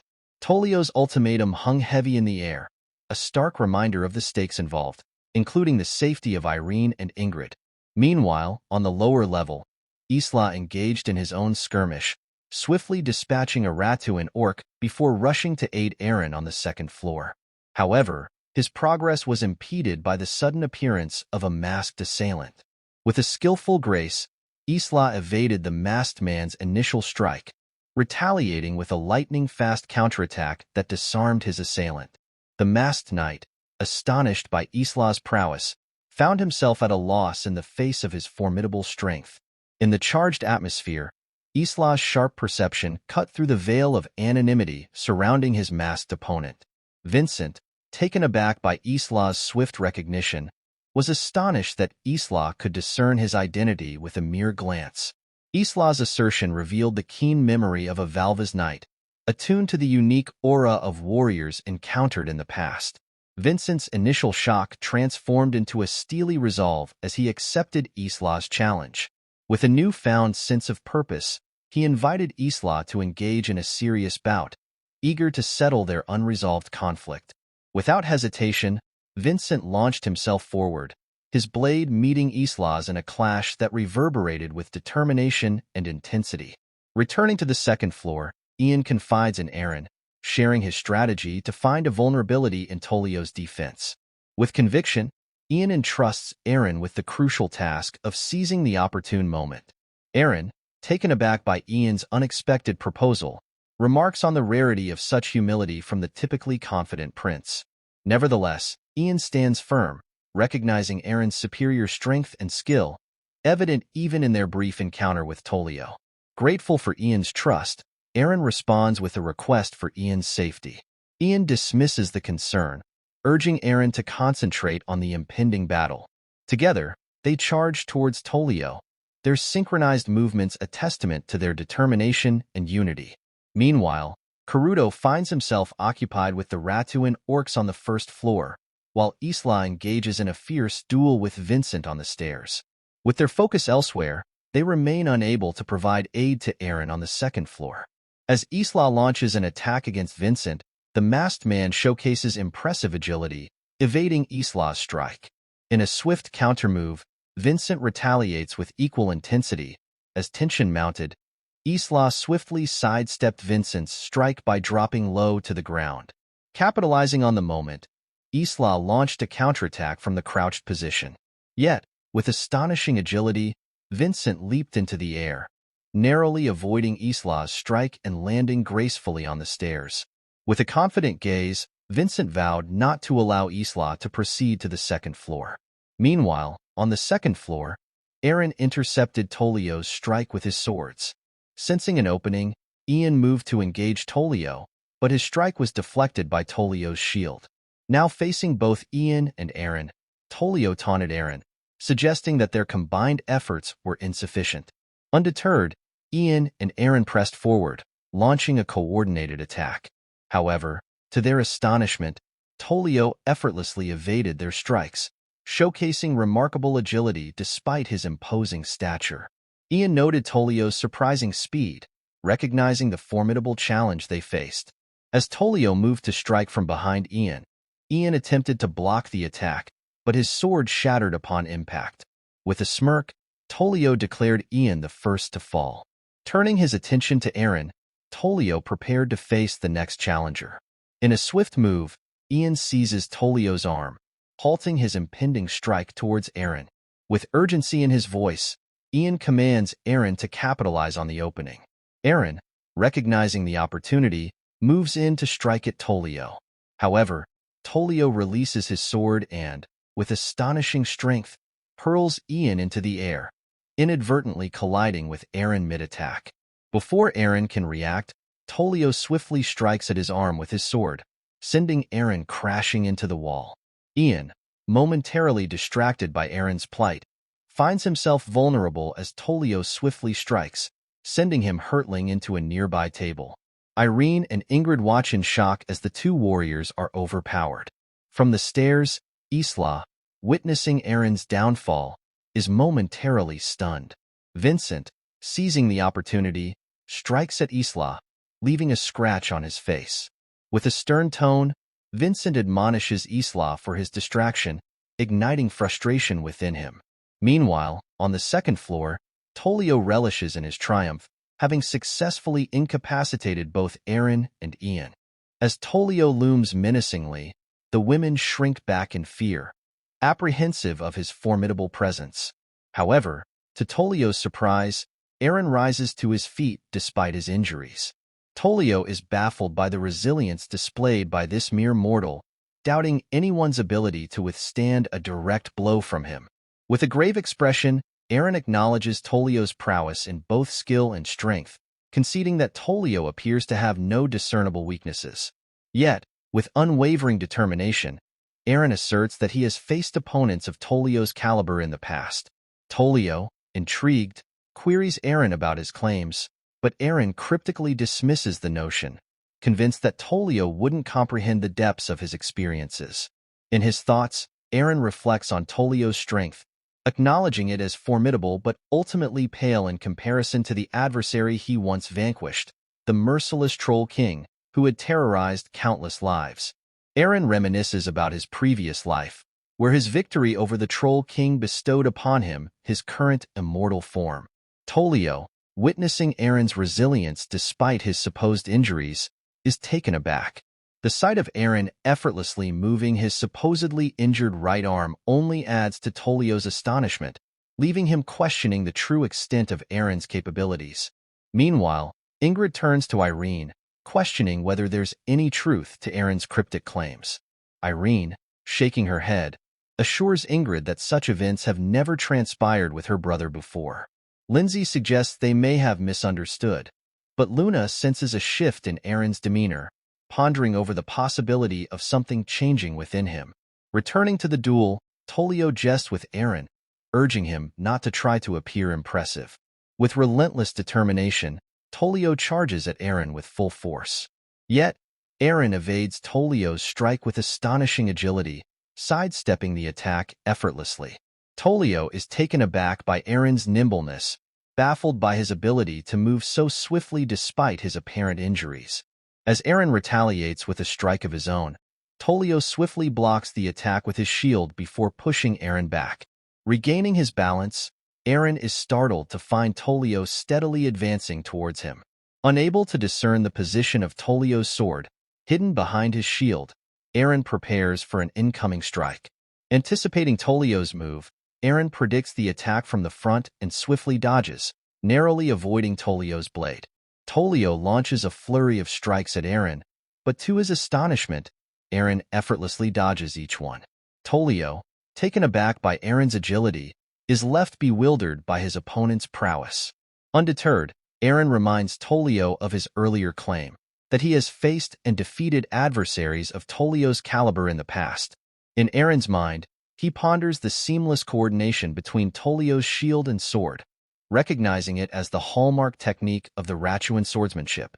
Ratuan, once an ancient dwarven city perched upon the sea, fell to Orcish conquest decades ago, evolving into the largest orc kingdom in the empire. The orcs, blending the sturdy dwarven shields with their own throwing techniques, forged the formidable Ratuan technique. Eren draws a parallel between this technique and the one employed by Isla in a previous encounter, solidifying his suspicions. Considering Tolio's proficiency in both northern and southern martial arts, Eren speculates on Tolio's origins. He surmises that Tolio could either be a renowned warrior from the south or perhaps even an illegitimate child of a noble, born of both Orcish and human lineage. On the opposite end of the spectrum, Tolio observes Eren with a mixture of surprise and suspicion. Eren's remarkable ability to regenerate and his adept reaction to the Ratuan technique leaves Tolio perplexed. Tolio reflects on the devastation he wrought upon opponents using the Ratuan technique, swiftly overpowering them with its swift and devastating strikes. Puzzled by Eren's apparent familiarity with the technique, Tolio questions whether Eren has faced it before. Tolio grapples with the notion that Eren possesses such experience against the Ratuan technique, despite Tolio's belief in his own superiority in both strength and skill. However, Tolio senses a subtle yet distinct difference in Eren's demeanor. With Ian incapacitated and the possibility of Eren's allies joining the fray looming, Tolio realizes the precariousness of the situation. For the sake of his father, the Sea Dragon King's ambition, Tolio knows he must swiftly neutralize Eren Pendragon. Turning his attention back to Eren, Tolio acknowledges Eren's proficiency in evasion with a wry comment. With deliberate intent, Tolio makes a beeline for Ian, prompting a shocked reaction from Eren as he watches Tolio's unexpected move towards his fallen comrade. As Tolio moves to seize Ian, the prince seizes the moment, delivering a swift punch to Tolio's eye. Before Tolio can retaliate, Eren swoops in from behind, his aura sword ablaze with power, delivering a powerful strike at Tolio with all his might. Tolio's agility proved paramount as he swiftly evaded Eren's strike, leaving Ian astonished at his opponent's timing. Undeterred, Eren attempts to immobilize Tolio with an arm lock, employing a technique similar to what Tolio used on Ian. However, to Tolio's disbelief, Eren successfully applies the hold, surprising both himself and Tolio. Meanwhile, on the stairs, Isla and Vincent engage in a fierce battle. With a powerful strike, Isla shatters Vincent's sword, prompting him to realize the limitations of his weapon in direct combat. Vincent attempts to conceal a tattoo on his arm, but Isla keenly spots it. Suddenly, a distant scream pierces the air, leaving Vincent shocked at the thought of Eren Pendragon besting Tolio. Conversely, Isla is filled with excitement at the news. Descending to the first floor, Karuto stands victorious over the defeated Ratuan orcs, leaving Vincent stunned by the unexpected outcome of the battle. Vincent's mind races with uncertainty as he observes the unfolding chaos. With a sense of unease creeping in, he makes the decision to retreat, leaving the scene behind. Meanwhile, Isla wastes no time, swiftly ascending to the second floor to join the fray. On the second floor, Tolio, nursing an injured arm, stands defiantly with his shield raised against Eren. Eren confidently remarks on the reversal of fortunes, frustrating Tolio. However, before the tension can escalate further, Isla and Karuto arrive on the scene, much to Eren's relief. Tolio, seizing the opportunity, hurls his shield towards Ian, but Eren intercepts it, preventing any harm. With resolve in his voice, Tolio positions himself by the nearest window, issuing a challenge to Eren for a future rematch. With a whistle, he summons a griffin, swiftly making his escape. Karuto, filled with frustration at Tolio's evasion, watches as the griffin disappears into the distance. However, Eren reassures them, revealing that he had managed to injure Tolio's right arm and eye, so Tolio won't come back for some time. Isla then shares the recent encounter with Vincent, underscoring the lingering danger they face. Karuto and Eren exchange shocked glances upon hearing Isla's revelation. Ian's mind races as he contemplates the possibility of Count Segunda orchestrating the attack beforehand. Eren acknowledges Ian's suspicion but cautions that it may not be enough to prove Count Segunda's involvement definitively. Nevertheless, he turns to Isla, seeking insight into Vincent's strength. Isla recounts their battle, emphasizing Vincent's formidable skill and noting a distinctive tower tattoo on his shoulder, leaving Eren stunned by the revelation. Meanwhile, at the Pendragon residence, Lady Selena and Mina enjoy a peaceful moment until Lady Selena's gaze is drawn to the sky, where she spots orcs riding griffins approaching their home, filling her with shock and dread. In the forest, Tolio rides his griffin, only to be confronted by Count Segunda. Frustrated, Count Segunda admonishes Tolio for his failure to not only destroy his mansion, but also for his inability to eliminate their targets. Tolio confronts Count Segunda, revealing the extent of the injuries inflicted upon Ian.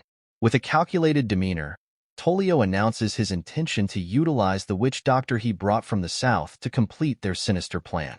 Count Segunda is taken aback by this unexpected turn of events as Tolio lays out the details of their scheme. Tolio explains that the orcs sent to kidnap Lady Selena, Eren's mother, are accompanied by the witch doctor, whose expertise lies in brainwashing and elimination. Tolio asserts that had the witch doctor been present at the mansion, dealing with Eren and Ian would have been a simple task. Count Segunda's fear grows as he realizes the magnitude of Tolio's actions. Suddenly, without warning, Tolio strikes Count Segunda, injuring his leg. Tolio justifies the action as a precautionary measure to divert suspicion away from Count Segunda. With his task accomplished, Tolio departs from the scene. Meanwhile, at the Pendragon residence, Soldrake griffins engage in a fierce battle with the invading orcs and their mounts. On the battlefield, Killian and the other Pendragon forces engage the invading orcs with impressive skill and coordination. Observing Killian's prowess, the Free Knights are in awe of his abilities. Killian himself acknowledges the effectiveness of the Crutal strength-enhancing spell, finding it both potent and sustainable. Meanwhile, Crutal has cast an enhancing spell on both the Griffins and the Pendragon forces, boosting their combat capabilities. In the depths of the forest, two knights observe the ongoing battle through a crystal sphere. The witch doctor, accompanying them, explains that the Pendragon force's success is attributed to the strengthening spell. The witch doctor confidently asserts that while there may be a master-level magician among the Pendragon forces, they pale in comparison to his own strength. The knights are stunned by the aura exuded by the witch doctor as he speaks. Using the crystal sphere, the witch doctor locates Lady Selena's position and devises a plan to capitalize on the distraction caused by the pirates to execute her kidnapping. In a tense moment, Lady Selena, accompanied by Mina, Kazal, and Tata, huddles fearfully in a room, seeking refuge from the chaos outside. Suddenly, to Lady Selena's astonishment, the thick metal door before them begins to melt away, revealing the imposing figure of the witch doctor accompanied by a few knights. With a commanding presence, the witch doctor instructs Lady Selena to step forward and accompany them. Showing courage in the face of danger, Lady Selena complies, urging the witch doctor to spare the others from harm. Using his magical ropes, the witch doctor binds Lady Selena, preparing to take her away. However, just as the knights move to escort Lady Selena, Sol emerges from the shadows with lightning speed, dispatching the knights with a single strike. The witch doctor is left dumbfounded by Sol's sudden intervention, recognizing her as something other than human. With gems adorning her forehead and wings sprouting from her back, Sol conjures a radiant sword from thin air, confirming the witch doctor's suspicions that she is the legendary White Dragon. Before the witch doctor can react, Sol swiftly incapacitates him with another decisive blow, ensuring Lady Selena's safety. Later that night, Isla was driving the carriage, and inside, Ingrid asked Ian if he was all right as she healed him using Eren's shield. Ian replied that he felt much better and that the healing shield truly worked wonders.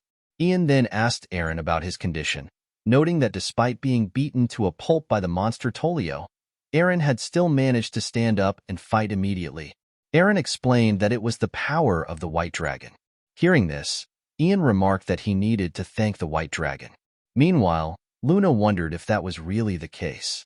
At the Pendragon house, the Griffins and Killian, with the help of orcs, had defeated the Ratuan orcs' army. Everyone began celebrating the Pendragon army's victory. Seeing them, Krudel couldn't help but laugh. On the terrace, Selena, Eren's mother, thanked Sol for saving her and the others. Sol told her that Eren had asked her to take care of his mother while he was gone, and that was all. Selena didn't seem to understand what Sol was saying, but she told Sol that what she protected wasn't the Pendragon house, but the head of the family with whom Sol had made the pact. Selena was aware of that. She stated that before her husband Gordon was alive, she had only seen the White Dragon turn into its human form once. When she saw the beautiful dragon, stronger than anyone else, staring into her husband's eyes, Selena felt jealous. However, when Sol looked into her son Eren's eyes, the look in Sol's eyes was one of nostalgia, an almost painful longing for a distant past. Selena said that she understood now and asked Sol to keep protecting her son Eren. She admitted that she knew Eren might not be her son, but she was his mother regardless. Just because Eren seemed different, or even if it was another person inside, deep down, she loved him. Crying, she expressed this heartfelt sentiment. Seeing this, Sol also admitted that she couldn't understand what Selena was trying to say, but Sol states that Rey, it's the name Sol gave Eren, is Valt and Eren Pendragon, and through Rey, Sol can see Alex. Sol might end up loving Rey more than any of her previous pact partners. At that moment, Eren, Lindsay, and Irene rushed to check on their mother. Worried, Eren asked if she was all right, having heard they were attacked by orcs. Selena replied that she was fine, thanks to Soldrake, and asked if Eren and the others were all right. Eren assured her that they were completely fine and nothing had happened. Selena expressed her relief that Eren was okay, hugged him, and thanked him. She then hugged Irene, who asked what had happened. Later, after they went inside the house and said goodnight to Eren, he hugged Lindsay and told her goodnight as well. On the other hand, Luna approached Eren and stated that she had something important to discuss with him and wanted to talk about it now. As they walked outside, Eren asked Luna what she wanted to talk about. Luna told Eren that perhaps if she hadn't brought up the divorce at that time, she might have become his wife. Eren remained silent. Luna expressed her regret for initiating the divorce, especially after seeing how Eren had changed so drastically from his previous self. However, since the divorce was a family decision, Luna felt there was no way around it and gave up. During their trip to the mausoleum and throughout the journey, Luna had kept watching Eren as he protected her. This feeling probably wouldn't change, and even now, thinking about it, she told Eren that she loved him. Eren replied that he didn't feel the same way. Surprised, Luna said she understood, acknowledging that she had treated Eren harshly before and had only gotten closer to him once he succeeded. Luna admitted that she hadn't considered it from this perspective. Eren told Luna that she was wrong. It wasn't about that. He further explained that he never hated Luna nor thought she was a despicable woman, but in his current life, he had no room for real feelings. Just like a piece on a chessboard, moving as Eren had been told to, there was no place for feelings in his heart. Eren would have said the same to anyone trying to court him. He apologized to Luna and told her to go and rest for the night. Meanwhile, Ingrid had been watching them from the bushes. Eren told Ingrid to do the same and rest. As he left, Eren thought to himself that he couldn't just leave things as they were, so he would definitely have to go to his hometown, Sisek. The scene then shifted to the next day at the Luge Chamber of Commerce, where people were discussing the recent events. They talked about how the Latuan orcs had caused a scene by barging into the governor's ball, killing the attending nobles, and seriously injuring the governor. One person noted that the astonishing thing was that those fierce Latuan orcs were dealt with by the Pendragons, who had been suddenly invited to the ball. The Pendragon knights had turned the tables and defeated the orcs. At the next table, Vincent was sitting and overhearing the conversation. He thought to himself that all those Latuan orcs were dealt with by just that one Arcona orc, and the one who fought against Vincent was a Valva's knight. Tolio Orangus, the Dark King, a monster said to be unmatched in the south, even made Vincent feel like he couldn't win against him. At that moment, a servant came in and informed Vincent that an incredible opportunity had arisen. Eren Pendragon was here. Vincent was shocked to hear this. The scene shifts to Vincent's room, where Eren comments on how extravagant it is. Eren notes that with such facilities, a small or medium business wouldn't be able to afford to maintain them, implying that Vincent must be making a lot of money. Vincent appears frustrated seeing Eren Pendragon in his office. Eren continues, stating that Governor Segunda significantly developed the economy of Luz, which means the governor must have had a fantastic subordinate. At that moment, Vincent wastes no time and attempts to kick Eren, but Eren barely dodges it. Vincent then tries to punch Eren, but Eren blocks the punch as well. Vincent starts throwing a barrage of punches, but to his surprise, Eren grabs Vincent's hand and comments that he expected nothing less from the sly fox who fought evenly with Isla. Vincent retorts that Eren is the sly one, as he pretended to be afraid of Vincent's aura flow. Vincent acknowledges that since Eren dealt with the Dark King, he is certainly strong, but warns Eren that if he thinks it will be easy to kill Vincent, he is mistaken. Then Vincent begins to release his aura and states that in this world, he still has things he must do. Hearing this, Eren remarks that with the power of the Chamber of Commerce, Vincent aims to reduce economic disparities within the Empire and develop it further. Vincent is shocked to hear this. Eren then tells Vincent that he is mistaken. Eren is not there to capture him, but to buy his services. He addresses Vincent as the Master of the Tower of Dusk, Ron Vincent. Vincent is stunned. Eren reflects that although Vincent is a common name, he didn't initially realize the significance. However, from Isla's report, he knew that the man had a tower tattoo on his shoulder, the mark of the Tower of Dusk. Little is known about the Tower of Dusk, but two things are certain. Its members bear a tattoo of a tower, and its talented members excel in various fields, referring to their leader as master. Furthermore, they are committed to the betterment of the world. They preach that they must walk the path of justice. Eren had heard stories about them in his previous life in the demon unit. Eren tells Vincent that Vincent's first goal is to strengthen the foundation of Luz and seize control of all the Empire's coastal cities. Through this Chamber of Commerce, Vincent aims to gather the power of small and medium merchants and use their collective interests to pressure the big merchants and nobles, disrupting their main source of income and preventing them from becoming too powerful. Vincent is stunned to hear this and wonders how Eren knew about his plan, as he had never revealed the nature of his plans to anyone. Eren thinks that Vincent's plan is to eliminate economic disparities in the Empire and that he has something significant in mind. Known as the Gray Afterflow of the Sunset, Ron Vincent was a name that spread far in Eren's previous life. Vincent is one of the heroes. Eren then questions Vincent, saying he doesn't understand why someone of Vincent's caliber is working under someone like Count Segunda. Vincent was left speechless for a moment before replying. He said that Governor Segunda is not incompetent, as the governor was willing to work with him without caring about his social status and skillfully used Vincent to develop Luz's economy. As a result, the population was able to achieve prosperity. However, Eren continued, stating that due to those profits, the governor planned to take down Eren and Ian, and perhaps even the imperial prince, Shaun. Vincent asked what about it, surprising Eren with his reaction. Vincent then elaborated that the noble idiots and the imperial family are always in a struggle for influence and power. No matter who wins or dies, it doesn't matter to him, because his objective is to bring wealth and safety to everyone. That is all.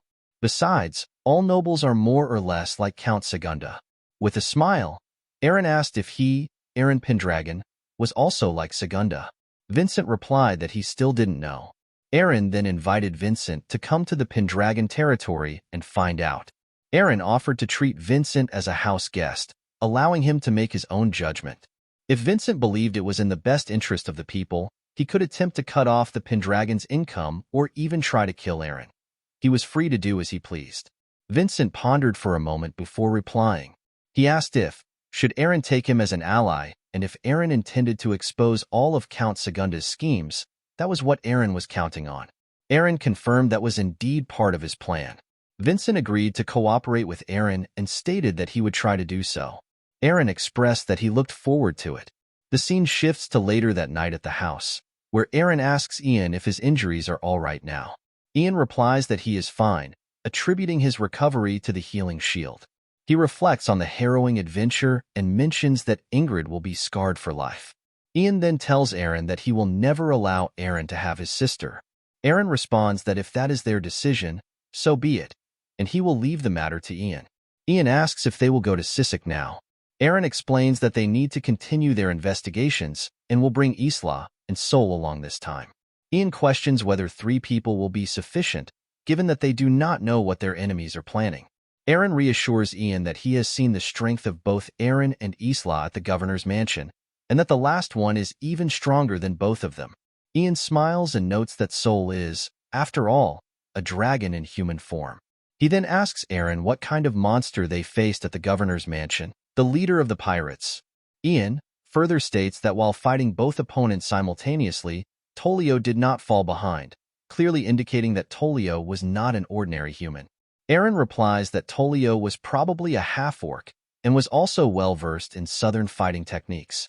Ian mentions that after Count Segunda, there is an even bigger enemy behind the incident. However, Eren reassures Ian that it is comforting to have him as a comrade. Ian is surprised to hear this. Eren explains that, during the battle against the monster Tolio, he probably would not have survived without Ian's help. Ian seems like he can't take a compliment. Ian then asks Eren if he is injured or if he sustained damage from his fight against the pirate leader. Ian states that they will be departing the next morning and also need to search for Godfrey in the Imperial Castle. Hearing this, Eren thinks that Godfrey is the man who is likely to become emperor in the future. Eren tells Ian not to be careless, as their enemies are everywhere. Ian advises Eren to be careful as well. The scene shifts to the next day, where Ian, Luna, and Ingrid are leaving, and the Pendragons are saying their goodbyes. We then see Vincent departing from Luz on horseback, seemingly heading toward Pendragon territory. Later that night, the scene shifts to the governor's room. Injured and worried, Segunda wonders what he should do next. Ian has left for the Imperial Castle, the assassination attempt failed, and the governor was unable to capture Selena. Additionally, Vincent has disappeared. Frustrated, Segunda reflects on how things could have gone so wrong, as he needs to make Godfrey the crown prince as soon as possible. Segunda realizes that if people from the Imperial Castle come here searching for clues about the assassination attempt on Prince Shaun, and if they travel to Sisek to search for evidence related to the incident, the promised future for Governor Segunda could change. He concludes that he needs to contact them. The scene shifts to Sisek, where 2 men are fleeing from the Griffins. As the Griffins were about to catch the 2 men, a few arrows suddenly flew their way, easily taking down the Griffins. On a nearby cliff, 3 figures were visible, with Isla being the archer who had fired the arrows. Suddenly, one of the Griffins appeared in front of them, preparing to attack. Eren, in disguise, charged forward and took down the Griffin with a single strike. The 2 men, startled, feared that they were dealing with mercenaries and worried about provoking them. However, Eren then prepared to leave. One of the men, still surprised, asked Eren if he was not going to take any money for his help. Eren replied that there was no need, as he was merely testing his blade. When asked for his name, Eren introduced himself as Raven, though he is actually Eren. Eren then called Isla and Sol to come down, indicating that they should move forward. The scene shifts to a restaurant in Sisek, where the trio is seated. The waitress approaches and asks if they are ready to order. Eren drops some golden coins and instructs her to bring 2 drinks, herb-roasted chicken, smoked chicken, and the famous rice dish from the region. As the food arrives, Isla tastes the rice and remarks that he hasn't had rice since leaving the south. Eren explains that Sisek has many mountains, which are not suitable for wheat farming. Instead, due to the frequent rain, terraced rice fields are constructed in the mountains to grow rice. Isla then asks Eren how he knows so much about Sisek. Eren responds that he has his reasons. As people begin to fight in the restaurant, Eren reflects that mercenaries and monsters roam these infertile mountains, the cursed land of Sisek. It earned this name 10 years ago when the feudal lord of Sisek, Count Brescia, paid a substantial sum to purchase the lordship from the empire. Consequently, the imperial army that had previously governed the land withdrew. Count Brescia, who had spent most of his fortune purchasing estates, was unable to defend his land. Bandits and monsters poured in, causing public order in Sisek to collapse. The villagers, unable to rely on their lord, began hiring mercenaries with the little money they had. Meanwhile, the Valt house trained true-born soldiers and worked to ensure the safety of the people until they were eventually overpowered. Eren, frustrated by the downfall of his family, reflects on this. Suddenly, a man crashes into Eren's table, causing their food to fall to the ground. Isla looks stunned by the incident. The woman who threw the man onto the table, clearly frustrated, scolds him for becoming overly familiar with her. Angered, the man draws a dagger and prepares to attack the woman. Before he can do so, Isla steps forward and forces the man's face into the ground, his anger fueled by the waste of his favorite rice. A brown-haired man then approaches Eren and apologizes for the disturbance. As his comrade is a bit violent, the man states that he will treat Eren and the others to a meal. They sit together, and the brown-haired man introduces himself as Jonathan, and the next to him is named Gus, while the woman's name is Scylla. Jonathan then asks Eren to introduce himself. Eren questions whether he needs to provide his name, but Jonathan insists that it would be fine for Eren to share it, given that they are all mercenaries. Eren introduces himself as Raven. Jonathan comments that Raven seems like an unusual name, likening it to a crow, and expresses skepticism about its authenticity. Eren then mentions that his comrades are Isla and Sol, who are siblings, and adds that Sol is his wife. Jonathan notes that this makes them a mercenary family, which he finds quite unusual. He then inquires whether they are in Sisek to hunt down monsters. He explains that monsters are rampant in Sisek due to the feudal lord's misrule, leaving both villagers and nobles at a loss for solutions. Jonathan points out that, given the high demand and payment for mercenaries, there is no better place for them to be. Scylla, noticing Isla's appearance, comments that he looks very handsome and exactly to her taste. She then suggests that they should come along with her and Jonathan. Jonathan tells Eren to disregard Scylla's behavior, as she often acts this way. Eren responds that it's fine and proceeds to ask Jonathan about the nobles recruiting mercenaries. Eren inquires if Lord Ruvtylon is also recruiting, which surprises Jonathan. Observing Jonathan's reaction, Eren wonders about his surprise.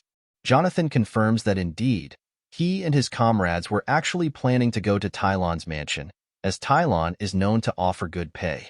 Eren then tells Isla and Sol to prepare, as they will be heading to Tylon's mansion with Jonathan. Everyone is surprised to hear this. Seeing their reactions, Eren tells Isla that it seems they have found some good companions, so it should be fine. Isla, still surprised, doesn't understand what Eren is talking about. Scylla, however, becomes happy and excited upon hearing this. Eren then informs Jonathan that it seems like they were destined to meet. And didn't Jonathan say that connections are important? Jonathan, confused, replies, "That's right." The scene shifts to later that night at the inn, where Isla asks Eren what he meant by going together with the three mercenaries. Eren explains that it is to gather information, as the three mercenaries have traveled throughout the entire empire. Additionally, traveling with them would make it easier for their group to disguise themselves, especially since Sol stands out too much. Hearing this, Isla looks at Sol. Eren further explains that the more their group stands out, the harder it will be for them to move around, which would hinder their true objective. After a few moments, Sol asks Eren if Ruvtylon is the one who framed Ray and ruined the Valt household. Ray was Eren's name in his previous life. Hearing this, Eren, with a sad voice, remarks that Sol must have seen Ray's memories. Frustrated, Eren states that it was all because of Ruvtylon. Then, a memory is shown where a young Ray happily tells Ruvtylon that he wants to become a knight in the Brescia family. Ruv responds that of course, Ray will become a knight alongside Ruv's son, Jeff. Ruv then gives Ray a recommendation letter and instructs him to deliver it to a guest staying in the country. Ray eagerly follows Ruv's orders. Later, Ray goes to his brother and father, telling them that Lord Tylon has recommended both him and Jeff to become knights. and that Rey only needs to do one more thing before achieving this goal. Both Rey's brother and father are thrilled to hear the news. Rey's father tells him that Tylan is the Count's most trusted subordinate, so a recommendation from him is legitimate. However, the next day, everything suddenly changes. Royal soldiers arrive at the Valt household and arrest them, accusing them of being traitors. Shocked, Rey and his family are left bewildered, not understanding what is happening. Young Rey, in shock, thinks that this must all be a mistake and that his family has been framed. Returning to the present, Eren informs Sol that, according to what he heard from Ian, the letter was actually meant for Prince Shaun, who was visiting Sisek in secret. When the prince opened the letter, he was attacked by poison that had been placed on the ink, and the letter vanished on its own. Eren suspects that some form of magic must have been engraved on the letter. Since the Valt family became the prime suspects behind the incident, they were arrested. Ruv later approached Rey and informed him that Rey's father had confessed to being hired for 5 gold bars to have his son switch the letter with an assassination device. Rey is stunned to hear this. Ruv then tells him that, in order to ensure his eldest son could safely inherit the family estate, Rey's father forced his good-for-nothing younger son to carry out the deed. With a smirk, Ruv adds that although Grey Valt was once a respected and proud knight, he still did this. Enraged, Rey tells Ruv to stop speaking nonsense, insisting that his father would never say such things and that Ruv was behind everything. Hearing this, Ruv tells Rey that between the words of Count Brescia and those of the second son from some inferior family, which one is more likely to be believed? Rey becomes enraged at this. Ruv then informs Rey that arrangements have been made for him to be freed and sent to the demon unit. If Rey manages to survive for 10 years in the demon unit, he will be pardoned of his crimes. As Ruv leaves, an angered Rey vows that he will definitely kill Ruv. He declares that he will survive the 10 years in the demon unit and take his revenge. Returning to the present, Eren explains that his father lied to save his life, all because he switched the letters. Sol is left speechless. Eren further reveals that the Valt family was framed as traitors, and everyone except Rey was eliminated. This time, however, Eren plans to disguise himself as a mercenary, get close to Ruv Tylan, and find an opportunity to restrain him and force a confession of his crimes. Sol, shocked to see Eren consumed by anger, notices that Eren is surrounded by a blue aura. Filled with rage, Eren declares that he will find everyone responsible for orchestrating the betrayal and ensure that they are all taken down. The scene shifts to the next day, where Gus asks Jonathan if they are really going with the 3 mercenaries. Hearing this, Scylla responds that if Gus dislikes it so much, he can go on his own. Ignoring Scylla, Gus states that the woman with them seemed unable to hear or speak, and he wonders if she really is a mercenary. Jonathan tells Gus that, according to what they were told, that woman is the strongest among them. Gus replies that he finds it hard to believe. Both Scylla and Jonathan acknowledge that Gus has a valid point. Jonathan then thinks to himself that there were certainly some strange things about the group, but the killing intent he sensed in that moment convinced him that these people are not just ordinary mercenaries. Jonathan reassures Gus not to worry, as his intuition is never wrong. Just then, Eren and the others come downstairs, and Eren tells Jonathan it's time to head to Ruv Tylan's estate. As they set off, Eren asks Jonathan how long it will take to reach the estate. Jonathan replies that it will probably take about half a day. At that moment, Gus points out that there seems to be some commotion at the castle gates.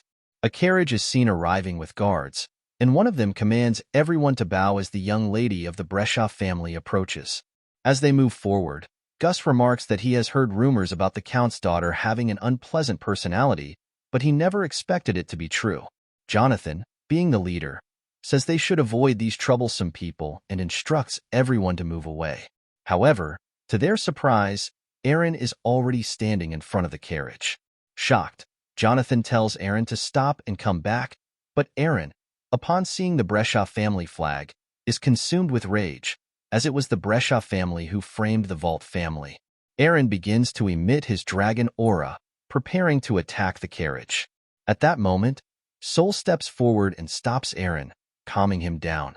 Eren acknowledges that Sol is right, saying that there is no time for this today. As Eren leaves with Sol, the tension dissipates.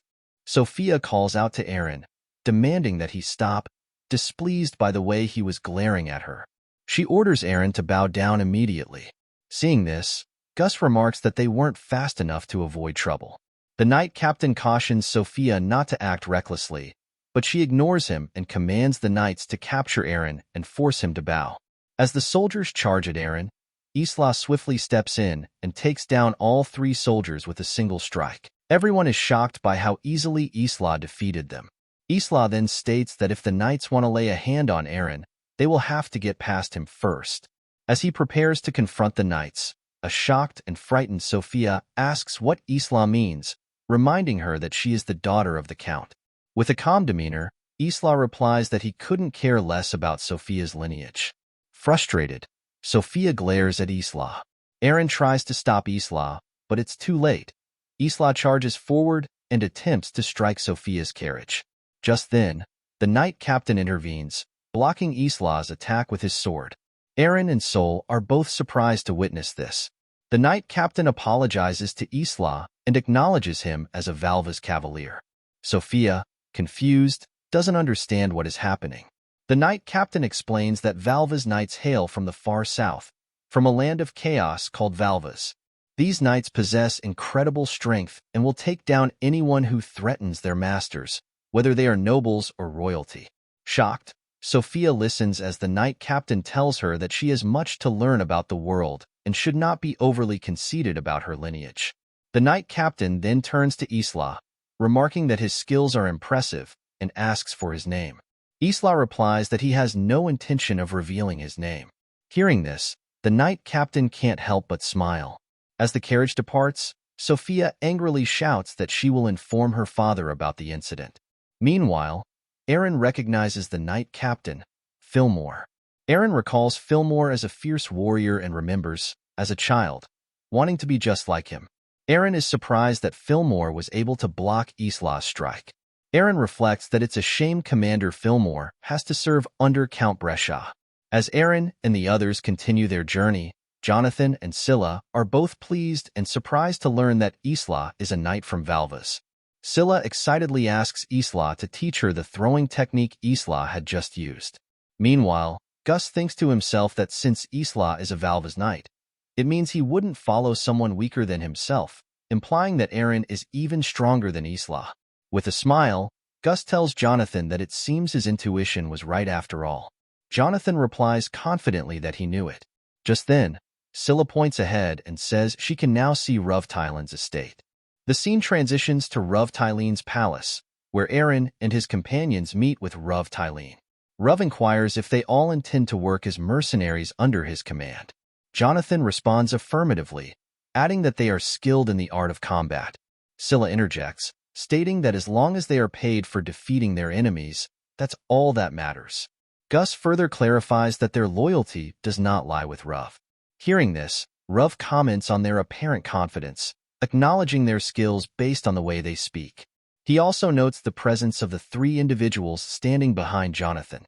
Ruv then proposes a test for them, to hunt a monster located on the outskirts of his territory, near the village of Monza. Eren is visibly taken aback upon hearing the village's name, as it is his hometown, a place once managed by the Valt family. The scene then shifts to the forest, where Jonathan successfully takes down a monster. Scylla dispatches a bird-like creature, and Gus eliminates a snake-like beast.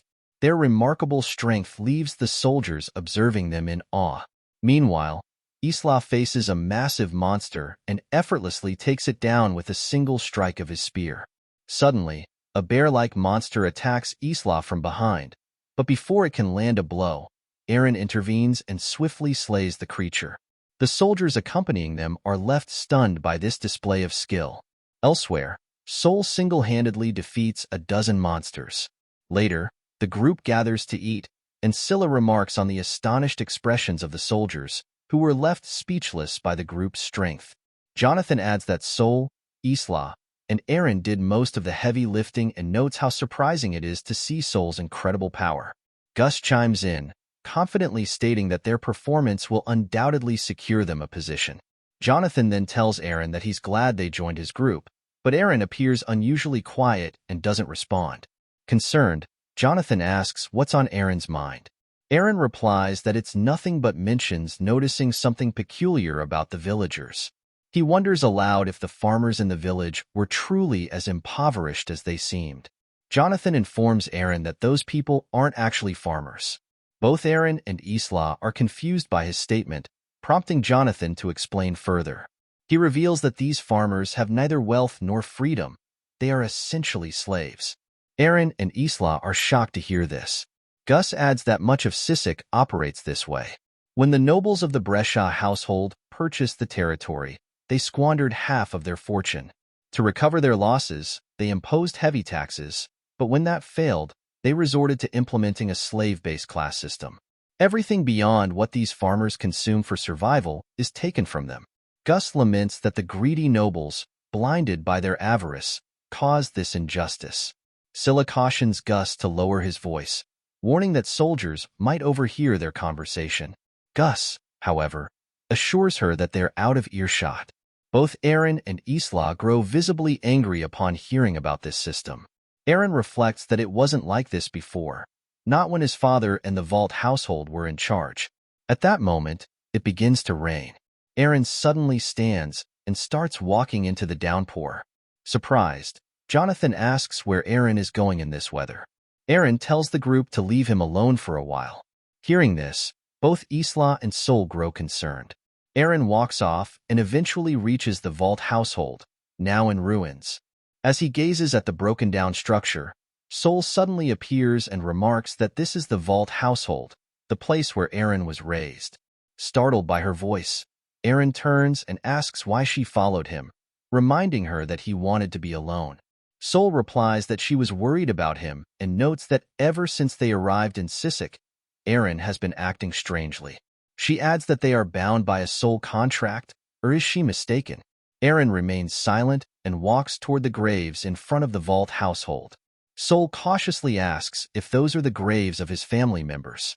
Eren explains that they belong to his father, Grey Valt, his brother, Reed Valt, and his mother, Sheena. However, since the Valt family was branded as traitors, there is no way Tylene or the Brescia nobles would have created these graves. Eren wonders aloud who might have done so. At that moment, an old man approaches and asks about Eren's identity. Seeing the old man, Eren initially assumes he might be a villager, but then he recalls that this man was the butler of the Valt household, Sir Ramelda. Ramelda asks if Eren has come to mock the graves of the traitors from the Valt family. He then declares that he served the Valt household faithfully for many years and knows in his heart that his lord, Grey Valt, and his family were not traitors. Hearing this, Eren responds that he has heard stories of Grey Valt, the head of the household, who was a proud and honorable warrior that protected his people. Eren adds that he does not believe the Valt family were traitors, suspecting there must have been some kind of mistake. Moved by these words, Ramelda begins to cry and thanks Eren. Eren then inquires if Ramelda was the one who created the graves. Ramelda confirms this, explaining that he wanted to give the Valt family a proper funeral because they were truly remarkable people. He recounts that Grey Valt often said there should be no distinction between a lord and his people, other than their roles in society. Ramelda adds that Grey's son, Reed, inherited his father's values and was also a brave warrior. Ramelda recounts how Reed risked his life countless times to protect the villagers from beasts and how Grey Valt's wife, Sheena, always ensured the villagers had food during poor harvests. She even helped plow the fields alongside them. Ramelda emphasizes that the three of them were truly remarkable people. However, something changed. Eren is surprised to hear this. Ramelda continues, explaining that Reed once went to the Brescia household to deliver a letter. Eren is confused and shocked by this revelation. He tells Ramelda that the one who delivered the letter was Raven Valt. Ramelda, perplexed, asks who Raven Valt is. Eren is stunned and, growing frustrated, informs Ramelda that Raven was the second son of the Valt household. He insists that there is no way Ramelda wouldn't know about Raven. However, Ramelda dismisses Eren's claim, stating firmly that the Valt household never had a second son. According to him, Grey, Reed, and Sheena were a family of three, and what Eren is saying is impossible. Hearing this, Eren is left speechless. He struggles to process the revelation, unable to believe that Valt doesn't exist in this world. Panic begins to overtake him. Sol grows increasingly worried seeing Eren in this state. In his mind, Eren wrestles with despair, believing that the revival of the Valt household is impossible if no one survived. The thought shakes him to his core, leaving him questioning his purpose and identity. Overwhelmed, Eren collapses to the ground and begins to cry. Sol kneels beside him, attempting to console him. Meanwhile, Isla watches the scene unfold from a distance, visibly surprised by Eren's emotional breakdown. Eren mutters, asking himself what he should do now. The scene then shifts to the forest, where Sophia vents her frustration over the perceived rudeness of the mercenaries. She angrily declares that she will never forgive them. Fillmore, trying to calm her down, warns her to lower her voice. Annoyed, Sophia snaps back, reminding him that she is royalty, the daughter of a count.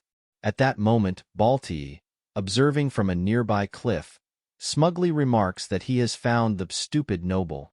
The scene shifts to Sophia's residence, which is under attack by monsters. Fillmore and his soldiers are engaged in battle, fighting valiantly against the creatures. With skill and precision, Fillmore quickly defeats the attacking monsters, leaving the servants in awe of his prowess as one of Sissek's finest knights. However, Fillmore notices something unusual. The defeated monsters continue to move. Realizing the cause, he identifies a magic symbol responsible for reanimating them. After securing the area, Fillmore rushes into the palace to check on Sophia. To his shock, he discovers that Balti has captured her. Balti threatens Fillmore, warning him to follow his orders or Sophia will be harmed. Fillmore is further stunned to see that the 3 specially selected escorts, handpicked for their expertise, have been silently eliminated, leaving Lady Sophia defenseless and in Balti's grasp. Fillmore wonders who Balti could be and what his intentions are. When he demands answers, Balti vaguely replies that his motives are part of a grandiose plan and refuses to divulge further details. Smirking, Balti adds that he can manipulate Fillmore and the foolish Brescia family to effortlessly achieve his true objective. In an instant, Balti overpowers both Sophia and Fillmore, swiftly taking them down. He then casts a dark spell, reincarnating them as demons. The scene shifts to an inn, where Jonathan asks Isla about what happened with Eren. He notes that ever since that rainy day, Eren hasn't left his room or spoken a word to him. Isla remains silent in response. Inside the room, Eren is still deep in thought, reflecting on the recent events. The scene shifts to Ruv's palace, where he inquires of his soldier about the strength of the 6 mercenaries. The soldier replies that all of them are first class, but there is a minor issue. The scene then transitions to Eren's room, where Sol, concerned, urges Eren to eat something. However, Eren remains distraught, unable to accept that Valt doesn't exist in this world, and that the Valt household is no more. He is left questioning his identity and purpose, unsure of what he is living for. Eren turns to Sol, asking what he should do. Sol remains silent and apologizes to him. Next, the scene shifts to Sissek Palace, where Count Brescia anxiously awaits the return of his daughter. A soldier enters and informs him that Lady Sophia and Sir Fillmore have arrived. Count Brescia hurries to meet them, but is surprised to see his daughter in a different outfit. He wonders what happened, as their behavior is noticeably different from usual. Fillmore informs the Count that a serious issue has arisen, one of great importance, and requests to discuss the matter in private. As they enter the throne room, Count Brescia inquires about what happened. Fillmore responds that one of the lords of Elma, Ruv Tylene, is planning a rebellion. Count Brescia is shocked to hear this. Fillmore continues, explaining that Ruv attempted to take Lady Sophia hostage and that he and the knights were attacked in the mountains. Additionally, Ruv has been recruiting a large number of mercenaries. Fillmore warns that it would be wise to strike first, as failing to act could lead to greater trouble. Count Brescia, recognizing Fillmore as one of the best warriors and most loyal knights of Sissek, knows that a report from him cannot be wrong. Fillmore then adds that he managed to save Sophia. She approaches her father and insists that he must protect her. Count Brescia, deeply concerned for his daughter, resolves to do so. The scene shifts outside, where Count Brescia orders his knights to prepare, as the enemy is within the Tylene household. He declares that for the sake of their honor and Sophia's protection, his troops will be dispatched. Among the knights, Balti smiles and remarks that thanks to Count Brescia, the evidence will soon be destroyed, signaling a further development in his plan. The scene shifts to the forest, where Jonathan and Gus, accompanied by Scylla, were battling monsters. Suddenly, a snake-like monster appeared and managed to capture Scylla. Jonathan and Gus were stunned, but as they attempted to rescue her, the creature ensnared them as well, rendering them unable to move freely. At that critical moment, Isla arrived and saved all three of them. With a single strike, Isla defeated the snake monster. Afterward, the group sat together to eat. Jonathan expressed his gratitude, acknowledging that Isla had truly saved them and praising him as a formidable Valva's cavalier. He remarked that Isla was in a league of his own. Scylla then shared her desire to visit Valva's with Isla someday. Isla, hearing this, recalled his past and commented that whether it was Valva's or Sisek, they were essentially the same. Gus noted his surprise at encountering such a dangerous monster, while Jonathan admitted that had Isla been even a moment late, they would have been in serious trouble. He then suggested that if they could secure positions as officers in a household, their skills might truly be put to good use. Jonathan remarked that if they could secure positions in a household, their lives would become much easier, like those in the renowned Pendragon household. Isla appeared surprised at this comment, and Scylla responded enthusiastically, mentioning the hero of Luz who defeated the pirate orcs that had attacked Governor Segunda's mansion. Jonathan added that he had heard the Pendragon household treats its soldiers well. Scylla chimed in, mentioning she had also heard that the Duke of Pendragon was incredibly handsome. Noticing the conversation, Isla seemed uneasy as the group discussed the Pendragon household. Jonathan, sensing his discomfort, asked for his opinion, but Isla remained silent. Gus then interjected, stating he had no intention of becoming someone else's soldier. He pointed out the deplorable state of Sisek, where the nobles and lords did little more than exploit the poor, calling them incompetent fools. Gus declared he would rather return to being a thief than serve under such people. Scylla turned to Isla and shared that Gus used to be a thief, prompting Jonathan to add that Sisek's current rulers were from the Valt household. He remarked that the territory wasn't always in such a miserable condition. Isla appeared surprised upon hearing this revelation. Jonathan further stated that he had heard the Valt household defied Ruv Tylene and the Brescias. He added that he was told the Lord himself led his soldiers to fight off monsters and protect his people, describing Grey Valt as a proud and valiant warrior. However, Scylla interjected, noting that Ruv Tylene's followers claimed the Valt household were traitors. Jonathan admitted he didn't know the details behind why the Valts were branded as traitors, only that their reputations suffered afterward. He mentioned that in the village of Monza, many still regarded Grey Valt as a wise and benevolent lord. Hearing this, Isla reflected on Eren, another prideful warrior. At that moment, a soldier from Ruv Tylene arrived and instructed Jonathan and the others to gather immediately at Ruv Tylene's estate. The soldier warned them that the foolish Brescias were marching toward the estate with their forces. Everyone was shocked by the news. Meanwhile, Count Brescia was shown approaching Ruv Tylene's estate with his army.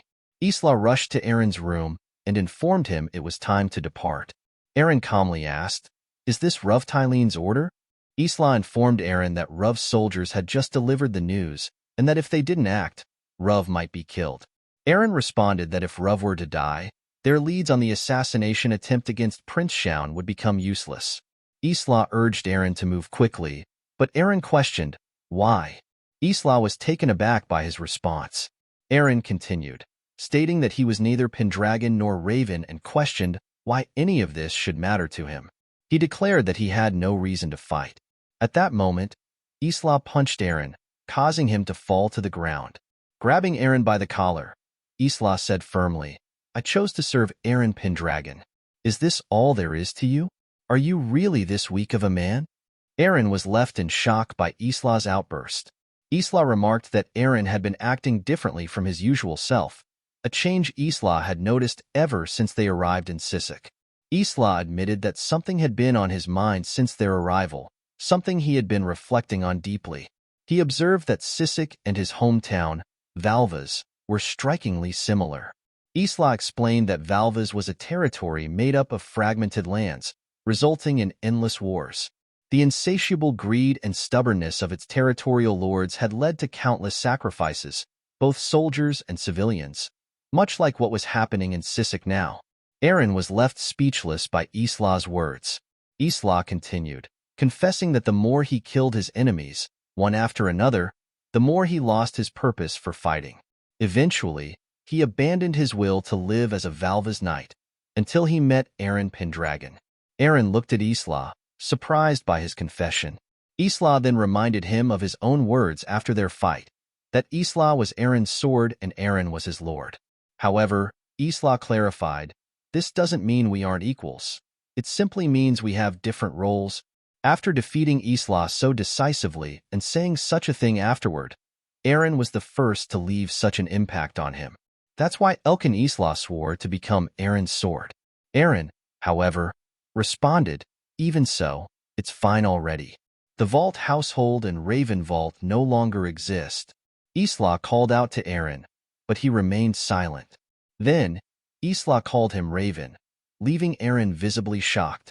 Isla continued, stating that something must have happened on that rainy day, something he couldn't fully understand. He admitted he didn't know the nature of Eren's connection to the Valt household, but pointed out that the Valts were the only ones in this land who truly protected their people.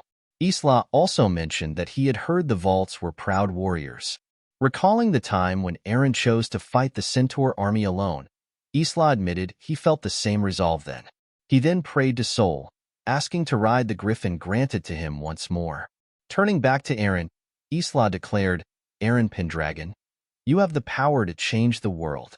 Don't forget that. Not even this place, Sisek."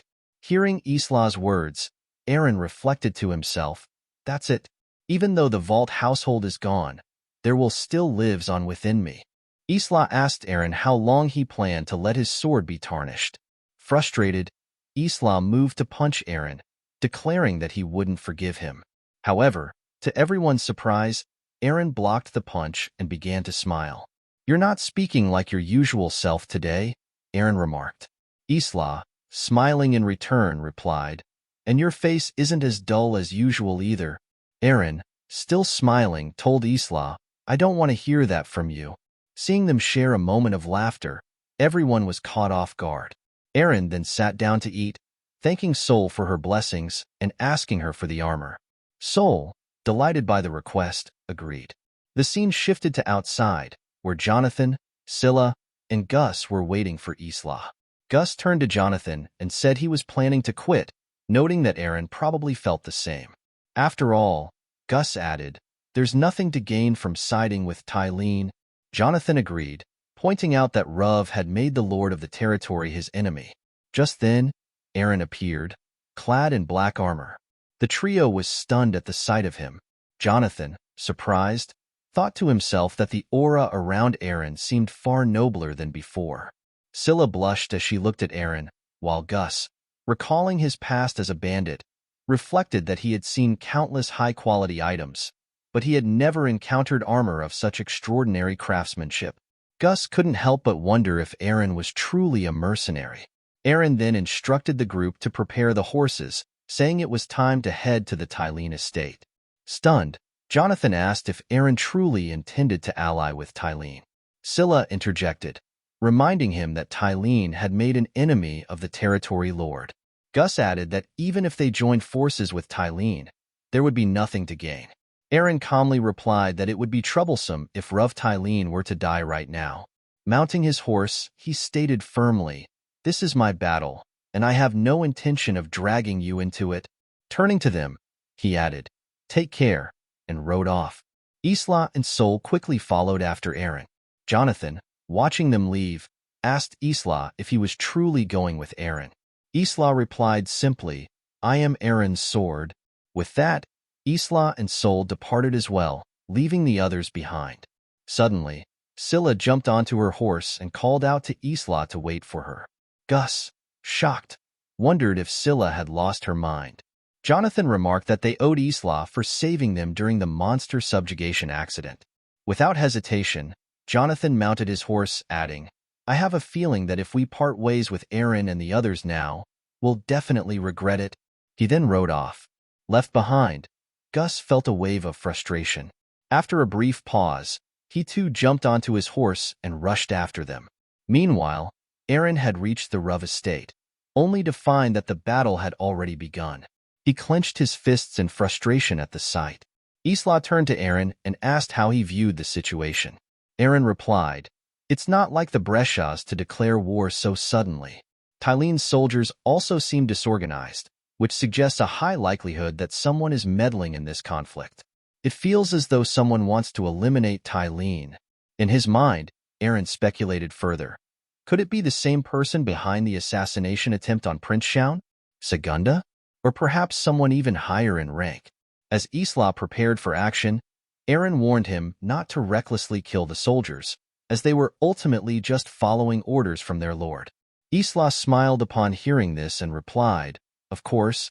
As the trio neared Rove's palace, they were shocked to see it surrounded by soldiers. Isla asked, "Are we too late?"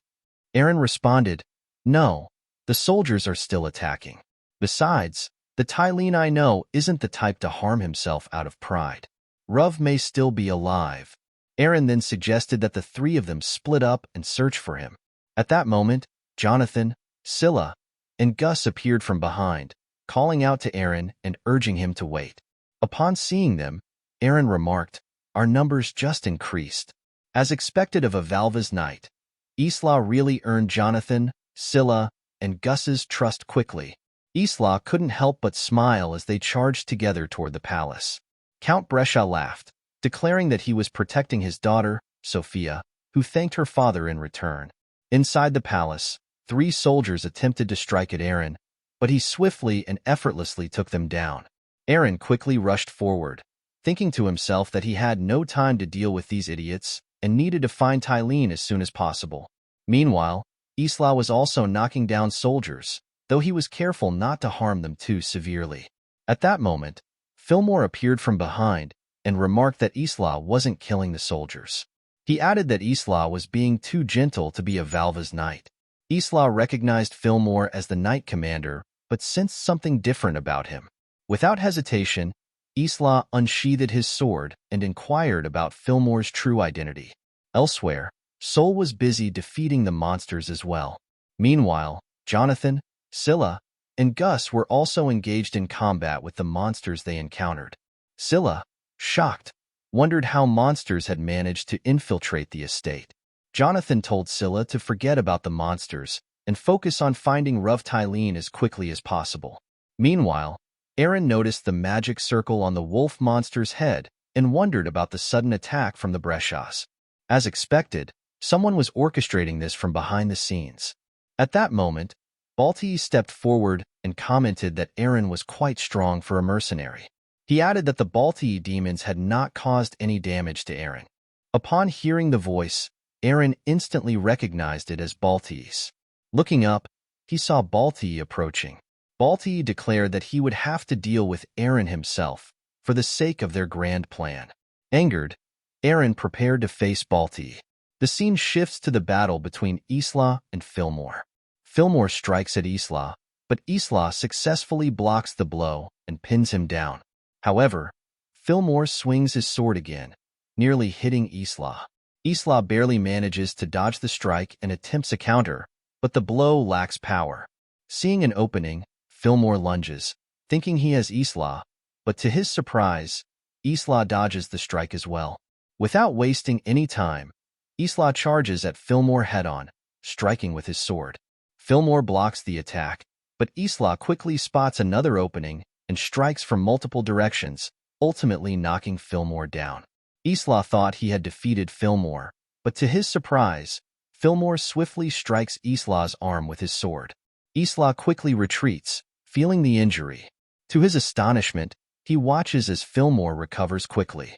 Fillmore smirks and tells Isla, "As I thought, even an experienced cavalier of Valva's isn't used to facing opponents like this."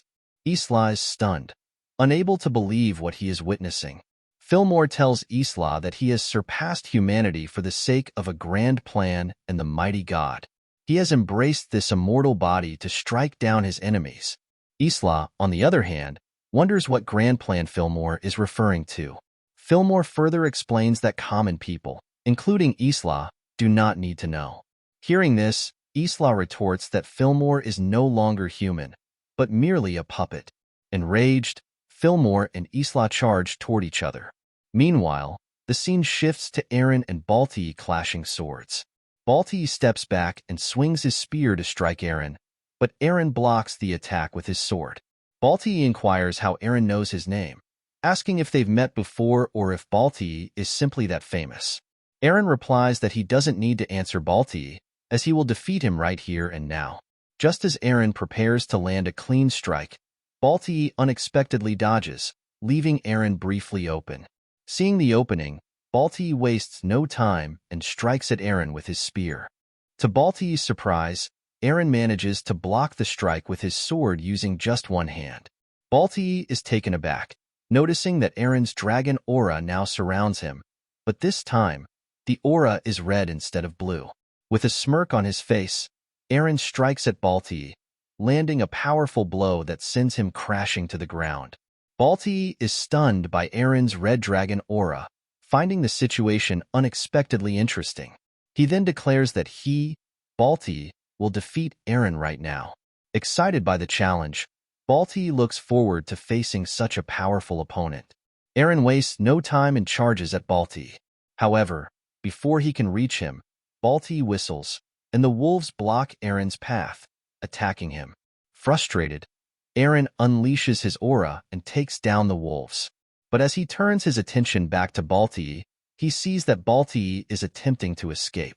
Without hesitation, Eren uses his aura sword and strikes towards Balti, determined to prevent his escape.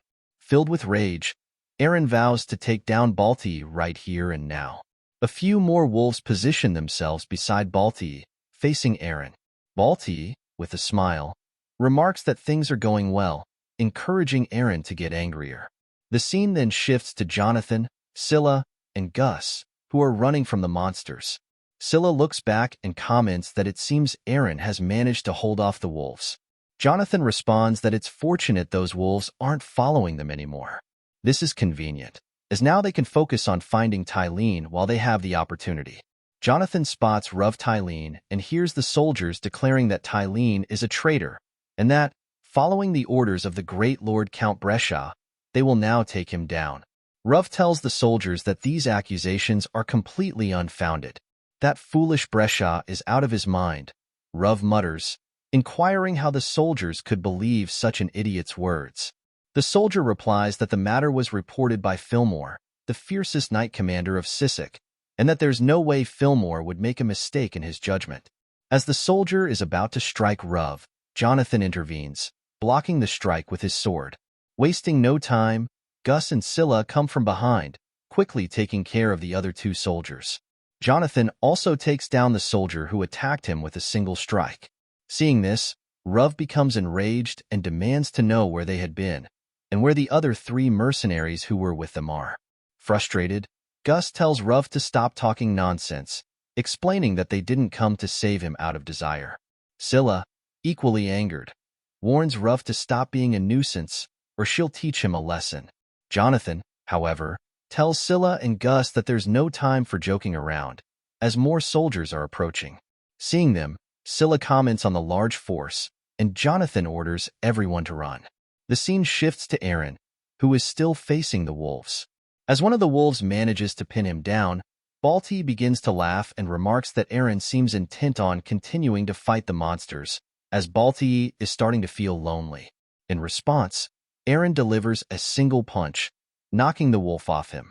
As the other wolf attempts to strike, seeing an opening, Eren swiftly swings his sword infused with dragon mana, instantly taking them down.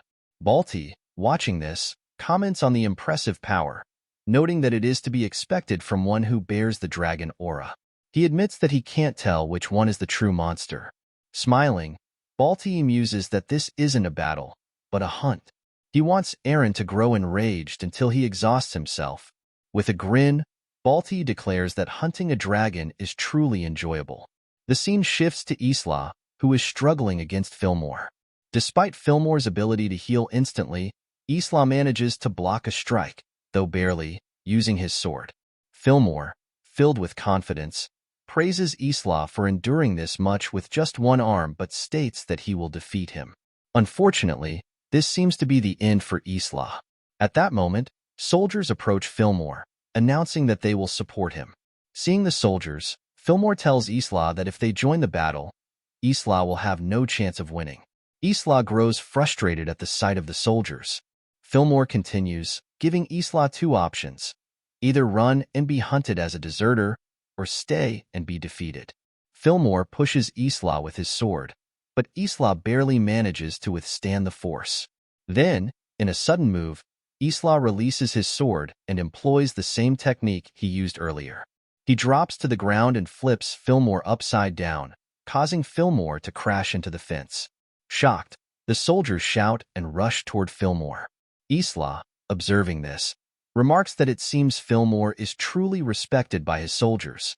Fillmore, undeterred, states that Isla is right. He can't go up against that many soldiers. As for Fillmore himself, there's no way something like this can kill him. Isla picks up his sword and declares that the fight is over. Isla takes down Fillmore, and the scene shifts to Eren, who is exhausted but still fighting the waves of wolves coming his way. Seeing this, Valt thinks that rage creates strength, but that strength dulls the blade. In the end, it will exhaust Eren. While the dragon aura Eren is using with his sword is certainly powerful, it lacks accuracy. Valt's army of zombie wolves is the worst matchup for Eren, and this strategy will eventually deplete his stamina. Once Eren is worn out, Valt will take him down with a single strike. Valt tells Eren to do his best, though he believes everything Eren does will be futile. He states that everything in this world has already been set in stone since the beginning of time, including this fight, Eren's idiocy, and his stubbornness. None of it will prolong Eren's life. Valt further declares that Ruv Tylene's end is already guaranteed, along with the fall of Sisek. Eren is surprised by this, and he begins to remember what he saw of Sisek's current condition. Eren wonders what he is even doing. As the wolves prepare to strike, Eren unleashes his true blue dragon aura, instantly taking down the zombie wolves.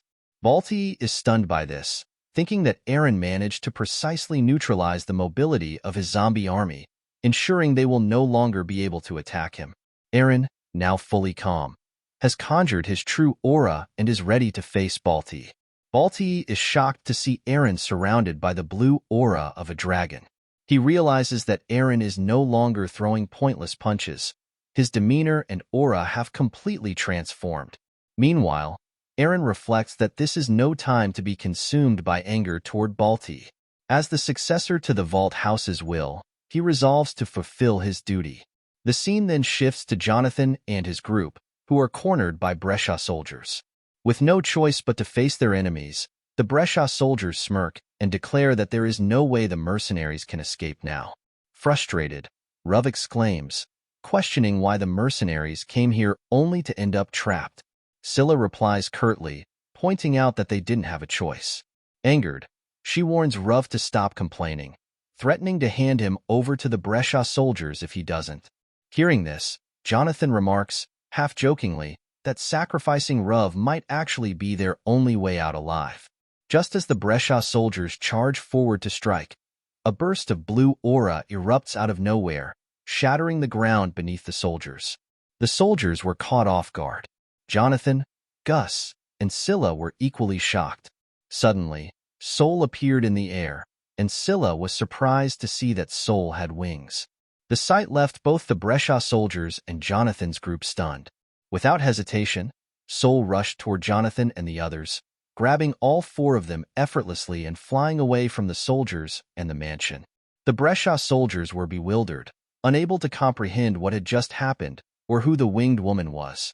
Ruv was stunned to see Sol carrying four grown adults with just her fingers.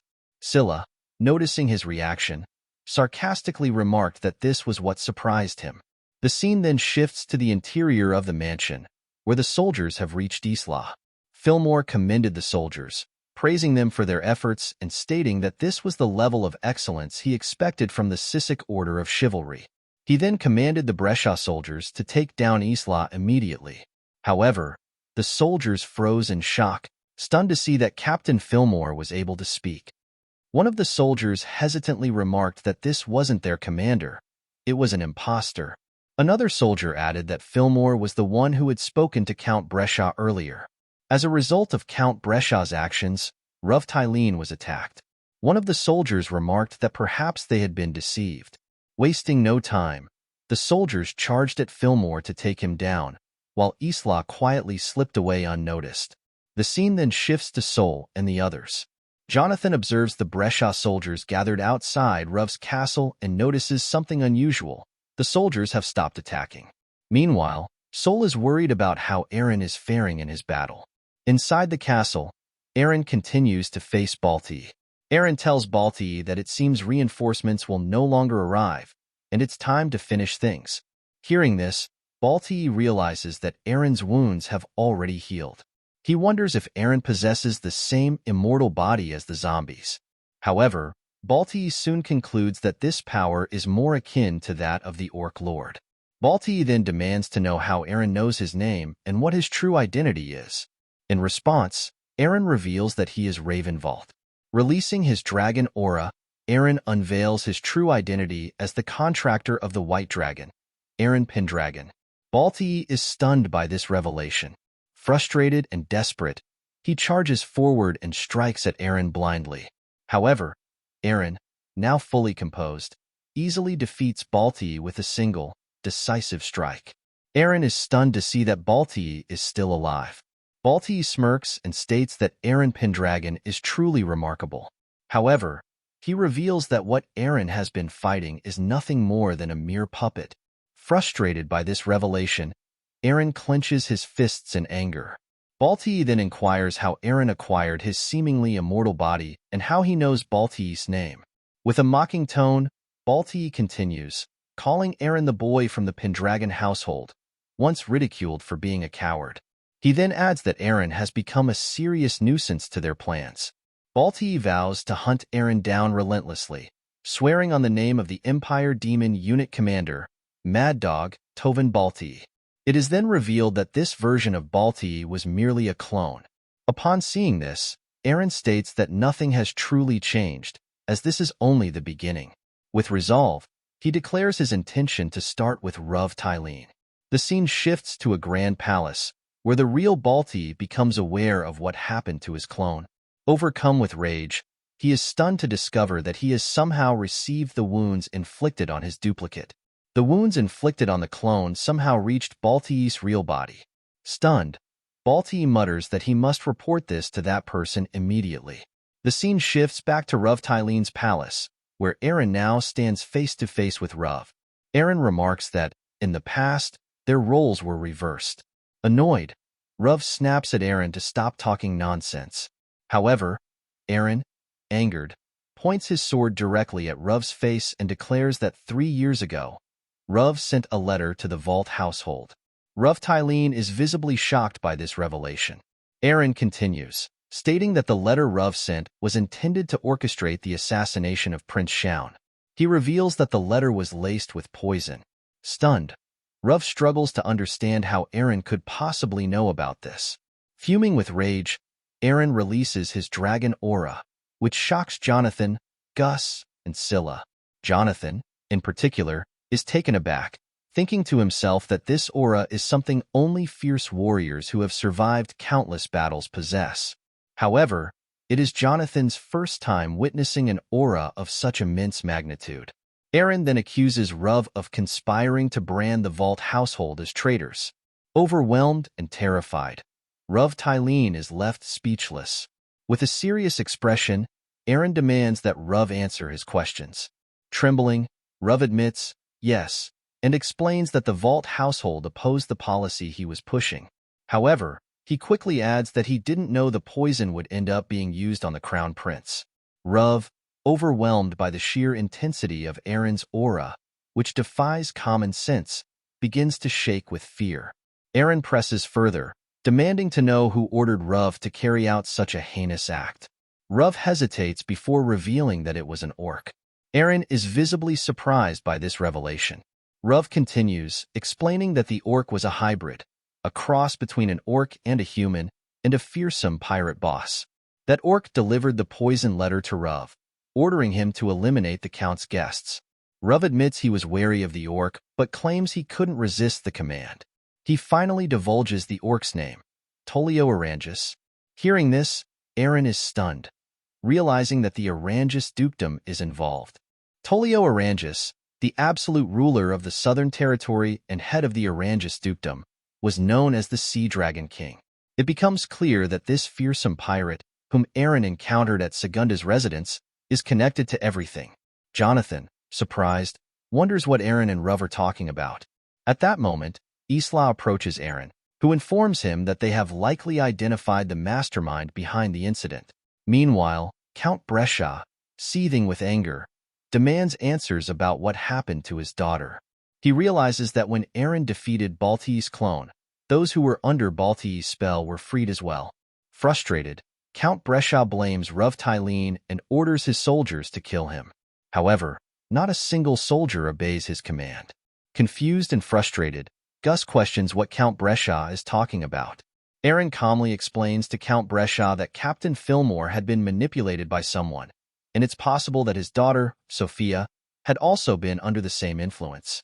Eren further elaborates that both Sophia and Fillmore must have exhibited unusual behavior, which led Count Brescia to start this meaningless war because he was deceived. Eren calls Count Brescia an incompetent fool, then challenges him by saying that if he believes Eren is lying, he should ask his soldiers why they have stopped attacking. Angered and frustrated, Brescia orders his soldiers to capture Eren and his group, but none of them move. Confused, Brescia demands to know why his soldiers aren't following his orders. At that moment, Eren speaks again, pointing out that Count Brescia's decision to start this meaningless war has led to the loss of countless villagers and soldiers, all while Brescia refuses to face the truth. Frustrated, Brescia yells at Eren to stop talking, proclaiming that no one knows better than himself. Hearing this, Isla's anger flares. In an instant, he unsheaths his sword and points it directly at Count Brescia. Filled with rage, Isla commands Brescia to shut up, declaring that he no longer has the right to speak. The Count, now terrified, remains silent. Eren then calls for Sol. Sol spreads her wings, beginning to reveal her true form. Everyone, stunned and confused, struggles to comprehend what is happening. Jonathan, Gus, and Scylla are left stunned as a majestic blue dragon appears before them. Everyone knows that this dragon possesses the power to destroy an entire city single-handedly, the mightiest living creature in existence, leaving Count Brescia utterly speechless as he realizes that Eren Pendragon stands before him. Sol lets out a powerful roar, and the sheer force of it sends Count Brescia flying in the opposite direction. He lands right in front of the villagers, who, enraged by his actions, waste no time in attacking him. Working together, they bring Count Brescia down. The scene then shifts to Isla, who turns to Eren and says, "It's finally over." Eren nods and replies, "Yes, and with this, we've managed to save Sisek, at least a little." The story transitions to a lively restaurant where Jonathan, Gus, and Scylla are seated together. Jonathan remarks that he never expected Raven to be Eren Pendragon, though he had always suspected Raven wasn't just an ordinary person. Scylla chimes in, commenting that Eren is both handsome and a strong young master. Gus, unimpressed, retorts that if Scylla wants to leave for Pendragon, she should just go. He reminds her that they are mercenaries who don't work under anyone. Gus then adds that it's unlikely they'll ever meet Eren again. Jonathan and Scylla grow visibly disheartened by this. At that very moment, the restaurant door swings open, and Eren walks in with Isla and Sol by his side. Spotting Gus, Jonathan, and Scylla, Eren smiles and says, "I knew the three of you would be here." Shocked, Jonathan asks, "Didn't you go to the Sisek noble's reception party?" Eren replies that he did, but he became bored from hearing all the flattery, so he decided to come here to meet with Jonathan and the others. Eren also mentions that he has a favor to ask Jonathan. The scene shifts a few moments later, where Eren is seen leaving the restaurant. Isla asks if the matter regarding the favor has been settled. Eren replies, "Yes, it's done." He continues, explaining that Isla was the one who made him fight again. Everything that happened was because of Isla. Ever since Eren woke up from his coma, he felt no reason to live and couldn't understand who he was. But after being struck by Isla, he finally understood. He is nobody else but himself. As Eren Pendragon, the ruler of the Pendragon dukedom, he swore to accomplish what he was meant to. Isla smiles upon hearing this and walks over to Eren. He tells him that if he ever strays from his path again, Isla will simply beat him back onto it. With a grin, Isla adds, "That's because I am your sword." Eren smiles as well, hearing this. The scene shifts to the next day, where all the villagers have gathered to see off Eren Pendragon and his forces. Thanks to Eren, Sisek was able to achieve peace. As Eren and his forces make their way forward, Scylla, feeling happy, shouts that she is the sole woman of the Pendragon cavalry, the Valkyrie of the battlefield.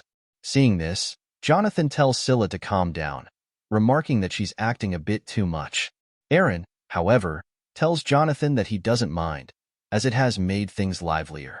He admits that he is usually stuck between two silent people, and it can get rather boring. Upon hearing this, both Isla and Sol remain silent. Eren also expresses his gratitude to Jonathan for accepting his offer to work under him. Jonathan replies that it's nothing, as this is everything he had wished for. On the contrary, Jonathan thanks Eren, saying that without Eren's help, capturing Ruv Tylene would have been impossible. Eren tells Jonathan that he and his comrades are strong enough on their own, and, more importantly, they've crossed the border of life and death together. The Valva's knights have also taken a liking to Jonathan and his comrades. Hearing this, Jonathan is left speechless. However, he then remarks that he never expected Gus, who despises nobles, to join as well.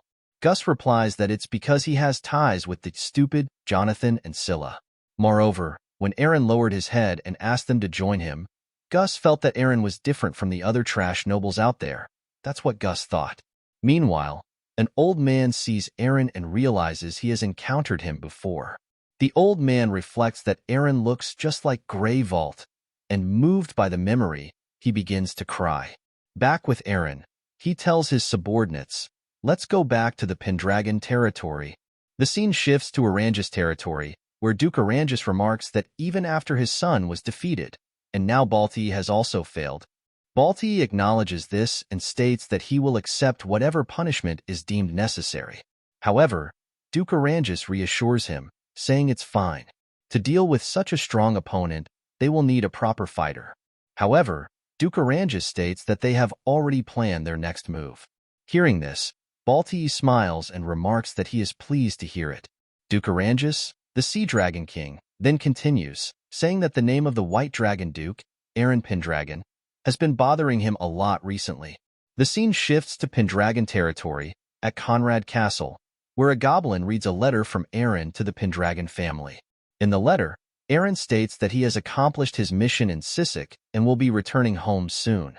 Eren's sister, mother, and Lindsay all smile with joy upon hearing this news. The scene then shifts to the Pendragon training ground, where Killian faces off against 3 mercenaries. As the mercenaries attack him together, Killian swiftly strikes each one down with a single blow.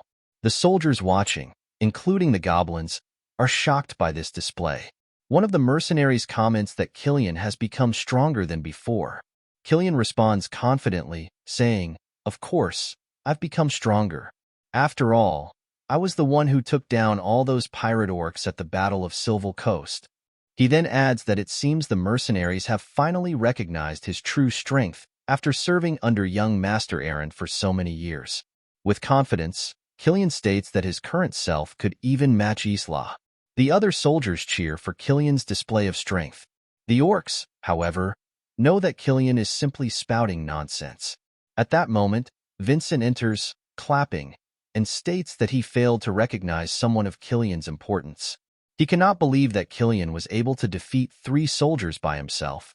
Vincent acknowledges Killian's impressive strength. Killian thanks Vincent for the compliment and remarks that he hasn't seen Vincent before. He then inquires whether Vincent is a visitor. Vincent replies that he arrived here on Lord Pendragon's recommendation and introduces himself. This confuses Vincent and the other soldiers. Killian steps forward and states that Vincent must have also heard from Lord. In the Pendragon household, neither politics nor military affairs matter. He suggests that Killian will take the lead and rebuild the country from the ground up.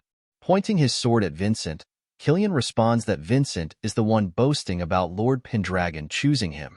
Killian then throws a wooden sword toward Vincent. Surprised, Vincent asks what kind of baseless accusation this is. With a serious expression, Killian tells Vincent to pick up the sword. As it's time for Vincent's entrance examination, Killian wants to witness Vincent's true strength immediately. Hearing this, all the soldiers begin to cheer for Killian.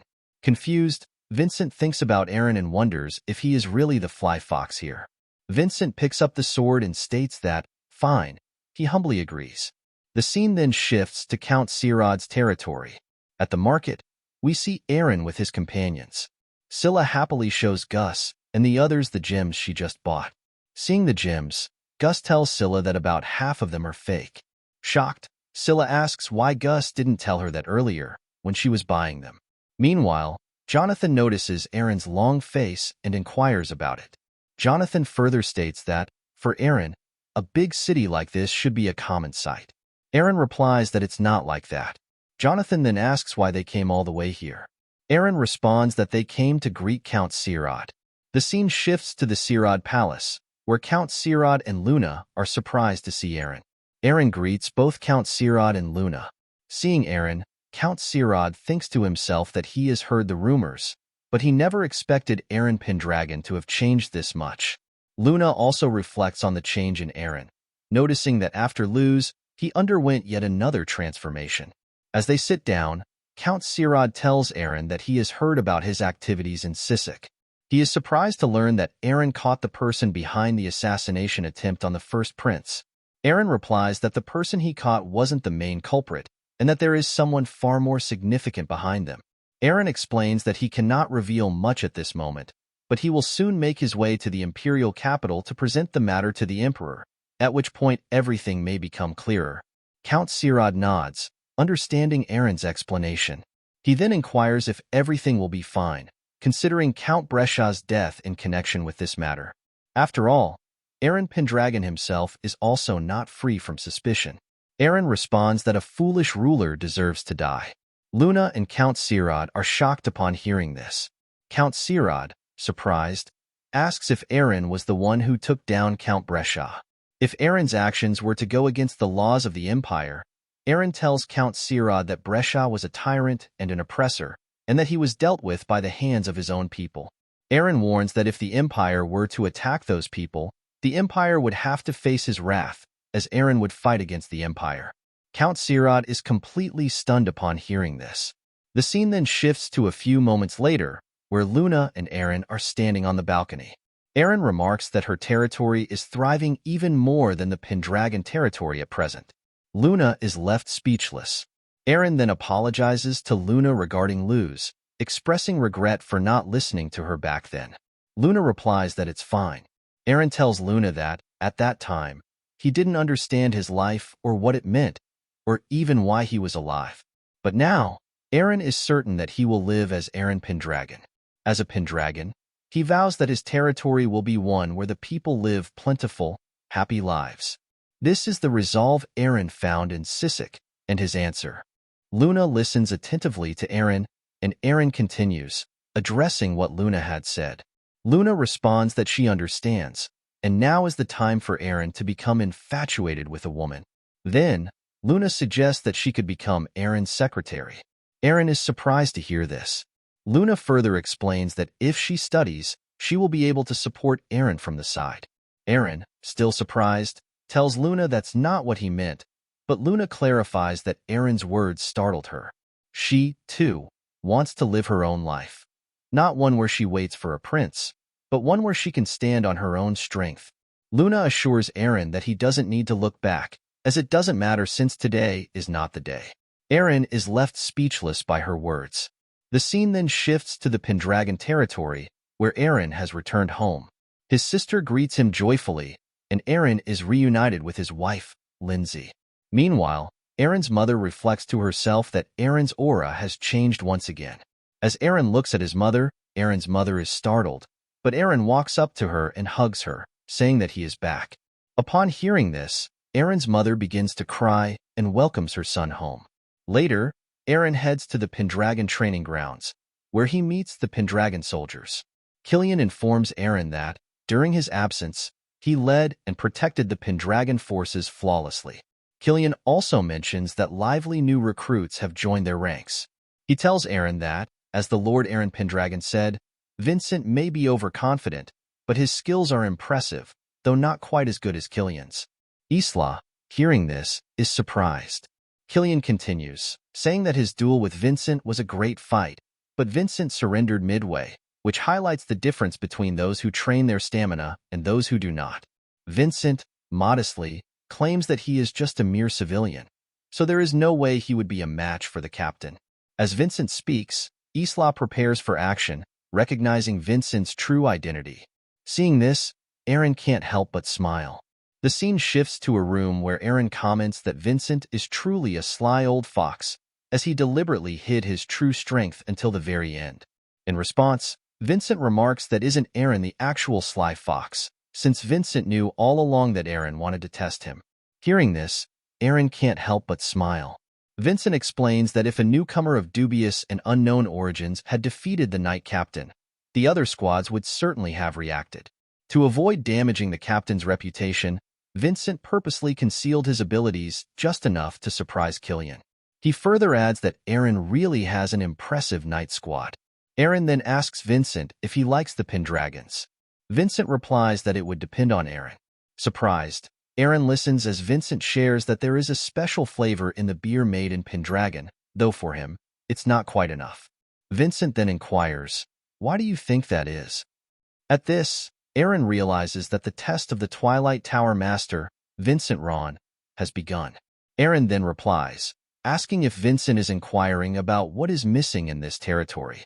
Vincent responds, asking what Eren thinks, comparing the beer here to the one he drank in Luz, and the differences between them.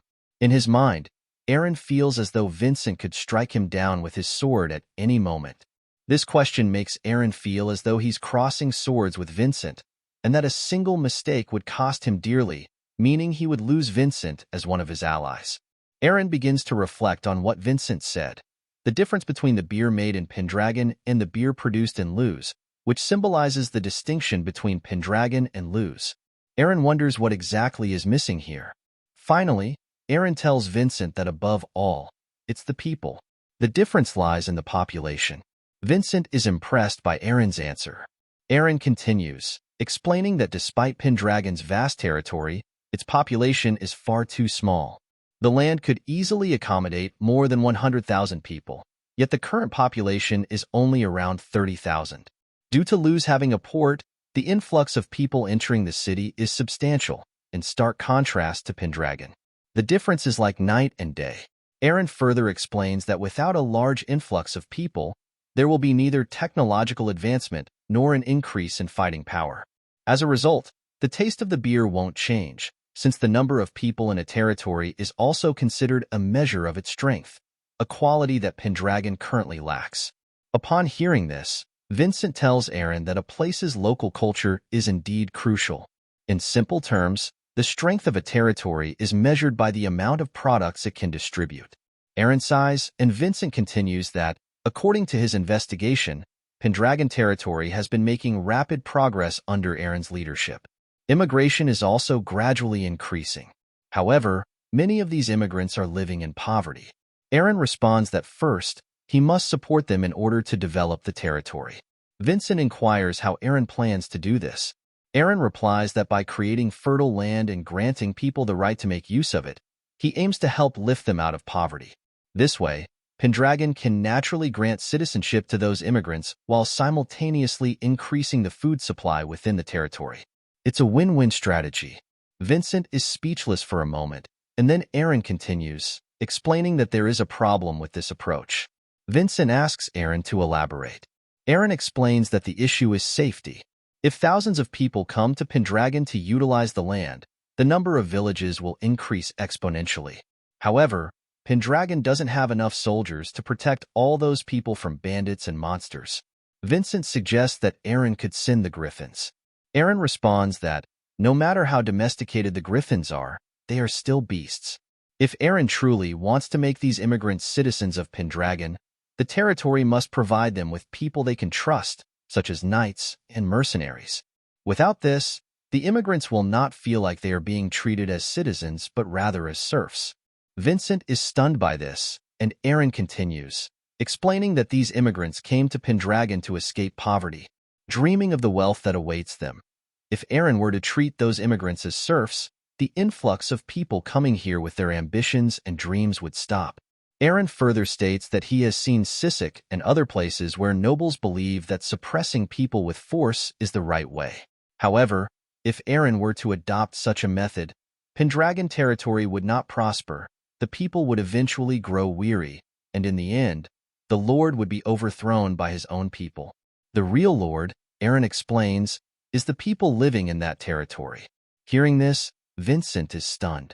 He tells Eren that after meeting him again, it feels like Eren has changed. However, Vincent adds that no matter how good Eren's intentions may be, without a clear plan of action, all of it would be in vain. In response, Eren states that Vincent may be being too harsh. Vincent replies that if Eren were an ordinary person, he would simply flatter him to gain favor. However, Vincent intends to be serious with Eren. With a smile, Vincent states that he wants to drink even more of Pendragon's delicious beer. Hearing this, Eren smiles and replies that he is eager to hear Vincent's thoughts. Vincent then tells Eren that he already has a solution for the immigrants' poverty, as well as a plan to increase the influx of people into the territory.